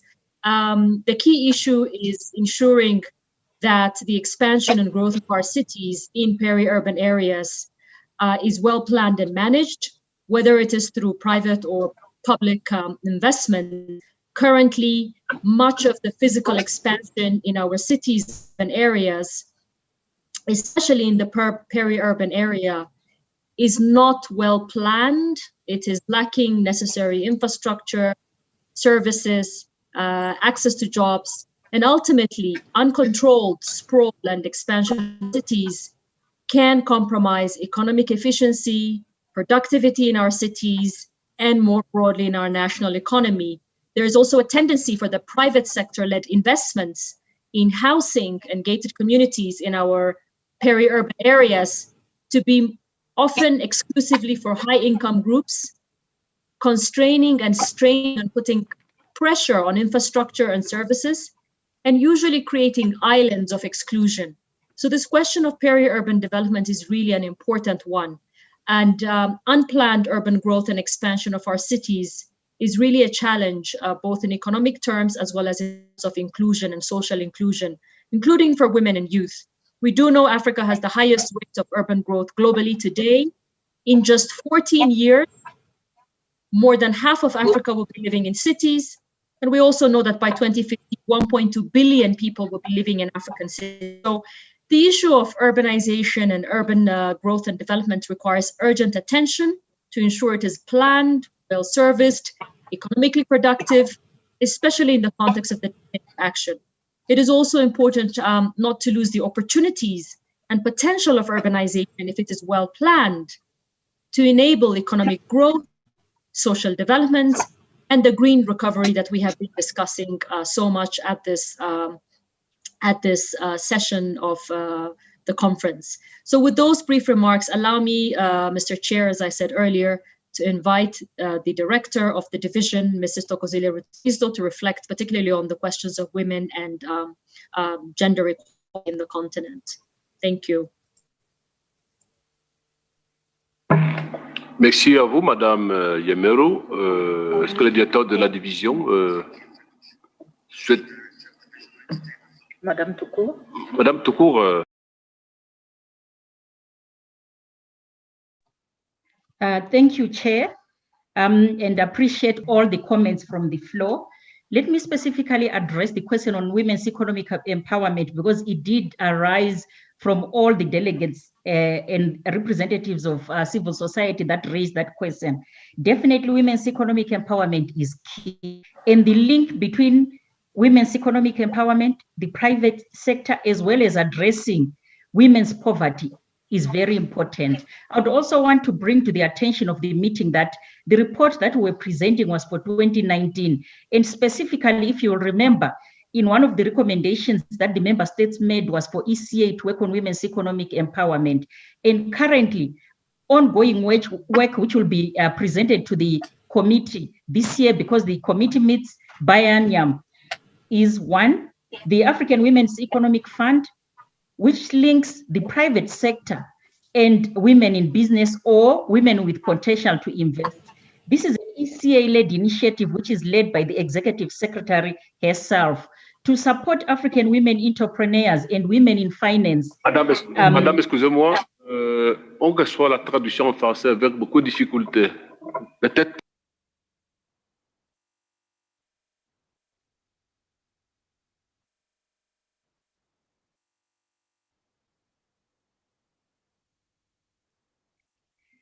Thank you, Chair. I didn't get interpretation in English.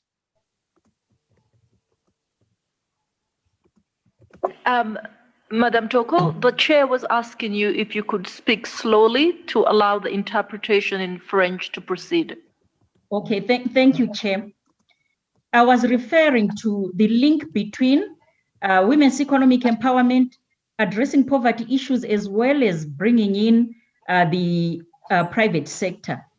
And an example of ongoing work which ECA is working on is the support for an African Women's Impact Fund to support African women entrepreneurs and women in finance to invest and support men in business. The fund aims to strengthen the economic and financial empowerment of women through accelerating the growth of African fund managers, African women fund managers. And we are aware that on the continent, there are very few African women fund managers. The initiative brings private sector, ECA, and other partners to raise and invest $500 million in engaging African women fund managers over the next decade. This obviously shows the critical importance of linking the private sector and women in business or potential women in business and fund managers. The second question from Madame Tao, specifically on the informal sector. My colleague Stephen did speak about a study that ECA has done on cross-border trade by women in the informal trade sector. The study, Madame Toll, was done in 5 countries on the Abidjan-Lagos corridor: Cote d'Ivoire, Ghana, Togo, Benin, and Nigeria, to look at the challenges that the women in the informal sector trading across this corridor face, and to look at the support that ECA and its partners can provide. This work was not reported, as I indicated earlier, because it's ongoing work, which will be reported to the committee. Then specifically on the demographic dividend, we have ongoing work in partnership with the Economic Commission of the Pacific and the Asia Pacific on gender and the demographic dividend, recognizing the importance of addressing fertility and education for women when we are looking at the demographic dividend. And in our next committee, we'll be reporting on that. We partnered with the Economic Commission of the Asia Pacific, ESQA, because of the experience of some of their member states in Asia that have successfully harnessed the demographic dividend. And we are linking up those countries in Asia with the African member states. I think, Chair, I've addressed all the questions, which basically looked at women in the informal sector, and I specifically looked at the women in the informal sector vis-a-vis cross-border trade, the demographic dividend, and of course the importance that ECA puts on women's economic empowerment. We've also completed a report on women entrepreneurship, as well as supporting women in business through digitalization. Thank you, Chair. Merci à vous, Madame.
À la société civile, mais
there are no additional contributions, we can have our break.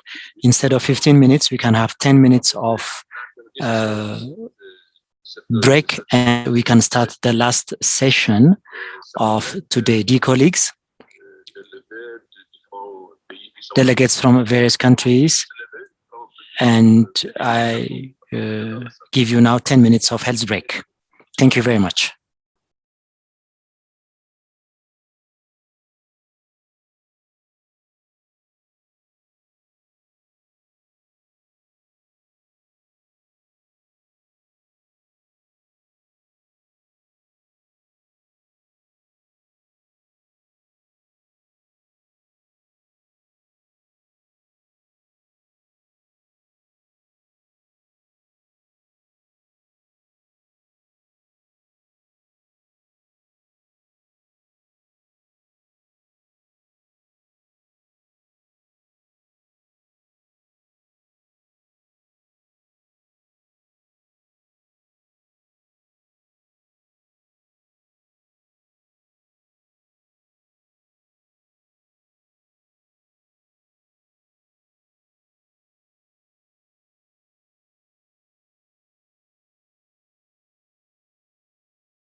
Extend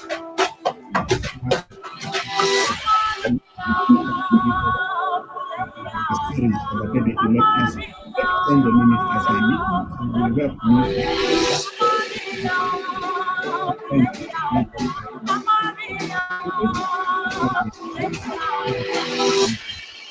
with a focus on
Interpreters, please turn on your mic if you're ready.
Ladies and gentlemen, delegates, welcome once again for the last session of today,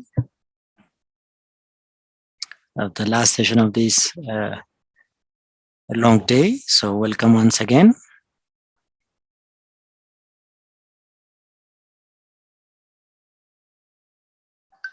And I would like to thank all delegates for your active participation here present physically and also those online for your patience and contribution. Let's go now to the last item of the agenda for today. On statutory issues, we have 3 presentations. Madam Ngoni Diop, Director of the Sub-Regional Office for West Africa, would make a presentation on the report on the meetings of the intergovernmental committees of senior officials and experts. This presentation would be followed by the presentation of Madam Karima Bounerma Ben Sultan, Director, African Institute of Economic Development and Planning. She would make a presentation on the progress report of the Institute. Next, we have Mr. William Mushwava, Chief Demographic and Social Statistics Section, and Mr. Tinfishi Joseph Ilbudo, Chief Statistical Development, Data Innovation and Outreach Section of the Africa Center for Statistics, would make a presentation on the 5th Conference of Ministers responsible for civil registration and the proceedings and outcomes of the 7th meeting of the Statistical Commission for Africa. So we have 4 presenters this time. So each of the presenters would take maximum 10 minutes, or rather 8 minutes, so that we have enough time for discussion. And if we give them 8 minutes, then they would take 32 minutes in total for the presentations. Now, Madam Diop is in Dakar. Madam, would you like to take the floor? Madam Ngoni Diop, we're going to give you the floor to make your presentation on the Intergovernmental Committees of Senior Officials and Experts report. Thank you very much. Thank you, Chairperson. I hope that you are able to listen to me, to hear me, and my presentation is projected. We hear you loud and clear, and we are also to see you through the video. Can you hear me, Chairperson? Yes, Madam Diop, loud and clear. Thank you, Chairperson, Excellencies, Ambassadors, Excellency, Madam Executive Secretary of the ECA, distinguished delegates. I am pleased to present the report on the meetings of the Intergovernmental Committees of Senior Officials and Experts organized in 2020 by the 5 sub-regional offices. I take this responsibility on behalf of my colleagues, Antonio Pedro, Director of the Sub-Regional Office for Central Africa Office in Yaoundé, Mama Keita, Director of the Sub-Regional Office for East Africa based in Kigali, Halek Hussein, Director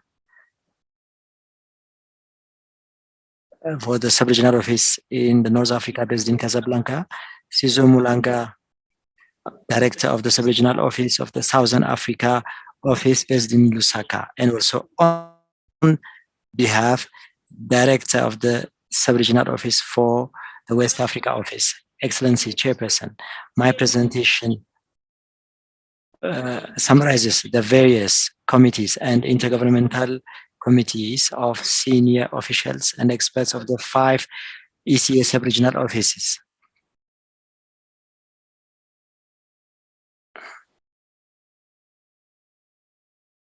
We call it ICSOE. Details of the various reports can be found in the reference documents. For West Africa document, we have ECA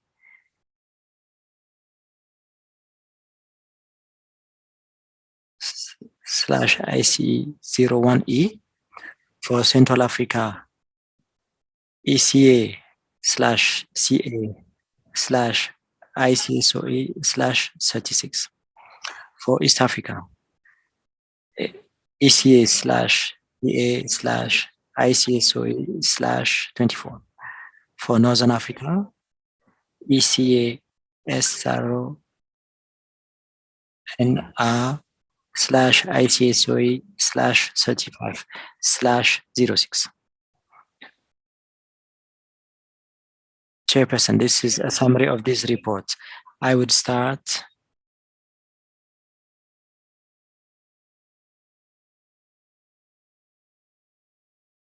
And the Secretariat can help me to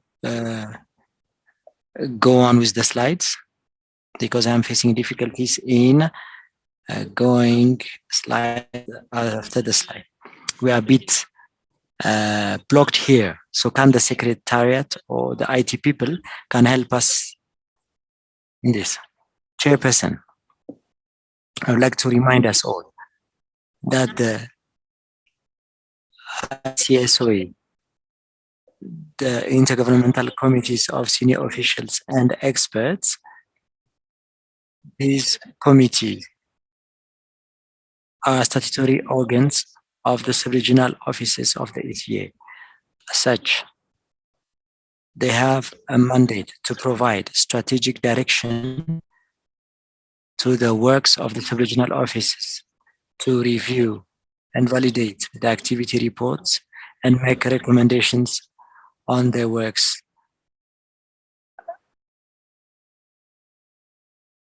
To do so,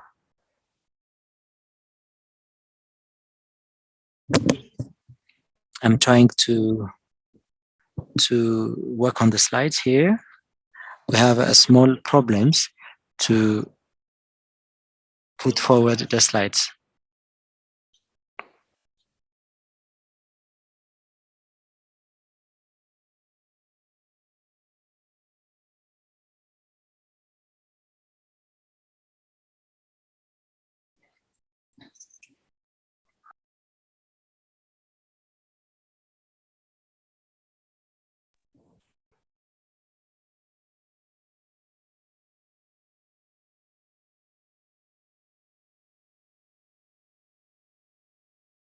So I'm going to speak in French.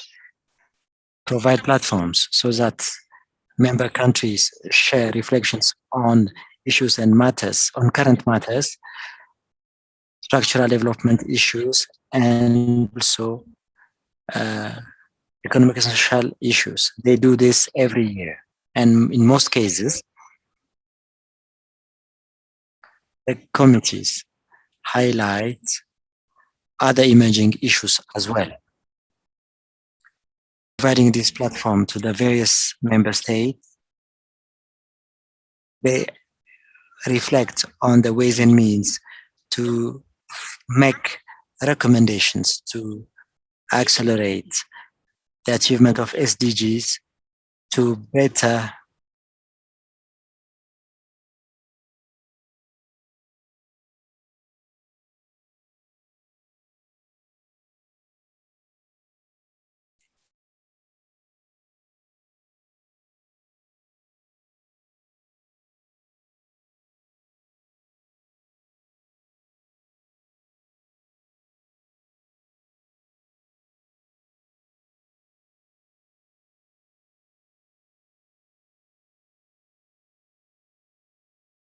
technical service, please help on that. Madame Diop, please continue. So the technical service would address this matter raised by Egypt. Madame Diop, you can continue with your presentation. You only remain with 4 minutes now, Madame Diop.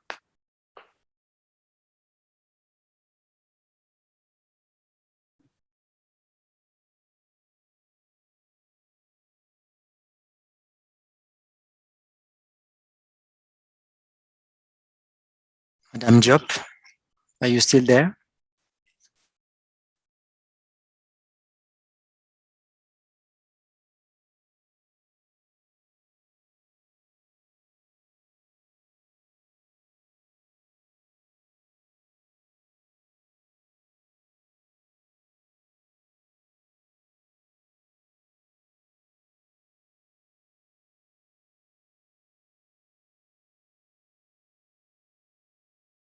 To make good use of the time, Madame Diop is connected. We'll give her the floor later. Now we give the floor to Madame Karima. You can make your presentation.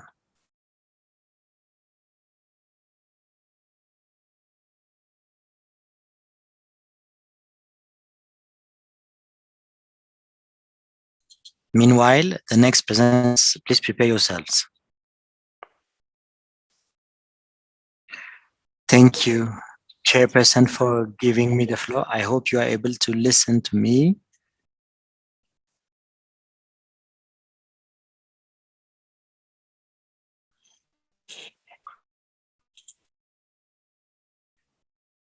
Ladies and gentlemen, for the last 2 days, we have been addressing Africa's challenges, mentioning that capacity was a key and central issue. And actually, I would even say a prerequisite if we want to build forward better. Therefore, I'm very happy to present to you today the report of IDEP, the African Institute for Economic Development and Planning. IDEP is the training arm of the ECA. It is based in Dakar.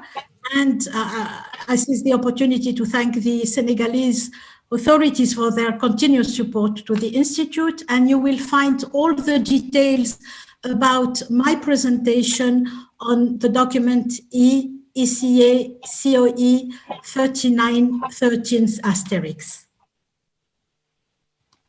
So during this period, the period under review, actually, we have been working under 3 main areas and pillars.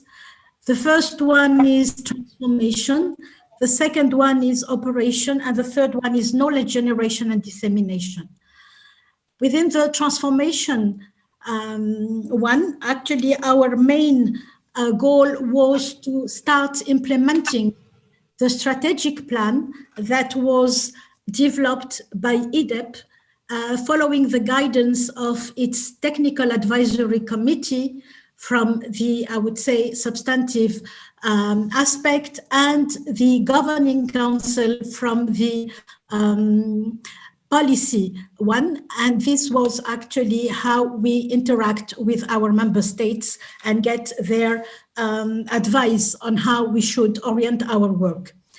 In terms of operation, we have been doing training, and I'll come back to that. And finally, in terms of knowledge generation and dissemination, our work focused on research and knowledge management. And this was primarily to add, we work on all the SDGs, but primarily on SDG 1, 8, 10, and 17. In the area of training, and we have heard a number of interventions starting from the Executive Secretary opening remarks, that COVID definitely is a problem, but at the same time, COVID provided us opportunities. And for us, the opportunity was to strengthen our e-learning offer by transferring all the courses that we had. And we did that very early in 2020, as early as March 2020. We anticipated the difficulty to organize on-site trainings. So we organize all our courses through our e-learning platform. And I'm happy to say that now we have a full operational e-learning platform that we started implementing in 2019, following the recommendation of your committee to strengthen ECA e-learning offer. As a result of that, we have seen an increased number of public officials trained, and not only public officials, but mainly. Actually, we have doubled what we delivered in 2019, reaching 2,033, knowing that our target was to train 2,000 people, so we reached our target. And we have seen an increasing number of women trained since we got we gave certificates to 84 women, and we are very happy of that, because you know that we recurrently mentioned the difficulty to reach out to women in our training programs, and the fact that despite the difficulty to access ICT services, we were able actually to reach out to many more women. 300 were our target, and we have reached more than close to 500 this year. EDEP is not a standard, I would say, a training institute. We are not training for the sake of training. We are training to make a difference in Africa's development.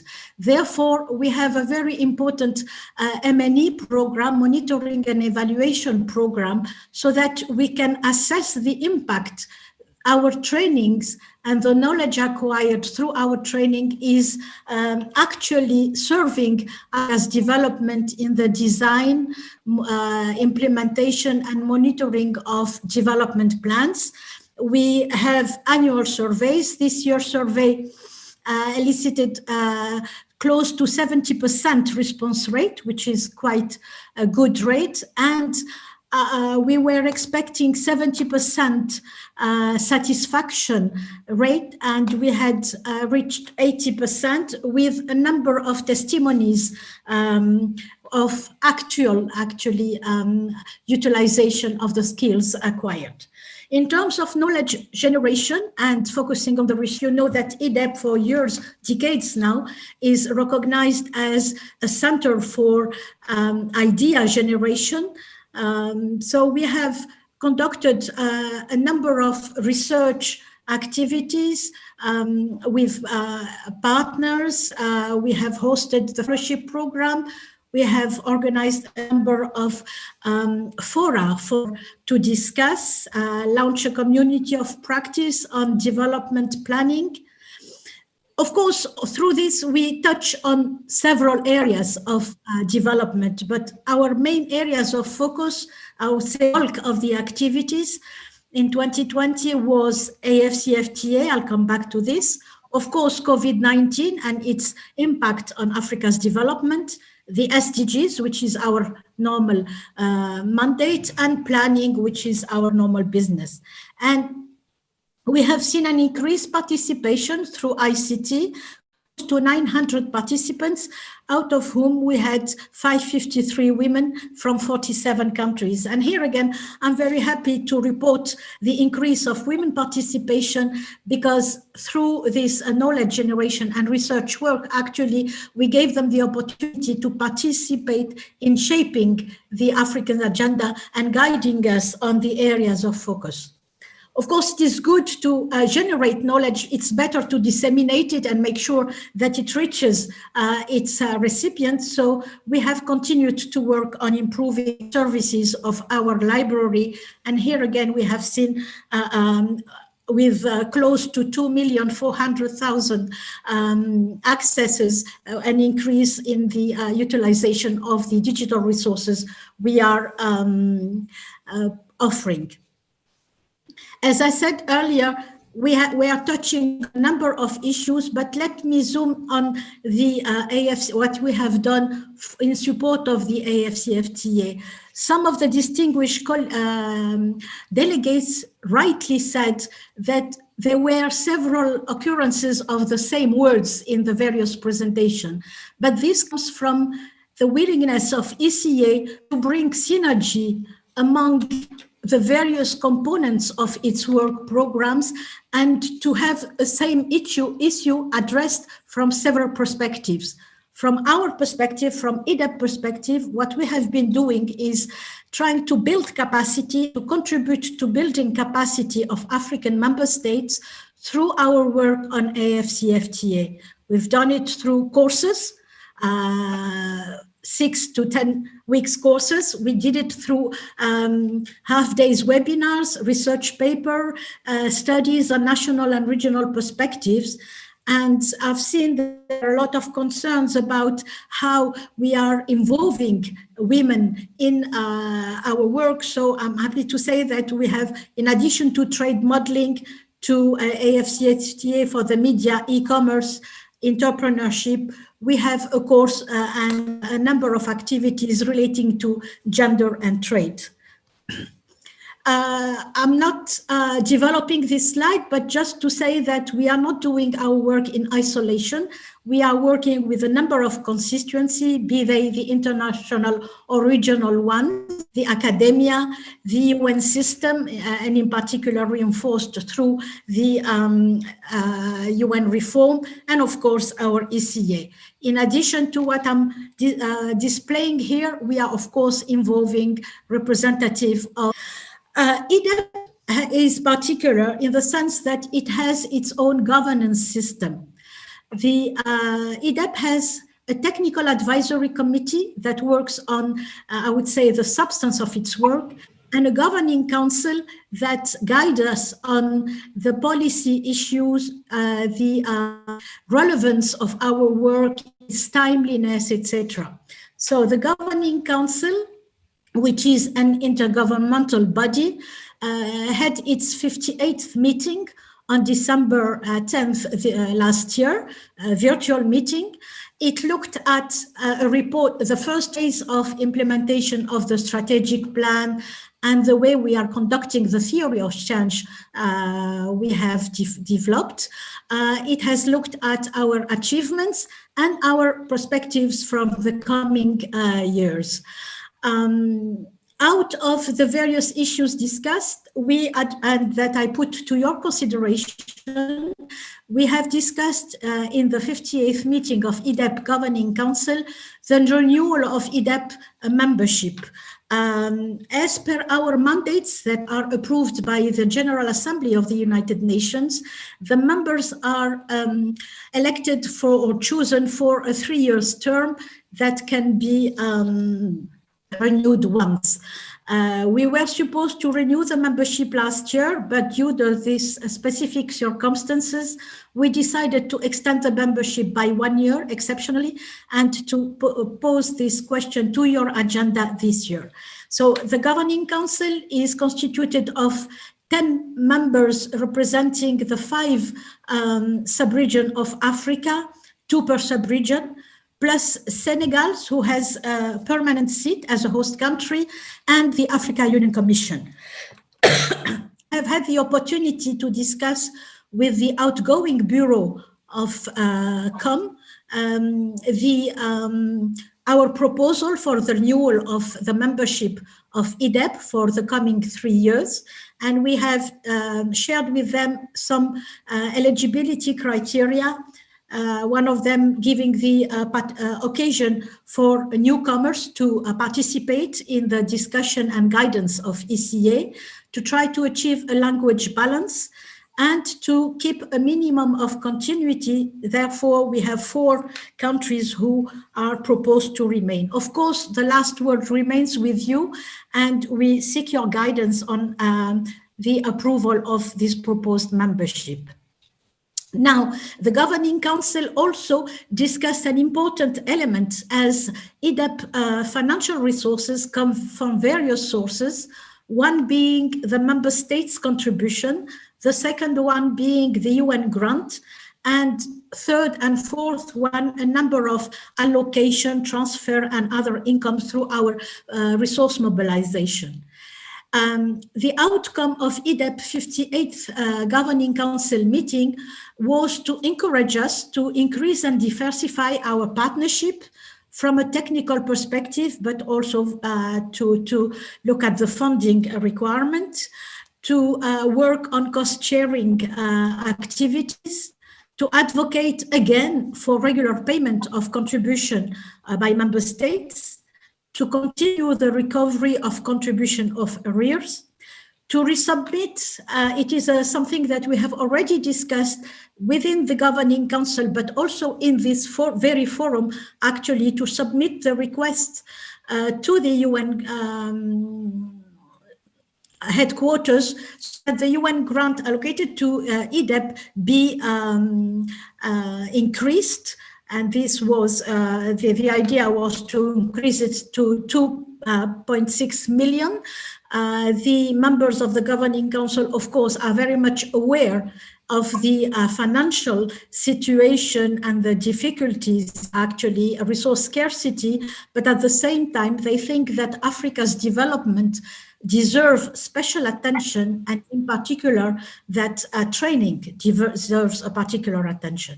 And they are calling also for more systematic support from the ECA so that it is not uneven and becomes more predictable. Rapidly, I wanted to highlight that in 2019, thanks to our efforts to recover arrears and encourage payment, we had 23 member states paying and supporting financially the Institute.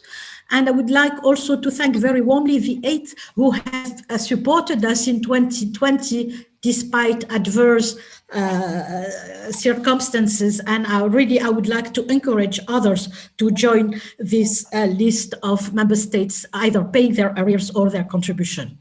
Finally, final word, Chair, is since our role is to help countries build forward better, we would like to continue to be relevant, effective, and agile in supporting their development planning processes. Of course, we can do it in the context of the SDGs and the Agenda 2063. This year in 2021, we will focus on youth-related issues. I mean, they represent the majority of our population. We spoke about earlier the demographic, dividend. Need to capitalize on this asset and this also engine that youth can bring to accelerate our development and build forward better. We will continue working on online training and strengthening our capacity to do so. In the context of the UN reform, we are coordinating with a number of UN agencies, especially the 33 of them based in Dakar, so that they see EDEP as a regional asset, and we will continue to work with the resident coordinators at the level of the countries. I am already a partnership. This year, we are also intending to open up to Lusophone countries. We have seen that the participation was limited, certainly because of the language barrier, and we will work towards that. Of course, mobilization of financial resources, thanks to your support. And as I said, the renewal of the membership of the Governing Council and the Technical Advisory Committee. I thank you very much, Chair. Je vous rends la parole. Merci de votre attention, Monsieur le Président. Back to you, and thank you very much for your attention, ladies and gentlemen. Thank you very much, Mrs. Karima, for that very clear presentation. I think member states will probably have some questions relating to that presentation. To go back to Mrs. Gunn so she can give her report. It's the report on the Committee of High-Level Experts and Civil Servants. You were cut off before. Are you there so you can finish off your presentation, madam? Are you there?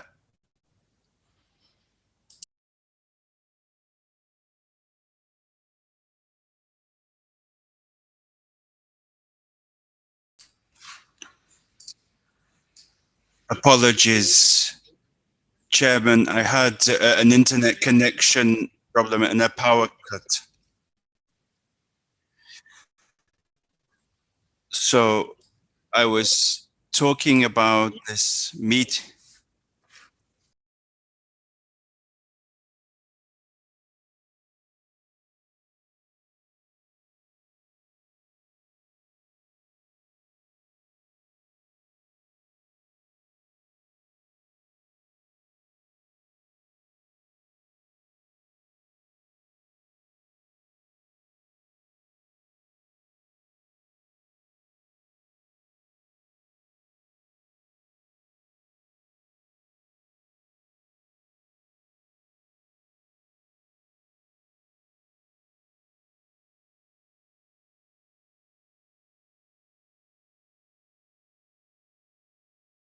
the mandate, and from the mandate, I was here on the date of the theme of the 5 sub-regional meeting on the committee and expert for our sub-regions. The date are as follows. Because of COVID-19, all the meetings were actually held virtually. And we were trying to actually follow and assess the mega trend of COVID in order to organize them physically, but unfortunately, we had to do them virtually. Here are the dates and the theme. The date for Southern Africa, they actually had it in October. But apart from Southern Africa, all the other sub-region held their meeting, their virtual ICO in November. You can see almost at the same time with a kind of 1 week difference. And the theme are as follows. For West Africa region, the meeting focused on maximizing investment to achieve optimum demographic dynamics in West Africa in the COVID-19 era, the imperative of building back better. For SRO, the Sub-Regional Office for North Africa, the meeting focused on the primary theme on recovering policies from COVID-19 in North Africa, whereas in Eastern Africa, we actually focused on the economic and social impact of COVID-19 crisis, strategies for building back better. Last but not least, the ICO for SRO Southern Africa focused on policies. The theme was on policies and strategies toward effective private-led growth and job creation in Southern Africa. As you can see, the theme was actually informed by, first, the structural challenges and emerging challenges faced by countries of different sub-regions, but also they take account and connect it with the area of specialization for each of the SRO. For Southern Africa, it's on industrialization. For West Africa, it's on demographic dynamic, and so on and so forth.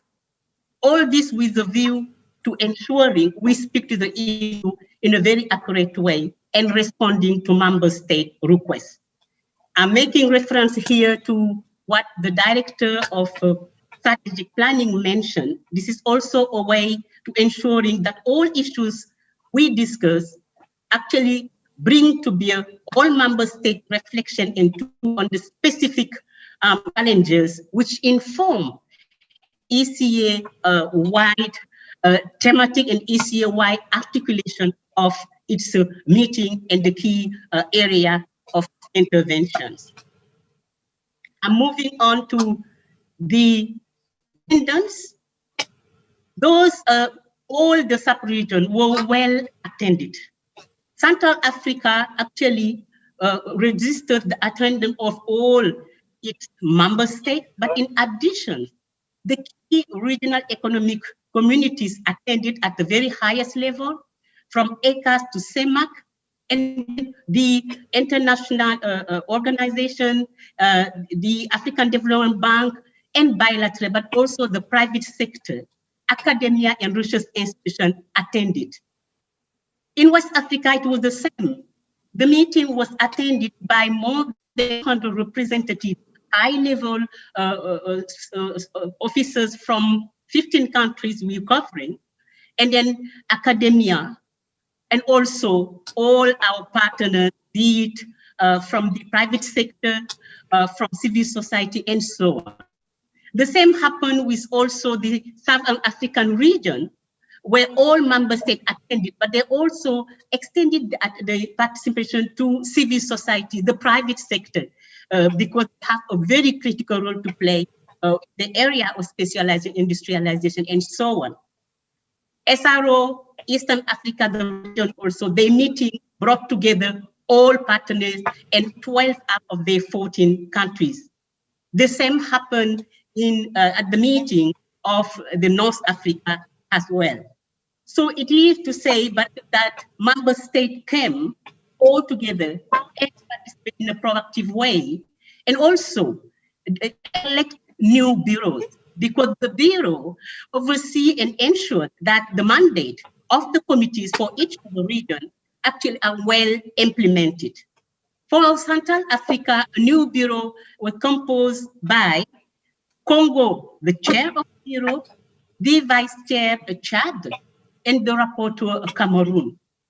Eastern Africa, the chair was elected, and Eritrea was elected as the chair of the bureau, and vice chair, they have two vice chairs, namely Seychelles, Ethiopia, and the rapporteur is Tanzania. For North Africa, Algeria was elected as the chair of the bureau, vice chair is Libya, Mauritania elected as the rapporteur. In Southern Africa, Lesotho has become the chair of the bureau. The vice chair is Malawi, rapporteur South Africa. Last but not least, in West Africa, Nigeria is the chair of the bureau, vice chair Niger, and rapporteur Liberia. The meeting examined and discussed deeply the many research report and study undertaken by SROs. As I said, I'm only giving you a summary, a synthesis of what has been done and what has been discussed. And for North Africa, a selection of the key report discussed as follows. A very important report is on as CFTA potential for mitigation of COVID-19 impact on trade in North Africa. But also the Achieving United Nations 2000 Agenda and the African Union 2060 is a progress report on how far member states of North Africa have gone in implementing the two agendas. They also had a very important report discussed on the post-COVID-19 era, but then also the best practice of employment creation, because it's very critical to actually addressing the youth birth in North Africa. Another very important report that was discussed was the innovation in new technology in North Africa in the context of COVID-19 era. Mr. Chair, as well as the Sub-Regional Office for Southern Africa tabled the following report. One was the economic and social condition in Southern Africa and the impact of the COVID-19 pandemic. They also discussed the progress in the implementation of the African Continental Free Trade Area in the Southern Africa region. Another important one tackled the policies and strategies for private sector-led growth and job creation in Southern Africa. And also, they linked it to a very important report entitled Boosting the Capacity of the Private Sector in Southern Africa to Explore the Opportunity from the CFTA. In West Africa, the committee meeting review and discuss the report on the socioeconomic profile of West Africa, followed by the ECA Continental Initiative in support of countries' sustainable development and regional integration effort. But they also tackle the report and discuss it on measuring and analyzing the generational economy from national transfer account. Last but not least, they also discuss the very important progress report on the implementation of the SDG by member states. Based on the, and of course, the Central Africa region committee meeting discussed the background study on the skills for economic diversification in Central Africa, followed by the annual report of the work of SRO, like all these meetings, but also through the report on roaming and establishing of a one network area in Central Africa. Another critical report that addresses the natural capital accounting for the realization of SDG 12 in Central Africa was discussed in depth.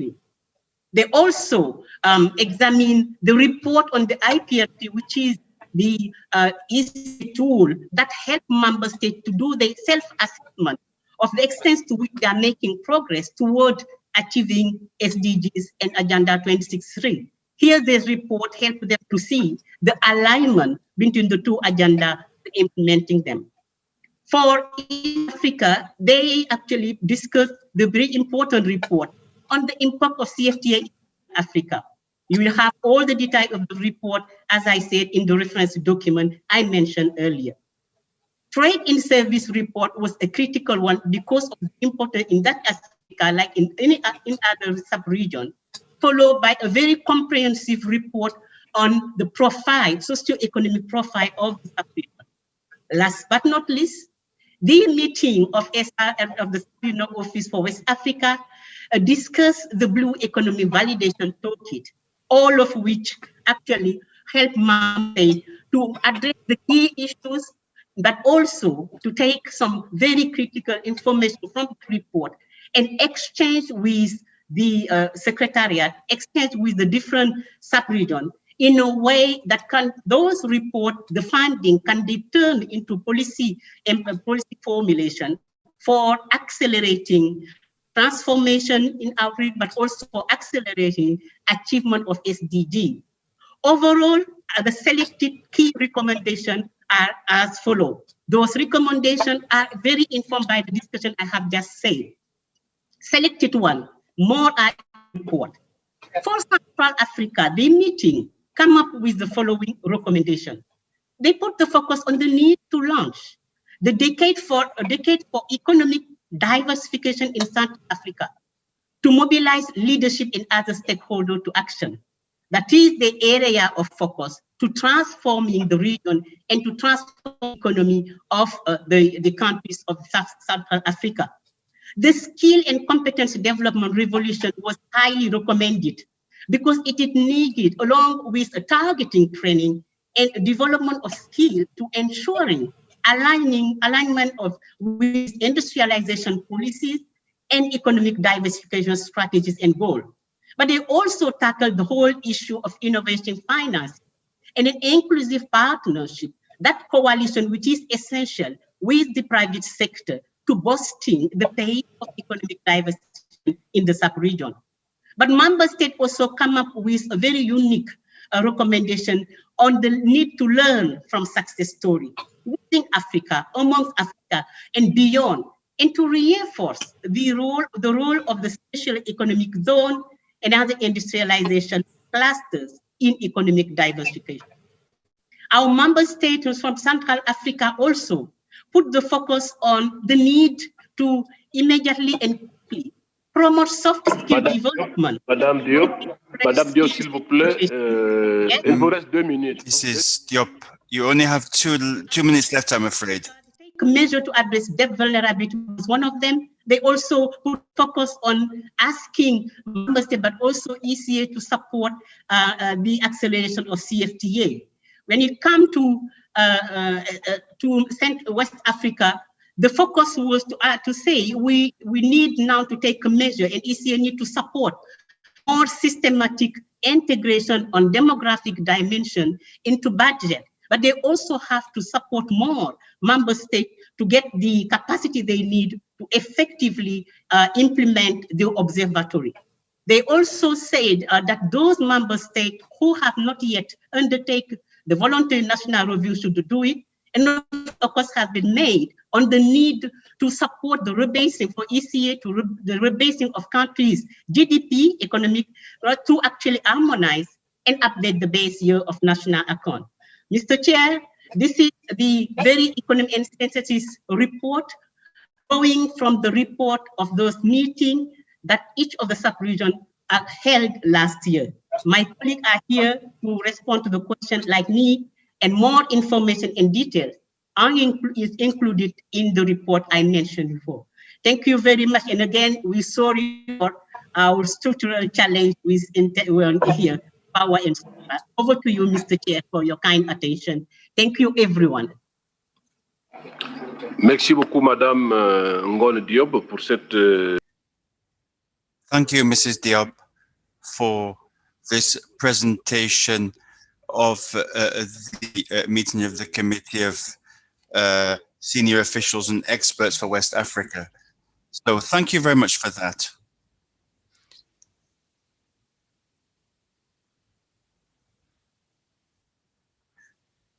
we now have our last speaker, Mr. Joseph. Are you ready to give your report, sir? Yes, I am, sir.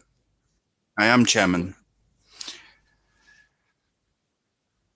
I will share my screen now, share my presentation.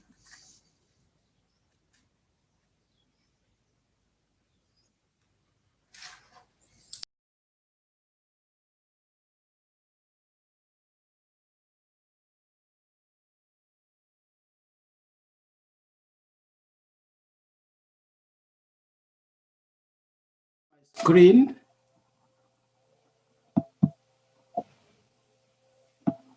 Yes, we can, sir. Please continue. Honorable Chair and distinguished members of the committee, my name is Temfisi Joseph Ilbudo, Chief Statistical Development, Data Innovation and Outreach Section of the African Center for Statistics. I am presenting on two documents. The first one is the summary of the proceedings and outcomes of the 7th meeting of the Statistical Commission for Africa, document E/ECA/StatCom/7/13/8.1, and the report of the 5th Conference of Ministers responsible for civil registration, document CRMC5/2019/30. On the Statistical Commission for Africa, we are providing you with general information on the theme, which was to developing a regional solution to enhance the resilience of African national statistical systems to meet the needs for data during the decade of actions in the context of the COVID-19 pandemic. Attendance information are provided here, with also the composition of the Bureau chaired by the United Republic of Tanzania, first Vice Chair Kenya, second Vice Chair Tunisia, first Rapporteur Zambia, second Rapporteur Senegal.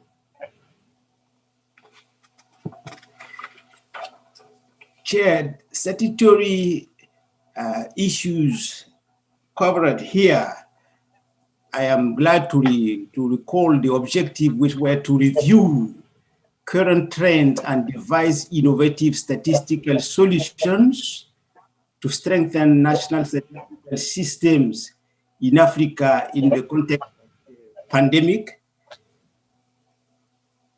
And the committee went through key statutory elements and also look at emerging issues, how member states are responding to COVID-19 pandemic by sharing their experience. Among others elements, they visit the statistical capacity development in Africa, sustainable development goal indicators, 2020 round of population and housing censuses, civil registration, vital statistics, and the United Nations legal identity agenda. The second presentation will even cover more. Implementation of the African Program on Gender Statistics, the 2008 system of national account, and global statistical geospatial framework for the integration of statistical and geospatial information in Africa. Also, private sector experience with big data, and just to conclude, the statistical coordination among United Nations agencies. the committee came to the key conclusions as follows. There is an urgency in the context of the COVID-19 pandemic of transforming the statistical production systems in African countries. We need to beat the logic of the virus. And then the committee underscored continuing efforts and initiatives undertaken to track the achievement of the Sustainable Development Goals at the national, sub-regional, and continental level, and under the impact of the COVID-19 outbreak, and came to the conclusion that building the capacity of countries in respect of health statistics and mortality surveillance will be critical to improving health services that have been greatly affected during the COVID-19 pandemic. And a set of resolutions are put in front of you, Chair, and distinguished members of the committee, to endorse the reports and resolution of the 7th meeting of the Statistical Commission for Africa, to endorse the creation of the African Group on Transformation and Modernization of Official Statistics, and also to urge partners and governments to hand over to build strong monitoring systems and health information systems at the national and local levels, and also, among others, to call upon Pan-African organizations and partners to work in close collaboration and foster synergies to support African countries, call upon member states to renew their commitment to the conduct of population and housing censuses during the 2020 round, and to urge that step be taken to ensure that the integrated geospatial information framework is incorporated into national development plans. And on the meeting of the ministers in charge of civil registration, we have provided here information on the meeting, just to underscore that the chair is Zambia, first vice chair Kenya, second vice chair Chad, third vice chair Sierra Leone, and rapporteur Mauritania. And this is a committee that is being organized every 2 years as a biennial standing regional platform under the auspice of the African Union and with the support of ECA. And Chair, the main objective of the conference was to discuss potential holistic and integrated approaches that could be adopted to strengthen civil registration and vital statistics systems and national identification management mechanism, with the view of closing the identity gaps in Africa and accelerating efforts to achieve target 16.9 of the Sustainable Development Goals. And also the meeting looked at pillars for transforming CRVS and came to the conclusion that innovation, integration, and decentralization are key pillars. With innovation, the aim is to move from paper-based to digital systems that reduce the face-to-face interactions with eCRVS. On integration, it is to strengthen the life cycle approach, accounting for people from birth to death. Honorable Chair, let me underline here that there is a multidimensional cost of non-counting the death and not knowing the real causes. Interoperability and real-time sharing are essential. And on decentralization, this is into support of accessibility, availability, and affordability.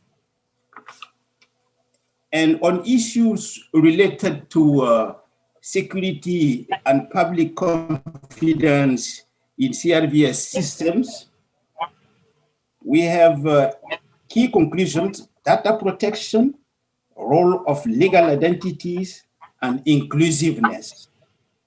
On data protection, it is to set up systems that are protecting against unauthorized and accidental access, damage, losses, and other risks. And on the role of legal identity, it is to promote the legal and prospective advantage to individuals. And we have seen the importance within the CFTA and other elements that we have shared. And on inclusiveness, it is to underscore the principle of leaving no one behind and conferral of legal identity to vulnerable groups. And also the meeting went into looking at the role of the ministers to have come with 3 categories: leadership, coordination, and resource mobilization. On leadership, the necessity to change management to transform civil registration system from slow, passive, and reactive system that depend on in-person attendance to systems that are resilient, proactive, and agile. And on coordination, they need to have a multi-sectoral approach inclusive of all ministries and departments dealing with registration. And of course, on resource mobilization, to underscore that this is a public good that need to be resources by public resources. And a set of recommendations, resolutions are put in front of us, and I will just go through few of them. The rest are in the document. It is to establish integrated and interoperable system to bring efficiencies in provision of service across different government functions as well as private sector, and also strong political will and leadership by ministers for member states to increase investment and modernization in modernizing and digitalizing the CRVS systems. Also to adopt laws and policies that strengthen existing institutions to provide legal documents to refugees, stateless persons, and displaced persons. And others are there. I just mentioned the last one, to request ministers of finance to provide adequate funding to the establishment of universal, modernized, and digitalized CRVS and identity management system. So these were the economy of the 2 documents, and I thank you for your kind attention. Merci à vous. Thank you so much, Mr. Joseph, for your presentation. With that, we come to the end of this last session, and we are going to prepare the summary of the input. I have a general comment on the presentations. We have intergovernmental committees with the participation of states at the regional level. We have national institutions for statistics, NEPs, and the Bureau, the Central African Bureau of Statistics for different members and sub-regions. I don't have the report here, but I request the Secretariat to provide us with more information on the criteria of UNEP but also to look at the background of the renovation of different members in the government structure and governance structures. And I think this will be crucial to get our discussions later. So the chair, I would wish to have that information, the background in the board of directors in the regional bureau and the statistics bureau. With those comments, let me give the floor to the different members who would wish to take the floor. I imagine that people are tired because the day has been long, but we still have members who are very active, who are still available to share comments, information, contribute, and make recommendations to the three last presentations that we have just listened to. One from Madame Goni Diop on the report on the committee of experts, and Madame Karima's report on the African Institute of Economic Development for planning, and finally, presentation of Mr. Joseph on statistical development. Now, do we have any members, any delegates who would wish to take the floor? Those who are online and those who are present in the room. So Egypt, no, not Egypt, not Egypt. So we have Algeria first, followed by Gabon. Let's give the floor to Algeria because they are far from us. Mr. Adarabu, Minister of Finance from Algeria, please take the floor and you will be followed by Gabon.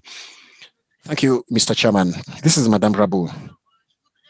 Allow me, Mr. Chairman, to talk about an item which is very important in the framework of the work of this meeting, this regional meeting. First of all, it concerns the impact of COVID-19 pandemic on the economies. We would wish to lay emphasis on the need to set up collective immunity through launching vast campaigns, vaccinations. Obviously, we need to produce vaccines through partnerships with countries that are leaders in the area. As you know, Mr. Chairman, we need to ensure equitable access to vaccines against COVID-19, and this would bring us an economic advantage in Africa.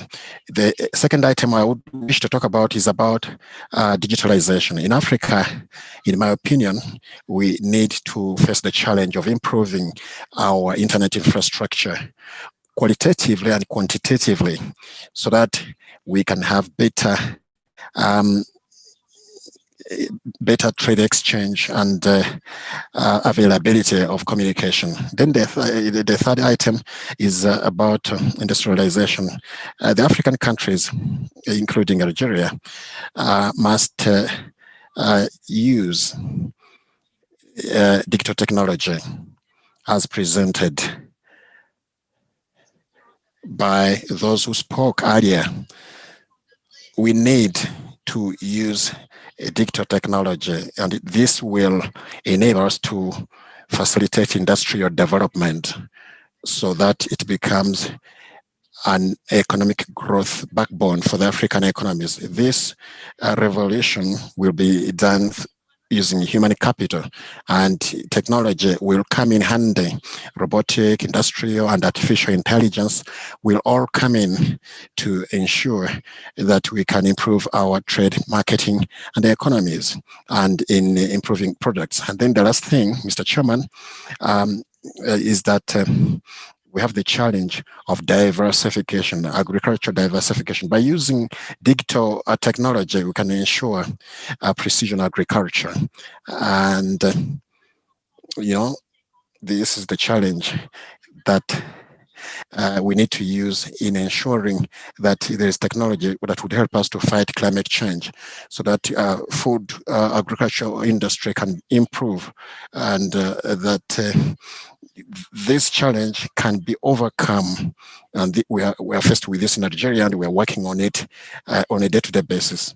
The economic potential exists in Africa. And the last item that I would wish to talk about is how to anticipate major shocks. So we need to look at this health challenge that we are faced with, and it would lead us to look at other risks that we may be faced with. And we need to anticipate those crises before they reach us. We are capable of anticipating them and be able to deal with them. My colleague talked about the importance of anticipation on future shocks. So I think that it's imperative to be ready beforehand to deal with these shocks. And I thank you, Chair. I thank you, Madam Adab, for your intervention, which is precise and clear. You've talked about the issue of collaboration in producing vaccines in Africa, collaboration with other partners who are more advanced in this area.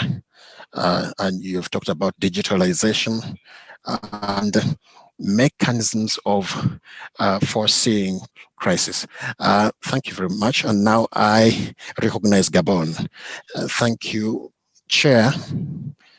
I congratulate the presenters, all the presenters who have presented excellent reports here in their different sectors. Allow me, Mr. Chairman, to focus on the report on statistics. We know that the AFCFTA is one of the main objectives of Agenda 2063, and it's the main activity. It's one of the main activities of the African Union. Now, we are here talking about quality statistics. I'd like to allude to the comment made by Zalato, the African Observatory mission, where all states must provide trade statistics at that observatory. I won't belabor that point. However, I would wish to think and reckon that the ECA could continue this job of building capacity at the national statistical offices, because this is one of the most crucial elements, that is quality statistics in the areas of trying to achieve SDGs and other objectives. The second item, Chair, is about geospatial data. I think the presenter alluded to this, if I'm not mistaken. Now, allow me, Mr. Chairman, to raise a question relating to the support of ECA. How does ECA support the strategy of the African Union relating to the Earth observation? Because the African Union has a center based at the African Union on issues to do with geospatial data. And I do not know to what extent the ECA Bureau here is working with that institution and the policy of the AU. And I don't know what the support of the ECA is. This is a very important matter in climate resilience and agriculture, climate change, and the problems that we have already talked about here. This is a very important matter, and we need quality statistics. I'd like to thank you, Chair. Thank you, brother, for your precise comment and concrete comments. And this is a matter definitely which is very, very crucial. And in the National Statistical Bureau, to have quality statistics. With quality statistics, we can be able to objectively deal with all the processes to do with the economies of Africa, including FCFTA. And of course, we need those statistics which are reliable. So there's need to really ensure that ECA can support this area of capacity building to produce reliable and quality statistics. My brother from Gabon also talked about this issue, the issue of collaboration, whereby ECA works with the AU Observatory on climate. Thank you once again, my brother. Now I'm going to give the floor to my brother from Benin, Mr. Gouton. Once again, you have the floor. Thank you, Chair. Allow me, Mr. Chairman, to thank you for your leadership of this August Assembly, and allow me to thank you and to thank all the participants for their keen interest in this session. Allow me, Mr. Chairman, to talk two items. The first one is about training, and allow me to commend Madam Karima, who has made an excellent and clear presentation. Mr. Chairman, you know,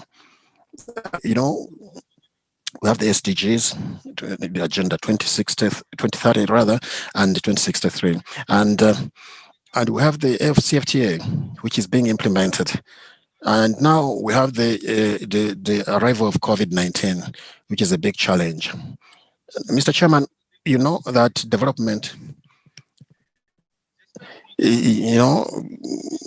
must happen in different areas, in the e-commerce, in the area of climate change, and so on. Unfortunately, we know that all these skills are not sufficient on the continent. That's why I would wish that we accept to help further Madam Karima in her work, so that she can have enough resources to make sure that she's helped to train the officers in administration to be able to deal with these different challenges that we are faced with. We know that our states contribute, and there are so many states which have contributed and paid their contributions. My country is one of them. However, we know our states face many challenges, including COVID-19. So that's why we must make sure and probably urge the ECA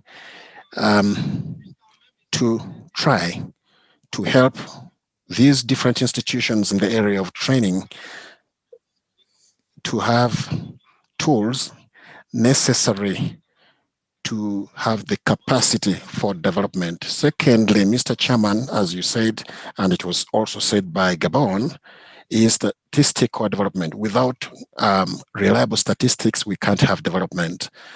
And the development goes hand in hand with data. I don't know what the ECA wants to do or would do to help our states so that we have reliable statistics for all the countries of Africa.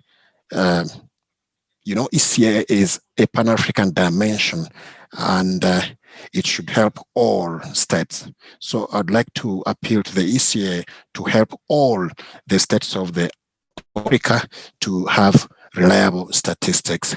Mr. Chairman, I won't take long. Allow me once again to commend you and commend all the participants who have been with us since morning. I thank you, Chair, for your kind attention.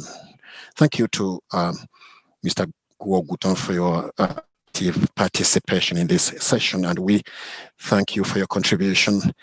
You have really said it well. The issue of funding is crucial, as mentioned by the previous speaker. And you have highlighted all the needs that are needed in Africa, including training of staff, human capital development as Agenda 63, and work on dealing with the pandemic and the implementation of the AFCFTA. So to make all this operational, there is need for funding. Additional funding is needed. Obviously, this is necessary so that the different projects are implemented, the different activities which are programmed are implemented. So the issue of statistics, which was mentioned by Gabon, is also crucial. And it would be an additional input by the ECA to help member states of Africa to have capacity to produce reliable statistics so that they can be able to analyze, interpret macro data to improve economies of Africa. Now, with those few comments, I do not know whether there is any other member states or institution that would wish to take the floor. Eritrea is there. Take the floor, Eritrea.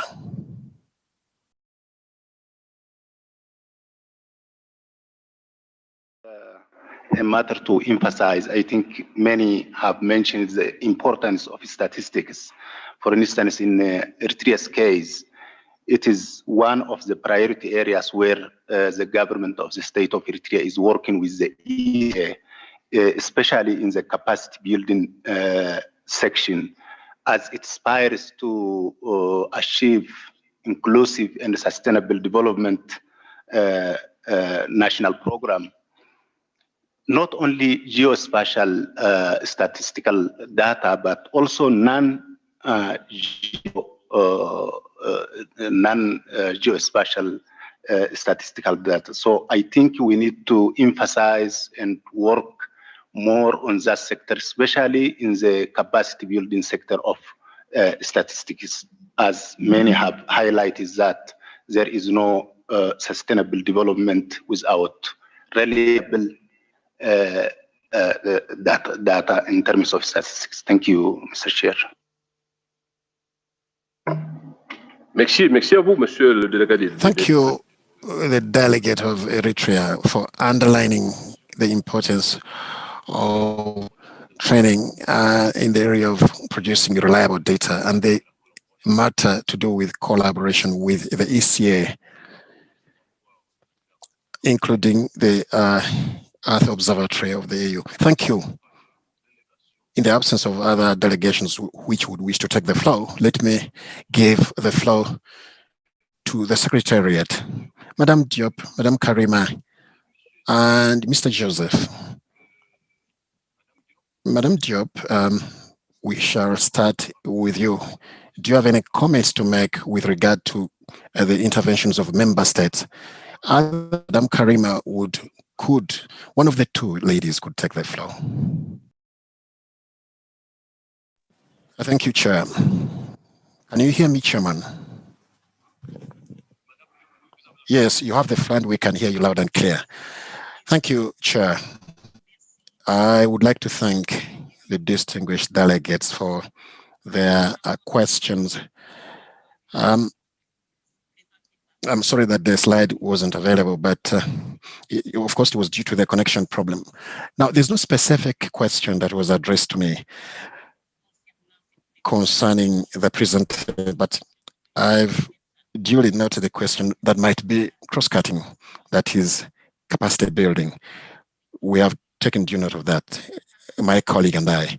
We shall try our level best to organize workshops and interventions to try to address that problem. Thank you, Chair. Thank you very much. Of course, on your report, there was no precise comment. So let's give the floor to Madam Karima. Madam Karima, can you react to the comments made by member states?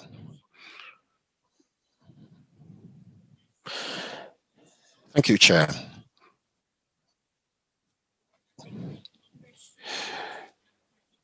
I cannot share a video because of a connection problem, but let me just use the sound. Now it's working. Thank you, Chair. And I thank all the distinguished participants for the comments they have made.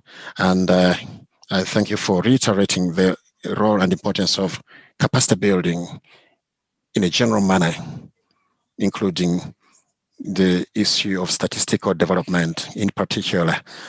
Let me start by your comment, Chair, on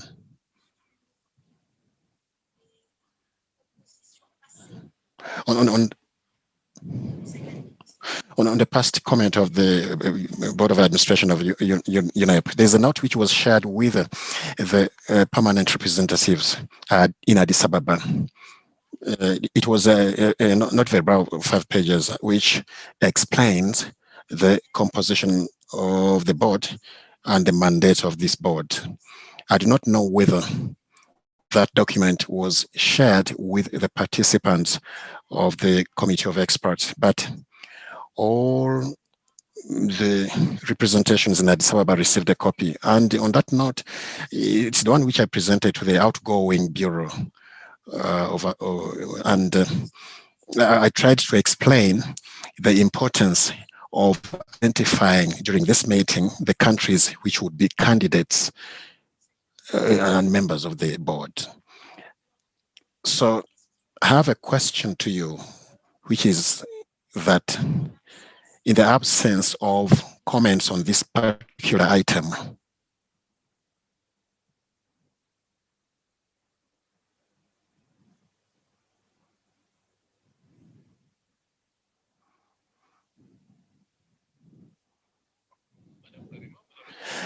Madam Karima, we can no longer hear you. No, I was trying to address a question to you directly, so I was waiting for you.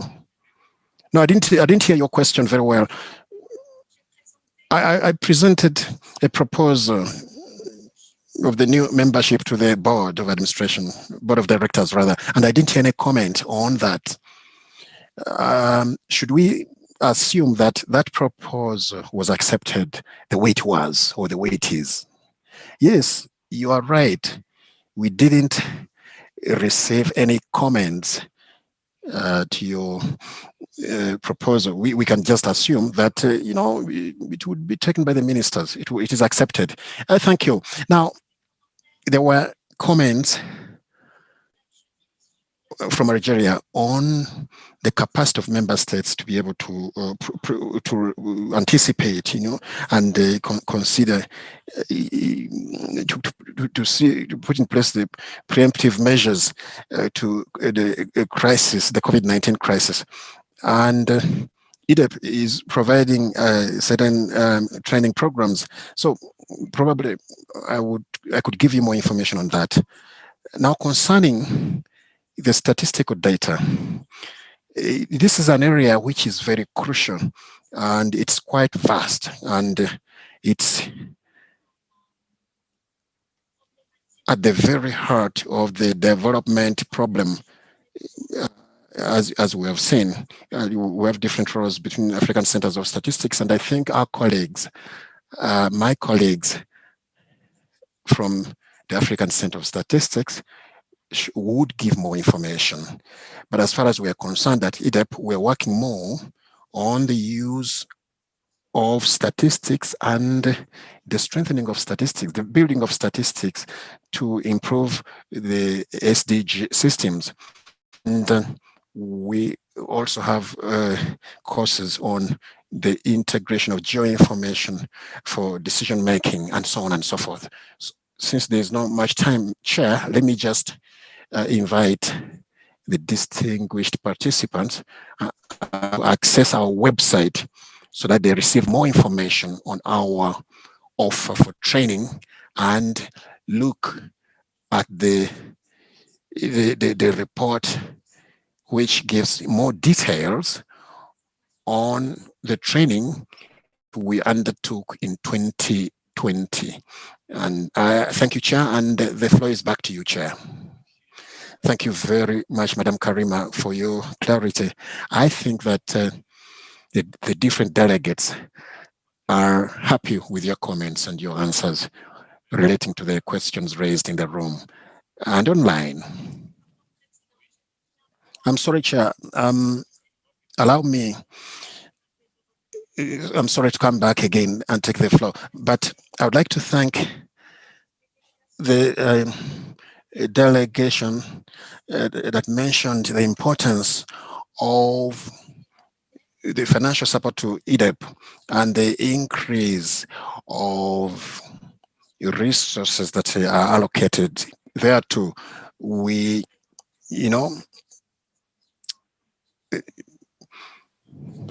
I hope the PowerPoint presentation will be shared because that element was there. And there's an appeal to the member states to increase the UN grant, which is at a low level right now. And support will continue from the ECA. I thank you, Chair. Thank you, Madam. Once again, I think Secretariat is following what you're saying, and of course, the Algerian delegation also made some comments, and this is crucial.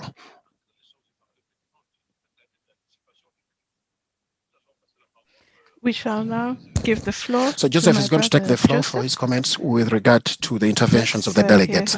Joseph, you have the floor. The delegates' comments. Joseph. Thank you so much, Mr. Chair. I tried to upload the picture, the video. Could the Secretariat assist me?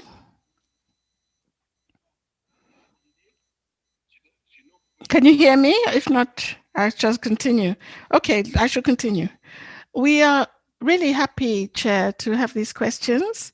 It does give us an opportunity to get more information because we were in a sort of normative framework where we had to depend on statutory meetings, but we would have much more to say than that. So this is an opportunity for me to say to you that a lot of effort has been made to, well, first of all, we'd like to thank the distinguished delegates who really focused on the statistical problems that exist. It is true.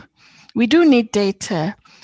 Statistics are the mirror to the nation, and we need to, through the mirror, see the reflection of our true image. Now, COVID-19 has showed us that, yes, we must be more clever than the viruses, invent methods where we can continue to collect statistical data. So let me quickly answer the question put by the distinguished from Gabon about collaboration with the African Union. Thank you so much for that question. Let me just say that in the African Center for Statistics, we have a spatial, as we call it, center working in close collaboration with the African Union. We work with them, coordinate with the African Union. We are together implementing the space strategy. So we, through that agency that I just mentioned, and we are identifying problems with the African Union through what we call the global monitoring for environmental sustainability. So this is the framework for close collaboration with the African Union, strengthening our links with member states. There are several other areas, and let me quickly, if I may, talk about capacity building. When we talk about building statistical capacity, indeed, we are working with member states. The African Center for Statistics has a lot of areas of intervention. We have demographic and social statistics, and this is an area where we look into surveys, censuses, and that's why we focus a lot on that so that countries can benefit from them. Now, with respect to data collection, we give support to countries with economic statistics. We have support which goes along the lines of how can we improve upon raw data so that we can produce up-to-date information. And then there's activities that we undertake so that we look at the institutional frameworks. We look at the way statistics are organized. We look at how we can support countries so national statistical development strategies rolling out. And so we continue this with our statistical management unit. So we have a network of 54 countries with whom we can enter into contact instantaneously through WhatsApp. So we have a continuous communication process. So we are continuing with this.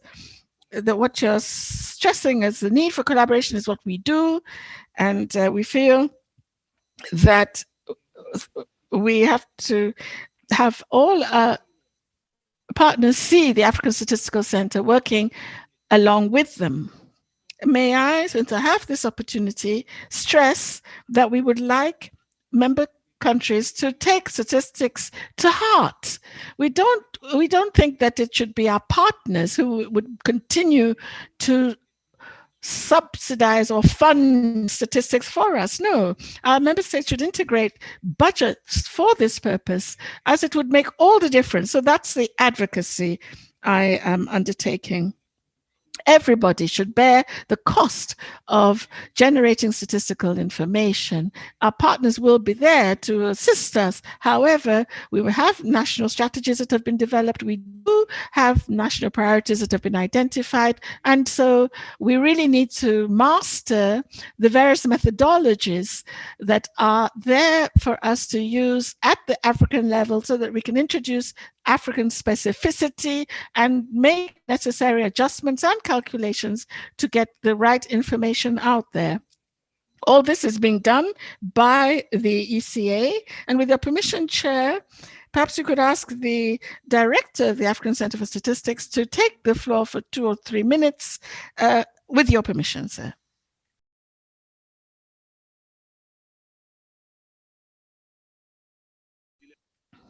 He's here with us in the same room. Don't worry, he's right here with us.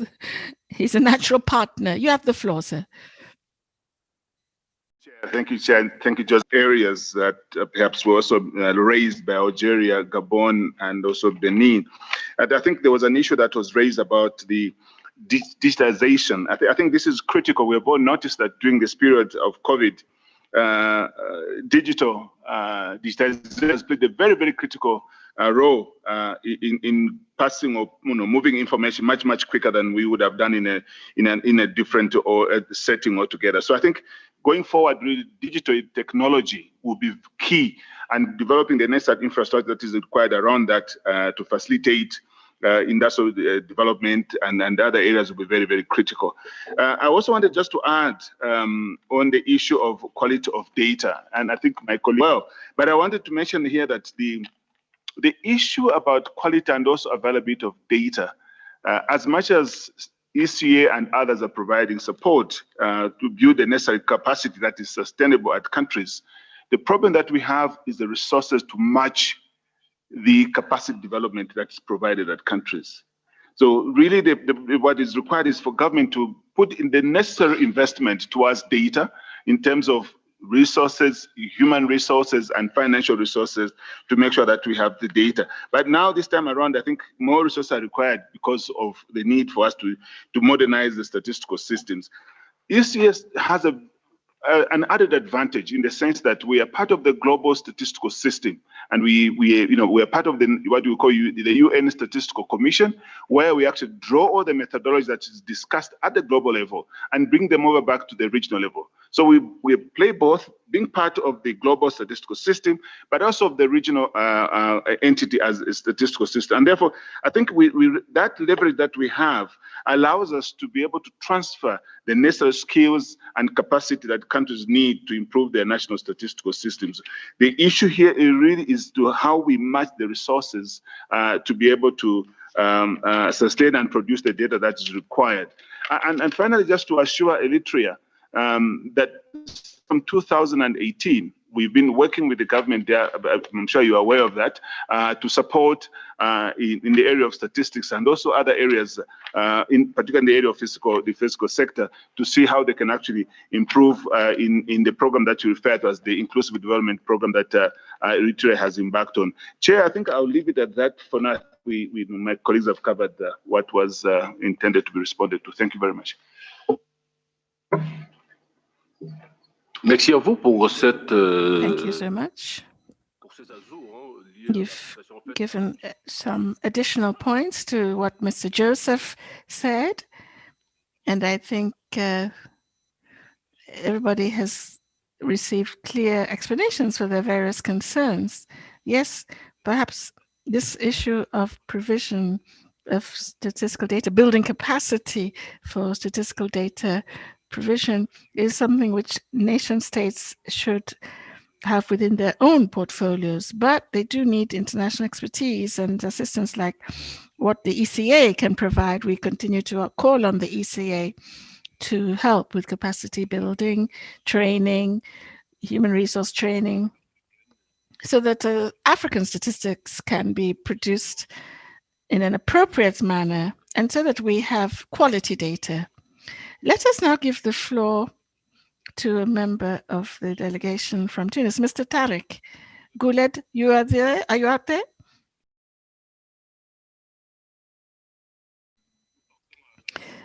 We're moving to Tunisia. Mr. Tariq.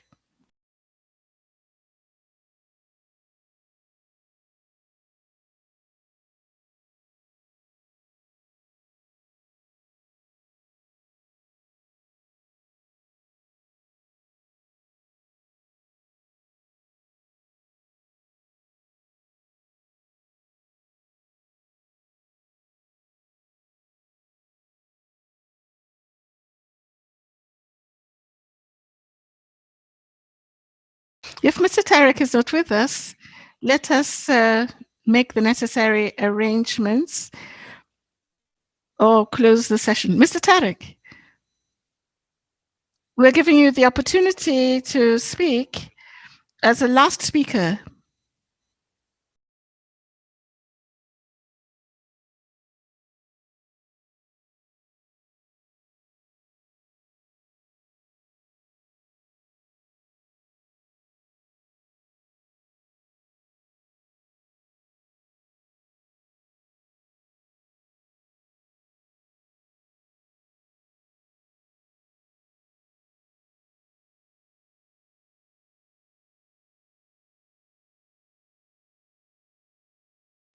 Mr. Tariq, are you with us?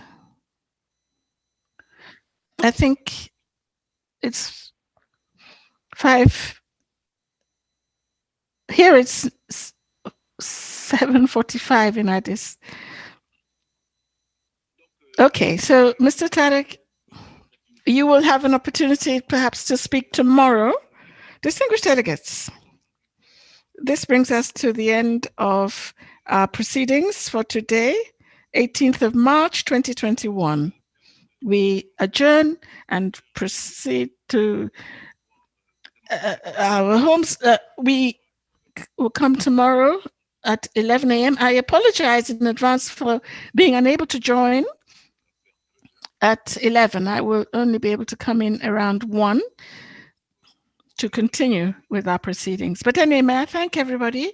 Thank you for your active participation. Thank you for your substantive comments from all the member states attending with us in person, attending online. Thank you all sincerely for your contributions, helping us conclude this session of experts.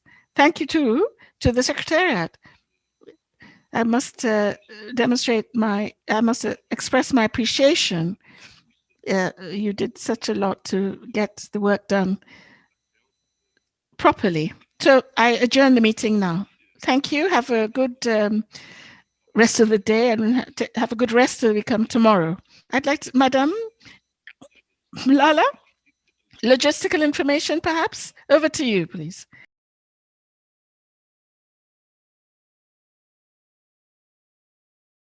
Thank you for another day.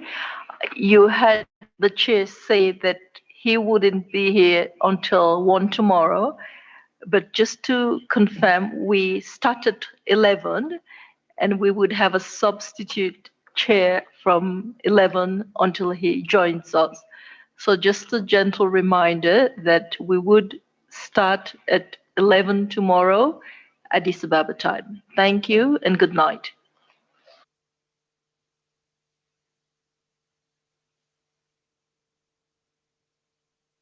Merci aux interprètes. The chair expresses his thanks to the interpreters.